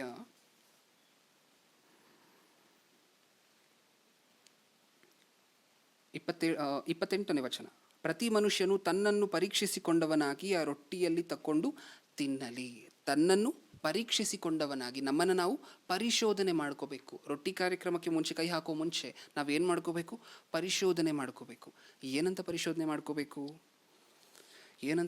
ಮಾಡ್ಕೋಬೇಕು? ಹಿಂದಿನ ವಾರ ರೊಟ್ಟಿ ತೊಗೊಂಡಾಯಿತು, ಈ ವಾರ 7 ದಿನ ಆಗೋಯ್ತು ರೊಟ್ಟಿ ತೊಗೊಂಡು, ಈ ವಾರ ಮತ್ತೆ ರೊಟ್ಟಿ ತೊಗೊಳ್ಲಿಕ್ಕೆ ಬಂದಿದ್ದೀನಿ. ಈಗ ಇದಕ್ಕೆ ಕೈ ಹಾಕೋ ಮೊದಲು ಹಿಂದಿನ ವಾರ ರೊಟ್ಟಿ ತೊಗೊಂಡಾಗ ದೇವ್ರ ಹತ್ರ ಒಂದು ಪ್ರಾಮಿಸ್ ಮಾಡಿದ್ದೆ. ಏನು? ಈ ರೊಟ್ಟಿ ನೋಡಿದೆ, ಈ ರೊಟ್ಟಿ ತೊಗೊಳೋದು ನೆನೆಸ್ಕೊಳ್ಳೋಕ್ಕೆ ಅಲ್ವಾ? ನಾನು ನಿಮ್ಮನ್ನು ನೆನಪಿಸ್ಕೊಂಡಿದ್ದೀನಪ್ಪ, ನಾನು ನೆನಪಿಸ್ಕೊಂಡಿದ್ದನ್ನು ಇನ್ನೊಬ್ಬರಿಗೆ ಸಾರ್ತೀನಿ ಅಂತ ಹಿಂದಿನ ವಾರ ಪ್ರಾಮಿಸ್ ಮಾಡಿದ್ದೆ. ಆ ಪ್ರಾಮಿಸನ್ನು ಈ ವಾರದ ಒಳಗೆ ಮುಗಿಸಿದ್ದೀನಾ? ಈ ವಾರ ರೊಟ್ಟಿ ಬರಬೇಕಾದ್ರೆ ಇದು ನೆನಪು ಬರಬೇಕಾ ಬೇಡವಾ? ಅದಕ್ಕೆ ಹೇಳಿದ್ದಾರೆ, ಪ್ರತಿ ಮನುಷ್ಯನು ತನ್ನನ್ನು ತಾನೇ ಪರೀಕ್ಷಿಸಿಕೊಂಡವನಾಗಿ. ಇನ್ನೊಬ್ಬರು ಪರೀಕ್ಷೆ ಮಾಡಲಿಕ್ಕಾಗಲ್ಲ. ಯಾಕೆ? ನೀವು ಸುವಾರ್ತೆ ಸಾರಿದ್ದೀರೋ ಇಲ್ವೋ, ನೀವು ದೇವರನ್ನು ನೆನೆಸ್ಕೊಂಡಿದ್ದೀರೋ ಇಲ್ವೋ, ಅದು ಇನ್ನೊಬ್ಬರಿಗೆ ಗೊತ್ತಾಗುತ್ತಾ? ನಿಮಗೆ ಗೊತ್ತಾಗತ್ತೆ. ಅದಕ್ಕೋಸ್ಕರ ಸರಿಯಾಗಿ ನಿಮ್ಮನ್ನು ಪರಿಶೋಧನೆ ಮಾಡಬೇಕಾಗಿರುವಂಥ ಅಧಿಕಾರ ಯಾರಿಗೆ? ನಿಮಗಿದೆ. ಏನು ಪರಿಶೋಧನೆ ಮಾಡ್ಕೋಬೇಕು? ಹಿಂದಿನ ವಾರ ರೊಟ್ಟಿ ತೊಗೋಬೇಕಾದ್ರೆ ನಾನು ದೇವ್ರನ್ನಲ್ಲಿ ನೆನೆಸ್ಕೊಂಡಿದ್ದೀನಿ, ಸಾರ್ತೀನಿ ಅಂತ ಹೇಳಿದ್ದೀನಿ. ಓಕೆ, ಅದಕ್ಕೋಸ್ಕರನೇ ಕೈ ಹಾಕಿದ್ದೀನಿ. ಈ ವಾರ ಆಗೋಯ್ತು, 1 ವಾರ ಆಗೋಯ್ತು, ಈಗ ಮತ್ತೆ ರೊಟ್ಟಿ ಕಾರ್ಯಕ್ರಮದಲ್ಲಿ ಕೈ ಹಾಕ್ತಿದ್ದೀನಿ. ಹಿಂದಿನ ವಾರ ಅಂದ್ಕೊಂಡಂತಹ ಕೆಲಸವನ್ನು ಮಾಡಿದ್ದೀನ? ಸುವಾರ್ತೆಯನ್ನು ಸಾರಿದ್ದೀನ? ಕೇಳಿದಂತಹ ಸುವಾರ್ತೆಯನ್ನು ಒಬ್ಬರಿಗಾದರೂ ಸಾರಿದ್ದೀನ? ಎಷ್ಟು ಸಾರಿ ಪಾನ ಮಾಡ್ತೀರೋ ಅಷ್ಟು ಸಾರಿ ಆದರೂ ಸಾರಬೇಕು. Minimum number of times. ವಾರಕ್ಕೆ 1 ಸಾರಿ ಆದರೂ ಹೇಳಬೇಕು ಅಂತ ದೇವರು ಹೇಳಿದ್ದಾರೆ. ಹೇಳಿದ್ದೀನ?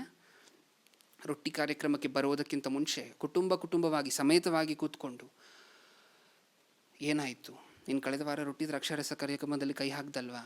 ಎಷ್ಟು ಕೆಲಸ ಮಾಡಿದೆ? ಒಬ್ಬರನ್ನೊಬ್ಬರು ಪ್ರಶ್ನೆ ಮಾಡ್ಕೊಂಡಿರುವಂಥದ್ದು ಯಾವತ್ತಾದರೂ ಆಗಿದೆಯಾ? ಒಂದು ಕುಟುಂಬದಲ್ಲಿ ಆಗಿದೆಯಾ ಪ್ರಿಯರೇ? 4 ಜನ ವಿಶ್ವಾಸಿಗಳಿದ್ರೆ ಆ ರೊಟ್ಟಿ ಕಾರ್ಯಕ್ರಮದ ಬಗ್ಗೆನೇ ಎತ್ತೋದಿಲ್ಲ ಮನೆಯಲ್ಲಿ. ಹೌದಾ? ಏನು ಮಾತಾಡ್ಕೋಬೇಕು ಬರಲಿಕ್ಕೆ ಮುಂಚೆ? ಎಲ್ಲರೂ ಕೈ ಹಾಕಿದ್ವಾ? ನಾನೇನು ಕೆಲಸ ಮಾಡಿದ್ದೀನಿ, ಈ ವಾರ ಏನು ಕೆಲಸ ಮಾಡಿದ್ದೀನಿ? ರೊಟ್ಟಿ ಕಾರ್ಯಕ್ರಮದಲ್ಲಿ ಕೈ ಹಾಕಿದ ನಂತರ ನೀನೇನು ಕೆಲಸ ಮಾಡಿದ್ಯಾ? ಚುಕ್ತ ಮಾಡಿದ್ದೀವ ಲೆಕ್ಕ? ಕಳೆದ ವಾರ ನಮ್ಮ ಮೇಲೊಂದು ಭಾರ ಇತ್ತು, ರೊಟ್ಟಿ ಕಾರ್ಯಕ್ರಮಕ್ಕೆ ಕೈ ಹಾಕಬೇಕಾದ್ರೆ ಈ ಕೆಲಸವನ್ನು ನಾವು ಮಾಡ್ತೀನಿ ಅಂತ ಹೇಳಿ ದೇವ್ರ ಮುಂದೆ ಒಪ್ಕೊಂಡಿದ್ದೀನಿ. ಹೌದಾ? ಸುವಾರ್ತೆ ಕೆಲಸ. ಈ ವಾರ ಬರುವ ಮೊದಲು ಆ ಭಾರ ಲೆಕ್ಕ ಕೊಟ್ಟು ಚುಕ್ತ ಮಾಡಿದ್ದೀವ? ಆ ಭಾರವನ್ನು ಇಳಿಸ್ಕೊಂಡಿದ್ದೀವ? ಪರಿಶೋಧನೆ ಮಾಡಿ ಕೈ ಹಾಕಬೇಕು. ಯಾರು ಪರಿಶೋಧನೆ ಮಾಡಲಿಕ್ಕಾಗತ್ತೆ? ನೀವೇ ಪರಿಶೋಧನೆ ಮಾಡ್ಕೋಬೇಕು. ನಿಮ್ಮನ್ನು ನೀವೇ ಪರಿಶೋಧನೆ ಮಾಡ್ಕೋಬೇಕು. ಯೋಹಾನನ ಮೊದಲನೇ ಪತ್ರಿಕೆ 1ನೇ ಅಧ್ಯಾಯ 7ನೇ ವಚನ. ಯೋಹಾನನ ಮೊದಲನೇ ಪತ್ರಿಕೆ 1ನೇ ಅಧ್ಯಾಯ 7ನೇ ವಚನ. ಇದನ್ನೇನಕ್ಕೋಸ್ಕರ ಆಲೋಚನೆ ಮಾಡ್ತಿದ್ದೀವಿ ಅಂತ ಹೇಳಿದ್ರೆ, ರೊಟ್ಟಿ ಕಾರ್ಯಕ್ರಮ ಏನಕ್ಕೋಸ್ಕರ ತಗೋಬೇಕು, ಏನಕ್ಕೋಸ್ಕರ ಕೈ ಹಾಕಬೇಕು ಅನ್ನುವಂತಹದ್ದು ಇಷ್ಟರವರೆಗೆ ನಿಮ್ಗೆ ಅರ್ಥ ಆಗಿದೆ.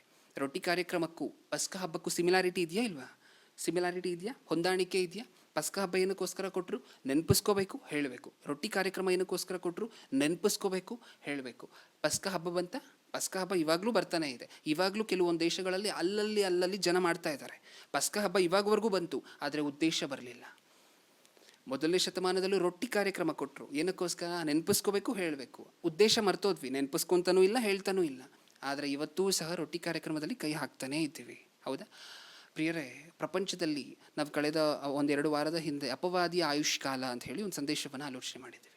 ಪ್ರಪಂಚದಲ್ಲಿ ಬರೋದು ಬರೀ ಹೇಳಿಕೊಳ್ಳುವಂಥವ್ರು ಎಲ್ಲರೂ ಸೇರಿ ಒಂದು 350 ಕೋಟಿ ಜನ ಕ್ರೈಸ್ತರಿದ್ದಾರೆ. 700 ಕೋಟಿ ಜನದಲ್ಲಿ 350 ಕೋಟಿ ಜನ, ಅರ್ಧಕ್ಕರ್ಧ ಕ್ರೈಸ್ತರಿದ್ದಾರೆ. ಈ 350 ಕೋಟಿ ಜನದಲ್ಲಿ ಅಟ್ಲೀಸ್ಟ್ 300 ಕೋಟಿ ಜನ ಆದರೂ ರೊಟ್ಟಿ ಕಾರ್ಯಕ್ರಮದಲ್ಲಿ ಕೈ ಹಾಕ್ತಿದ್ದಾರೆ. ಪ್ರತಿ ಭಾನುವಾರನೂ ಹಾಕ್ತಿದ್ದಾರೆ. ಇವರೆಲ್ಲ ಸುವಾರ್ತೆ ಸಾರ್ಲಿಕ್ಕೆ ಶುರು ಮಾಡಿಬಿಟ್ರೆ ಎಷ್ಟು ಬೇಗ ಸುವಾರ್ತೆ ಪ್ರಕಟ ಆಗೋಗುತ್ತೆ ಪ್ರಿಯರೇ ಈ ಪ್ರಪಂಚಕ್ಕೆ? ಮಾಡ್ತಿದ್ದೀವಾ? ಇಲ್ಲ. ಏನಕ್ಕೋಸ್ಕರ? ರೊಟ್ಟಿಗೆ ಹೋಗ್ತೀವಿ, ಪ್ರತಿ ವಾರನೂ ರೊಟ್ಟಿ ಕಾರ್ಯಕ್ರಮದಲ್ಲಿ ಕೈ ಹಾಕೋತೀವಿ, ಆದರೆ ಯಾರೂ ಸಹ ಸುವಾರ್ತೆಗೋಸ್ಕರ ಬಾಯಿ ಬಿಡೋದಿಲ್ಲ. ಅಥವಾ ಸುವಾರ್ತೆ ಸಾರೋದಕ್ಕೆ ಯಾರು ಒಬ್ಬರನ್ನು ಕರೆಸಿ ನೀವು ಇನ್ನೊಬ್ಬರಿಗೆ ಸುವಾರ್ತೆ ಹೇಳ್ತಿದ್ದೀರಾ ಅಂತ ಹೇಳಿದ್ರೆ ಅದು ಸಹ ನಿಮ್ಮ ಲೆಕ್ಕ, ನೀವೇ ಸುವಾರ್ತೆ ಸಾರದಂಗೆ. ಹೌದಾ ಇಲ್ವಾ? ನೀವು ಸುವಾರ್ತೆ ಸಾರ್ಲಿಕ್ಕೆ ಆಗಿಲ್ಲ ಅಂತ ಹೇಳಿದ್ರು ತುಂಬ ಜನ ಮಂಗಳೂರಿನಿಂದ, ಉಡುಪಿಯಿಂದ ರಾಮಣ್ಣನವರನ್ನು ಕರೆಸಿ ಸುವಾರ್ತೆ ಸಾರಿಸ್ತಿದ್ದಾರೆ. ಅದಕ್ಕೆ ಅರ್ಥ ಏನು? ಅವರ ಲೆಕ್ಕಕ್ಕೆ ಬೀಳ್ತಿದೆ ಅದು. ಅವರು ಸುವಾರ್ತೆ ಸಾರ್ತಿದ್ದಾರೆ ಅಂತಲೇ ಅದರ ಅರ್ಥ. ಅವರು ರೊಟ್ಟಿ ಕಾರ್ಯಕ್ರಮದಲ್ಲಿ ಕೈ ಹಾಕ್ತಿದ್ದಾರೆ ಸಂಡೆ, ಅವ್ರ ಲೆಕ್ಕ ಚುಕ್ತ ಮಾಡ್ಕೋತಿದ್ದಾರೆ. ನಾವು ಯಾವಾಗ ಮಾಡ್ಕೋತೀವಿ? ನಾವೇ ಹೇಳಲಿಕ್ಕಾಗತ್ತಾ? ತೊಂದರೆ ಇಲ್ಲ, ನಾವೇ ಹೇಳೋಣ. ಆ ಕೆಲಸವನ್ನಾದರೂ ಮಾಡ್ತಿದ್ದೀವ? ಇಲ್ಲ. ಹಾಗಾದರೆ ನೆನಪಿಸ್ಕೋಬೇಕು, ಹೇಳಬೇಕು. ಇದೆರಡೂ ಮಾಡದೆ ರೊಟ್ಟಿ ಕಾರ್ಯಕ್ರಮದಲ್ಲಿ ಕೈ ಹಾಕ್ತಿದ್ದೀವಿ ಅಂದರೆ ನಮ್ಮಷ್ಟು ದೊಡ್ಡ ಪಾಪಿಗಳು ಇನ್ನೊಬ್ಬರು ಇಲ್ಲ. ಓಕೆ, ಈಗ ಒಂದೆರಡು ವಿಚಾರಗಳ ಬಗ್ಗೆ ಆಲೋಚನೆ ಮಾಡ್ಕೊಂಡು ಮುಗಿಸೋಣ. ಆಗಲೇ ನಾನು ಹೇಳಿದ್ದೆ, ಸ್ವಲ್ಪ ಜನ ರೊಟ್ಟಿ ಕಾರ್ಯಕ್ರಮಕ್ಕೆ ಕೈ ಹಾಕಬೇಕಾದ್ರೆ ಬರೀ ಪರಿಶುದ್ಧರು ಮಾತ್ರ ಬರಬೇಕು ಅನ್ನುವಂಥ ಕಟ್ಟಳೆಯನ್ನು ನೇಮಿಸ್ತಾರೆ ಅಂತ ಹೇಳಿ. ಹೌದಾ? ಪರಿಶುದ್ಧರು ಮಾತ್ರ ಬರಬೇಕು. ಇದನ್ನು ಹಾಗೇ ನಿಮ್ಮ ಮೈಂಡಲ್ಲಿ ಇಟ್ಕೊಂಡು ಈಗ ನಾವು ಹೇಳಿದಂತಹ ವಚನವನ್ನು ಓದೋಣ. ಯೋಹಾನನ ಮೊದಲನೇ ಪತ್ರಿಕೆ 1ನೇ ಅಧ್ಯಾಯ 7ನೇ ವಚನ, 8ನೇ ವಚನದಿಂದ ಓದೋಣ. 1:8. ನಮ್ಮಲ್ಲಿ ಪಾಪವಿಲ್ಲವೆಂದು ನಾವು ಹೇಳಿದರೆ ನಮ್ಮನ್ನು ನಾವೇ ಮೋಸಪಡಿಸಿಕೊಳ್ಳುತ್ತೇವೆ. ಏನಂತೆ? ಪಾಸ್ಟರ್ ಏನಂದ್ರು? ಪರಿಶುದ್ಧರು ಮಾತ್ರ ಈ ಪಂಕ್ತಿಯಲ್ಲಿ ಪಾಲ್ಗೊಳ್ಳಿ ಅಂತ ಹೇಳಿದ್ರು. ಯಾರ್ಯಾರಂತೆ? ಪರಿಶುದ್ಧರು ಮಾತ್ರ. ಹೌದಾ? ಪರಿಶುದ್ಧರು ಮಾತ್ರ. ಈಗ ದೇವರೇನಂತಿದ್ದಾರೆ? ನಮ್ಮಲ್ಲಿ ಪಾಪವಿಲ್ಲದೆಂದು ಅಂದರೆ ನಾವೇ ಪರಿಶುದ್ಧರು ಅಂತ ಹೇಳಿ ನಾವು ಹೇಳಿದರೆ ನಮ್ಮನ್ನು ನಾವೇ ಮೋಸಪಡಿಸಿಕೊಳ್ಳುತ್ತೇವೆ. ಪರಿಶುದ್ಧರು ಯಾರೂ ಇಲ್ಲ ಅಂತ ದೇವರು ಹೇಳಿದರೆ ಪರಿಶುದ್ಧರು ಮಾತ್ರ ಈ ಪಂಕ್ತಿಯಲ್ಲಿ ಪಾಲ್ಗೊಳ್ಳಿ ಅಂತ ಹೇಳುವಂಥದ್ದು ಏನು ಪ್ರಿಯರೇ? ಸರಿಯಾಗಿದೆಯಾ? ನಾವೆಲ್ಲರೂ ಪಾಪಿಗಳೇ. ದಿನ ದಿನ ದಿನ ಏನು ಮಾಡಬೇಕು? ಪರಿಶುದ್ಧರಾಗ್ತಾ ಆಗ್ತಾ ಆಗ್ತಾ ಆಗ್ತಾ ಹೋಗಬೇಕು. ಪರಿಶುದ್ಧರು ಇನ್ನೂ ಪರಿಶುದ್ಧವಾಗಲಿ ಅನ್ನೋ ಮಾತಿಗೆ ಅರ್ಥ ಅದೇ. ಇವತ್ತು ಪಾಪ ಮಾಡ್ತಿದ್ದೀವ, ಇವತ್ತು ಪಾಪ ಬಿಡ್ತೀವಿ ಅನ್ನೋದಕ್ಕೆ ನಿರ್ಣಯ ತೊಗೊಂಡ್ವಾ? ಇವತ್ತು ಸುಳ್ಳುಗಳನ್ನು ಒಬ್ಬ ಮನುಷ್ಯ ಬರೀ ಸುಳ್ಳೇ ಹೇಳ್ತಿದ್ದಾನೆ, ದಿನಕ್ಕೆ 10 ಸುಳ್ಳು ಹೇಳ್ತಿದ್ದಾನೆ ಅಂತ ಹೇಳಿದ್ರೆ ಈ ಮನುಷ್ಯ ತಗೋಬೇಕಾಗಿರುವಂತಹ ನಿರ್ಣಯ ಏನು? ನಾನು ಸುಳ್ಳುಗಳನ್ನು ಪೂರ್ತಿಯಾಗಿ ಕಮ್ಮಿ ಮಾಡ್ತೀನಿ, ಸುಳ್ಳುಗಳನ್ನು ಹೇಳುವಂತಹದನ್ನು ನಿಲ್ಲಿಸ್ತೀನಿ. ಸುಳ್ಳು ಹೋಯ್ತಾ ಇನ್ನೊಂದು ಪಾಪ ಇರುತ್ತೆ, ಮತ್ತೆ ಆ ಪಾಪವನ್ನು ಬಿಡ್ತೀನಿ. ನಾನು ದೇವರು ಹೇಳಿದರೆ ಪಾಪ ಮಾಡಬಾರ್ದು ಅಂತ ನಾನು ಪಾಪವನ್ನು ಪ್ರತಿದಿನ ಕಡಿಮೆ ಕಡಿಮೆ ಕಡಿಮೆ ಕಡಿಮೆ ಮಾಡ್ತಾ ಮಾಡ್ತಾ ಮಾಡ್ತಾ ಮಾಡ್ತಾ ಪರಿಶುದ್ಧನಾಗಿ ಪರಿಶುದ್ಧನಾಗಿ ಪರಿಶುದ್ಧನಾಗಿ ಇನ್ನೂ ಪರಿಶುದ್ಧನಾಗ್ತಿರ್ತೀನಿ. ಈ ನಿರ್ಣಯವನ್ನು ನಾವು ತಗೋಬೇಕು. ಯಾವ ಮನುಷ್ಯನಾದರೂ ಪರಿಶುದ್ಧರಿದ್ದಾನ ಭೂಮಿ ಮೇಲೆ? ಯೇಸು ಕ್ರಿಸ್ತರನ್ನು ಬಿಟ್ಟು ಮೊದಲನೇ ಶತಮಾನದಲ್ಲಿ ಇದ್ದೀವ? ಇಲ್ಲ. ಎಲ್ಲರೂ ಪಾಪಿಗಳೇ ಅಂದಮೇಲೆ ಯಾರು ಪರಿಶುದ್ಧರು ಆ ರೊಟ್ಟಿ ಕಾರ್ಯಕ್ರಮದಲ್ಲಿ ಪಾಲ್ಗೊಳ್ಳುವಂತಹದ್ದು? ತುಂಬ ಜನ ಇದನ್ನು ನೋಡಿ ಮಾತನ್ನು ಕೇಳಿಸ್ಕೊಂಡು ನಾನು ಪಾಪ ಮಾಡಿಬಿಟ್ಟಿದ್ದೀನಿ ಅಂತ ಹೇಳಿ ನಾನು ರೊಟ್ಟಿ ಕಾರ್ಯಕ್ರಮಕ್ಕೆ ತಕ್ಕವನಲ್ಲ ಅಂತ ಹೇಳಿ ಆಚೆ ಹೊರಟೋಗಿದ್ದಾರೆ ಪ್ರಿಯರೇ. ಹೌದು, ಎಲ್ಲರೂ ಪಾಪಿಗಳೇ. ಹೌದಾ ಇಲ್ವ? ಅಲ್ಲಿ ಕೂತಿರೋರು ಎಲ್ಲರೂ ಪಾಪಿಗಳೇನ? ಮನುಷ್ಯರೇ ಎಲ್ಲರೂ ಪಾಪಿಗಳು ಅಂತ ದೇವ್ರು ಹೇಳಿದ್ಮೇಲೆ ಅಲ್ಲಿ ಕೂತಿರುವಂಥವ್ರು ಎಲ್ಲರೂ ಪಾಪಿಗಳೇ. ನಾವಿದನ್ನು ಹೇಳಿದ್ವಿ ಅಂತ ಅಂದ್ಕೊಳ್ಳಿ, ಪರಿಶುದ್ಧರು ಮಾತ್ರ ಇಲ್ಲಿ ಕೂತ್ಕೋಬೇಕು ಅಂತ ಹೇಳಿದ್ವಿ ಅಂತ ಅಂದ್ಕೊಳ್ಳಿ. ಮನಸ್ಸಾಕ್ಷಿ ಇರುವಂಥವ್ರು ಏನು ಮಾಡ್ತಾರೆ? ನಾನು ಪಾಪ ಮಾಡಿದ್ದೀನಿ ಅಂತ ಕೈ ಹಾಕೋದಿಲ್ಲ, ಆಚೆ ಹೊರಟೋಗ್ತಾರೆ. ಮನಸ್ಸಾಕ್ಷಿ ಇಲ್ಲದೆ ಇರುವಂಥವ್ರು ಪಾಪ ಮಾಡಿದ್ರು ಯಾರಿಗೂ ಗೊತ್ತಾಗೋದಿಲ್ಲ ಬಿಡು ಅಂತ ಹೇಳಿ ಕೂತ್ಕೋತಾರೆ. ಏನು ಮಾಡ್ತಿದ್ದೀವಿ ನಾವು? ಇಷ್ಟಕ್ಕೂ ಸರಿಯಾಗಿದೆಯಾ ನಾವು ಮಾಡ್ತಿರುವಂತಹದ್ದು? ಸ್ವಲ್ಪನೂ ಸರಿಯಿಲ್ಲ. ಆಲೋಚನೆ ಮಾಡೋಣ. ರೊಟ್ಟಿ ಕಾರ್ಯಕ್ರಮದಲ್ಲಿ ಪಾಲ್ಗೊಳ್ಬೇಕಾದ್ರೆ ಏನೇನಿರಬೇಕು? ಕ್ವಾಲಿಫಿಕೇಷನ್ 2 ನೆನೆಸ್ಕೋಬೇಕು, ಹೇಳಬೇಕು. ಈ ಕೆಲಸವನ್ನು ಮಾಡ್ತಿದ್ದೀವಾ? ಪರಿಶುದ್ಧರಾಗಿರ್ಬೇಕು ಖಂಡಿತವಾಗ್ಲೂ. ಆದರೆ ರೊಟ್ಟಿ ಕಾರ್ಯಕ್ರಮಕ್ಕೆ ಹೋಗಬೇಕು ಅದಕ್ಕೋಸ್ಕರ ಪರಿಶುದ್ಧರಾಗಿರಬೇಕು ಅಂತಲ್ಲ. ನಾವು ಕ್ರೈಸ್ತರಾದ ನಂತರ ಪರಿಶುದ್ಧರಾಗಿರೋದಕ್ಕೆ ಪ್ರಯತ್ನ ಪಡಬೇಕು. ಡೈಲಿ ನಾವು ಮಾಡ್ತಿರುವಂಥ ಪಾಪಗಳನ್ನು, ದ್ರೋಹಗಳನ್ನು, ಅನ್ಯಾಯಗಳನ್ನು ಕಡಿಮೆ ಮಾಡ್ತಾ ಮಾಡ್ತಾ ಮಾಡ್ತಾ ಪರಿಶುದ್ಧರಾಗ್ತಾನೇ ಇರಬೇಕು ಪ್ರತಿದಿನ. ಇದು ಬೇರೆ ಸಬ್ ಡಿವಿಷನ್. ಕ್ರೈಸ್ತರಾದ ನಂತರ ಪರಿಶುದ್ಧರಾಗಿರಲಿಕ್ಕೆ ಪ್ರಯತ್ನ ಪಡಲೇಬೇಕು. ಆದರೆ ಅದನ್ನು ತಂದು ಯಾವುದಕ್ಕೆ ಸೇರಿಸಬಾರ್ದು? ರೊಟ್ಟಿ ಕಾರ್ಯಕ್ರಮದಲ್ಲಿ ಪರಿಶುದ್ಧರು ಮಾತ್ರ ಕೂತ್ಕೊಳ್ಳಿ ಅಂತ ಹೇಳಿದ್ರೆ ಏನು ಮಾಡ್ತಾರೆ ಜನ? ಎಲ್ಲ ಎದ್ದೋಗ್ತಾರೆ. ಅರ್ಹತೆ ಇರುವಂಥವ್ರು ಪಾಪ ದೇವ್ರ ಕೆಲಸ ಮಾಡಿ ಸುವಾರ್ಥ ಕೆಲಸ ಮಾಡಿರುವಂಥವ್ರು ಎದ್ದು ಆಚೆ ಹೋಗುವಂತಹ ಪರಿಸ್ಥಿತಿ. ಇದು ಕಾರಣರು ಯಾರಾಗ್ತಾರೆ ಪ್ರಿಯರೇ? ನಾವಲ್ವ? ಅಪೋಸ್ತಲರ ಕೃತ್ಯಗಳು ಈ ವಚನವನ್ನು ಏನಕ್ಕೋಸ್ಕರ ಓದ್ತಿದ್ದೀವಿ? ಕೊನೆ 3 ವಚನಗಳು ಓದಿ ತಕ್ಷಣ ಮುಗಿಸ್ಕೊಳ್ಳೋಣ. ಅಪೋಸ್ತಲರ ಕೃತ್ಯಗಳು 2ನೇ ಅಧ್ಯಾಯ, ಅಪೋಸ್ತಲರ ಕೃತ್ಯಗಳು 2ನೇ ಅಧ್ಯಾಯ 42ನೇ ವಚನ, 2:42. ಇದನ್ನು ಏನಕ್ಕೋಸ್ಕರ ಓದ್ತಿದ್ದೀವಿ ಅಂತ ಹೇಳಿದ್ರೆ, ಸ್ವಲ್ಪ ಜನ ಒಂದಷ್ಟು ಪ್ರಶ್ನೆಗಳನ್ನು ಮಾಡ್ತಾರೆ ಈ ರೊಟ್ಟಿ ಕಾರ್ಯಕ್ರಮದ ವಿಚಾರವಾಗಿ. ಏನಂತ? ಬ್ಯಾಪ್ಟಿಸಮ್ ತಗೊಂಡ ನಂತರನೇ ರೊಟ್ಟಿ ಕಾರ್ಯಕ್ರಮಕ್ಕೆ ಕೈ ಹಾಕಬೇಕಾ? ಅದಕ್ಕೆ ಮುಂಚೆ ತಗೊಳ್ಳೋ ಹಂಗಿಲ್ವಾ? ಈ ವಚನವನ್ನು ಓದೋಣ, ನಮಗೆ ಉತ್ತರ ಸಿಗುತ್ತೆ. 2:41ರಿಂದ ಓದೋಣ ಪ್ರಿಯರೇ. 2ನೇ ಅಧ್ಯಾಯ 41ನೇ ವಚನದಿಂದ. ಅವನ ಮಾತಿಗೆ ಒಪ್ಪಿಕೊಂಡವರು ದೀಕ್ಷಾಸ್ನಾನ ಮಾಡಿಸಿಕೊಂಡರು. ಆ ದಿವಸ ಸುಮಾರು 3,000 ಜನ ಅವರಲ್ಲಿ ಸೇರಿದರು. ಎಲ್ಲಿ ಸೇರಿದ್ರು? ಮತ್ತೆ ಓದ್ತಿದ್ದೀರಿ. ಅವನ ಮಾತಿಗೆ ಒಪ್ಪಿಕೊಂಡವರು ದೀಕ್ಷಾಸ್ನಾನ ಮಾಡಿಸಿಕೊಂಡರು. ಓಕೆ, ದೀಕ್ಷಾಸ್ನಾನ ಅಂದರೆ ಏನು? ಬ್ಯಾಪ್ಟಿಸಮ್. ದೀಕ್ಷಾಸ್ನಾನ ಮಾಡಿಸಿಕೊಂಡ ಮೇಲೆ ಅವ್ರು ಏನಾದ್ರಂತೆ? ಆ ದಿವಸ ಸುಮಾರು 3,000 ಜನರು ಅವರಲ್ಲಿ ಸೇರಿದರು. ಅವರಲ್ಲಿ ಅಂದರೆ ದೀಕ್ಷಾಸ್ನಾನ ಮಾಡಿಸಿಕೊಂಡ ನಂತರ ಅವರಲ್ಲಿ ಸೇರಿದ್ರಂತೆ. ಅವರಲ್ಲಿ ಅಂದರೆ ಯಾರಲ್ಲಿ ಸೇರಿಕೊಂಡ್ರು? ಸಂಘದಲ್ಲಿ ಸೇರಿಕೊಂಡ್ರು. ಅಂದರೆ ಸಂಘದಲ್ಲಿ ನಾವು ಸೇರಿಸಲ್ಪಡುವಂತಹದ್ದು ಯಾವಾಗ? ದೀಕ್ಷಾಸ್ನಾನ ತಗೊಂಡ ನಂತರ. ಈಗ ರೊಟ್ಟಿ ಕಾರ್ಯಕ್ರಮ, ಕರ್ತನ ಭೋಜನ ಕಾರ್ಯಕ್ರಮ ಎಲ್ಲಿ ಕೊಡ್ತಾರೆ? ಸಂಘದಲ್ಲೇ. ಹೌದಾ ಇಲ್ವಾ? ಓಕೆ, ಹಾಗಾದರೆ ಸಂಘದಲ್ಲಿ ರೊಟ್ಟಿ ಕಾರ್ಯಕ್ರಮ ಕೊಡಬೇಕಾದ್ರೆ ನಾವು ಸುಮ್ಮನೆ ಹೋಗಿ ಬರ್ತಿದ್ದೀವಿ. ದೀಕ್ಷಾಸ್ನಾನ ತೊಗೊಂಡಿಲ್ಲ ಅಂದರೆ ನಾವು ಸಂಘಕ್ಕೆ ಸದಸ್ಯರಲ್ಲ, ಕ್ರಿಸ್ತನ ಸಂಘಕ್ಕೆ ಸದಸ್ಯರಲ್ಲ. ದೀಕ್ಷಾಸ್ನಾನ ತಗೊಂಡಾಗ ಸಭೆಯ ಸದಸ್ಯರಾಗ್ತೀವಿ. ಯಾವ ಸಭೆ? ನಾವು ಹೋಗ್ತಿರುವಂತಹ ಸಭೆಗಳಲ್ಲ ನಾನು ಹೇಳ್ತಿರುವಂತಹದ್ದು, ಕ್ರಿಸ್ತನ ಸಂಘಕ್ಕೆ. ನೀವು ಅಮೆರಿಕದಲ್ಲಿದ್ದೀರಾ, ದುಬೈಯಲ್ಲಿದ್ದೀರಾ, ನೀವು ಎಲ್ಲೇ ಇದ್ದು ನಿಮ್ಮ ಮನಸ್ಸಿನ ಶುದ್ಧವಾದ ಬೋಧನೆಯನ್ನು ಕೇಳಲಿಕ್ಕೆ ಸಂಘದಲ್ಲಿ ಕೂಡಿದಾಗ ನೀವು ಕ್ರಿಸ್ತನ ಸಂಘಕ್ಕೆ ಬರ್ತಿದ್ದೀರಾ. ಓಕೆ, ಈಗ ಆ ಸಂಘದಲ್ಲಿ ಸೇರಿಸಲ್ಪಡುವಂತಹದ್ದು ಯಾವಾಗ? ಬ್ಯಾಪ್ಟಿಸಮ್ ತಗೊಂಡ ನಂತರ. ಬ್ಯಾಪ್ಟಿಸಮ್ ತಗೊಂಡ ನಂತರ ಸೇರಿಸಲ್ಪಡ್ತಿದ್ದೀರಾ ಅಂದರೆ ಅದಾದಮೇಲೆ ಅಲ್ವಾ ಸಂಘದಲ್ಲೇ ನಿಮಗೆ ಬ್ಯಾಪ್ಟಿಸಮ್ ಕೊಡುವಂತಹದ್ದು. ಇಷ್ಟು ದಿನ ಬ್ಯಾಪ್ಟಿಸಮ್ ತಗೊಳ್ಳದೆ ಹೋದರೆ ನಾವು ಸಂಘಕ್ಕೆ ಸದಸ್ಯರೇ ಆಗಿಲ್ಲ. ಇನ್ನು ರೊಟ್ಟಿ ಕಾರ್ಯಕ್ರಮದಲ್ಲಿ ಹೇಗೆ ಪಾಲ್ಗೊಳ್ಳಿಕ್ಕಾಗತ್ತೆ? ಹೌದಾ? ಸಂಘದಲ್ಲೇ ಬ್ಯಾಪ್ಟಿಸಮ್ ರೊಟ್ಟಿ ಕಾರ್ಯಕ್ರಮ ಕೊಡುವಂತಹದ್ದು. ಈಗ ಸಂಘಕ್ಕೆ ಹೋಗಿ ನಾವು ಅದನ್ನು ತಗೋಬೇಕಾದ್ರೆ ಅಲ್ಲಿ ನಾವು ಸದಸ್ಯರಾಗಿರಬೇಕು. ಸಭೆ ಚರ್ಚ್ ಮೆಂಬರ್ಶಿಪ್ ಪ್ರಕಾರ ಅಲ್ಲ ನಾನು ಹೇಳ್ತಿರುವಂತಹದ್ದು, ಯೇಸುಕ್ರಿಸ್ತರ ಪ್ರಕಾರ. ಯೇಸುಕ್ರಿಸ್ತರ ಪ್ರಕಾರ ನಾವು ಯಾವಾಗಂತೆ ಸದಸ್ಯರಾಗುವಂತಹದ್ದು ಕ್ರಿಸ್ತನ ಸಂಘದಲ್ಲಿ? ದೀಕ್ಷಾಸ್ನಾನ ತಗೊಂಡಾಗ. ಓಕೆ, ಹಾಗಾದರೆ ಫಸ್ಟ್ ಸ್ಟೆಪ್ ಏನು? ದೀಕ್ಷಾಸ್ನಾನ. ಅದಾದ ನಂತರ ರೊಟ್ಟಿ ಕಾರ್ಯಕ್ರಮ. ಓಕೆ, ಇನ್ನೊಂದು ಸ್ವಲ್ಪ ಜನ ಇದ್ದಾರೆ ಪ್ರಶ್ನೆ ಮಾಡುವಂತಹದ್ದು. ಹಾಗಾದರೆ ಬ್ರದರ್, ಸ್ವಲ್ಪ ಜನ ಒಂದು ವರ್ಷಕ್ಕೆ ಒಂದು ಸಾರಿ ತೊಗೋಬೇಕಂತಾರೆ, ತಿಂಗಳಿಗೆ ಒಂದು ಸಾರಿ ತೊಗೋಬೇಕಂತಾರೆ. ಇಷ್ಟಕ್ಕೂ ಯಾವಾಗ ತೊಗೋಬೇಕು ರೊಟ್ಟಿ ಕಾರ್ಯಕ್ರಮವನ್ನು? ಎಷ್ಟು ದಿನಕ್ಕೆ ಒಂದು ಸಾರಿ ತೊಗೋಬೇಕು? ಅಪೊಸ್ತಲರ ಕೃತ್ಯಗಳು 20ನೇ ಅಧ್ಯಾಯ 7ನೇ ವಚನ. ಅಪೊಸ್ತಲರ ಕೃತ್ಯಗಳು 20ನೇ ಅಧ್ಯಾಯ 7ನೇ ವಚನ, 27. ಅಪೊಸ್ತಲರ ಕೃತ್ಯಗಳು 20ನೇ ಅಧ್ಯಾಯ 7ನೇ ವಚನ. ಅಪೊಸ್ತಲರು ಯಾವಾಗಂತೆ ತಗೋತಿದ್ರು ಈ ರೊಟ್ಟಿ ಕಾರ್ಯಕ್ರಮವನ್ನು? ಯಾವಾಗ ಪಾಲ್ಗೊಳ್ತಾ ಇದ್ರು ಅಪೊಸ್ತಲರು ನಡೆಸ್ತಿದ್ದಂತಹ ಆರಾಧನೆಯಲ್ಲಿ? ವಾರದ ಮೊದಲನೆಯ ದಿವಸದಲ್ಲಿ, 27 ಓದ್ತಿದ್ದೀನಿ. ವಾರದ ಮೊದಲನೆಯ ದಿವಸದಲ್ಲಿ ನಾವು ರೊಟ್ಟಿ ಮುರಿಯುವ ನಿಯಮಕ್ಕಾಗಿ ಕೂಡಿ ಬಂದಾಗ. ಯಾವಾಗ ಕೂಡ್ಕೊಂಡ್ರಂತೆ ರೊಟ್ಟಿ ಮುರಿಯೋದಕ್ಕೋಸ್ಕರ? ರೊಟ್ಟಿ ದ್ರಾಕ್ಷಾರಸ ಕಾರ್ಯಕ್ರಮವನ್ನು ಯಾವಾಗ ಮಾಡಿದ್ರಂತೆ? ವಾರದ ಮೊದಲನೆಯ ದಿನದಲ್ಲಿ ನಾವು ರೊಟ್ಟಿ ಮುರಿಯುವ ನಿಯಮಕ್ಕಾಗಿ ಕೂಡಿ ಬಂದಾಗ. ಅಂದರೆ ವಾರಕ್ಕೊಂದ್ಸಾರಿ ತಗೋತಿದ್ರು ಅಂತ ನಮ್ಗೆ ಅರ್ಥ ಆಗ್ತಿದೆ. ಹೌದಾ? ಓಕೆ, ವಾರದ ಮೊದಲನೆಯ ದಿನ ಅವ್ರು ತಗೋತಿದ್ದಾರೆ ಅಂದರೆ ವಾರಕ್ಕೊಂದು ಸಾರಿ ತಗೋತಿದ್ದಾರೆ.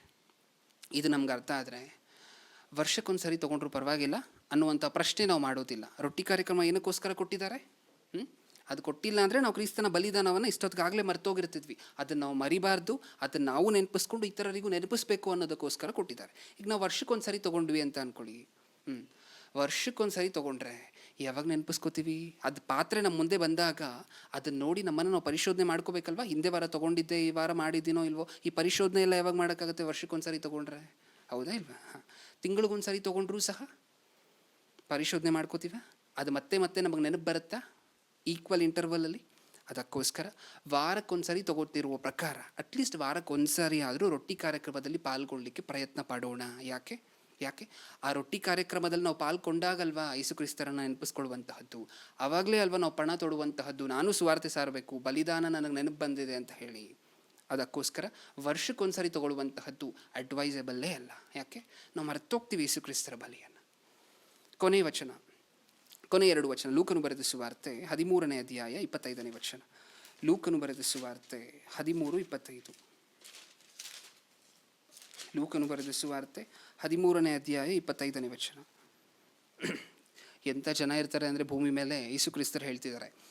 ಯಾವ ಥರ ಇರ್ತೀವಿ ಅಂತ ಹೇಳಿದ್ರೆ, ಯೇಸು ಕ್ರಿಸ್ತರ ಮುಂದೆ ಹೋಗಿ ನಿಂತ್ಕೊಂಡು 2ನೇ ಬರೋಣದಲ್ಲಿ ಏನಂತ ಹೇಳ್ತೀವಂತೆ ಗೊತ್ತಾ? ರೊಟ್ಟಿ ಕಾರ್ಯಕ್ರಮ ಏನಕ್ಕೋಸ್ಕರ ಮಾಡಿದ್ರು ಯೇಸು ಕ್ರಿಸ್ತರು ಅಂತ ಹೇಳಿ ನಮಗೆ ಗೊತ್ತಿರೋದಿಲ್ಲ. ಆದರೂ ಯೇಸು ಕ್ರಿಸ್ತರ ಮುಂದೆ ಹೋಗಿ ನಿಂತ್ಕೊಂಡು ಯೇಸು ಕ್ರಿಸ್ತರು ಇನ್ನೇನು ಶಾಪಗ್ರಸ್ತರೇ ಹೋಗಿ ಪಾತಾಳಕ್ಕೆ ಅಂತ ಹೇಳಿ ಕಳಿಸ್ಬೇಕಾದ್ರೆ ನಾವು ಏನಂತೀವಂತೆ ಗೊತ್ತಾ? ಯೇಸು ಕ್ರಿಸ್ತರ ಮುಂದೆ ನಿಂತ್ಕೊಂಡು ಏನಂತೀವಿ? ಪ್ರಭು ನನಗೆ ಪರಲೋಕ ಅಂತ ಕೇಳ್ತೀವಿ. ಏನಂತಾರೆ ಅದಕ್ಕೆ ಯೇಸು ಕ್ರಿಸ್ತರು? ನಿನಗೆ ಏನಕ್ಕೋಸ್ಕರ ಕೊಡಬೇಕು?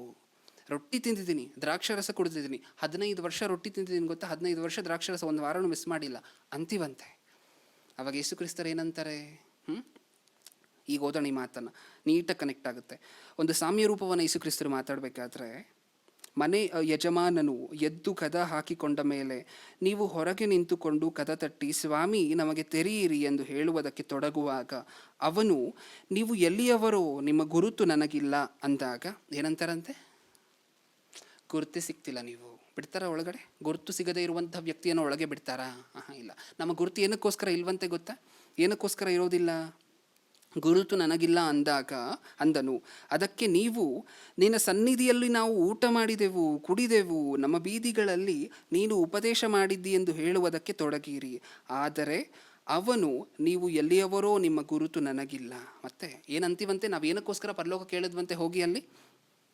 ನಿನ್ನ ಸನ್ನಿಧಿಯಲ್ಲಿ ನಾವು ಊಟ ಮಾಡಿದೆವು, ಕುಡಿದೆವು ಅಂದರೆ ಪ್ರತಿ ವಾರ ಮಿಸ್ ಮಾಡಿದೆ, ತೊಗೊಂಡ್ವಲ್ವಾ ರೊಟ್ಟಿ ದ್ರಾಕ್ಷಾರಸ ಎಲ್ಲ, ರೊಟ್ಟಿ ತೊಗೊಂಡು ತಿಂದ್ವಿ, ದ್ರಾಕ್ಷಾರಸವನ್ನು ಕುಡಿದ್ವಿ ಅಂತ ನಾವು ಹೇಳ್ತೀವಂತೆ.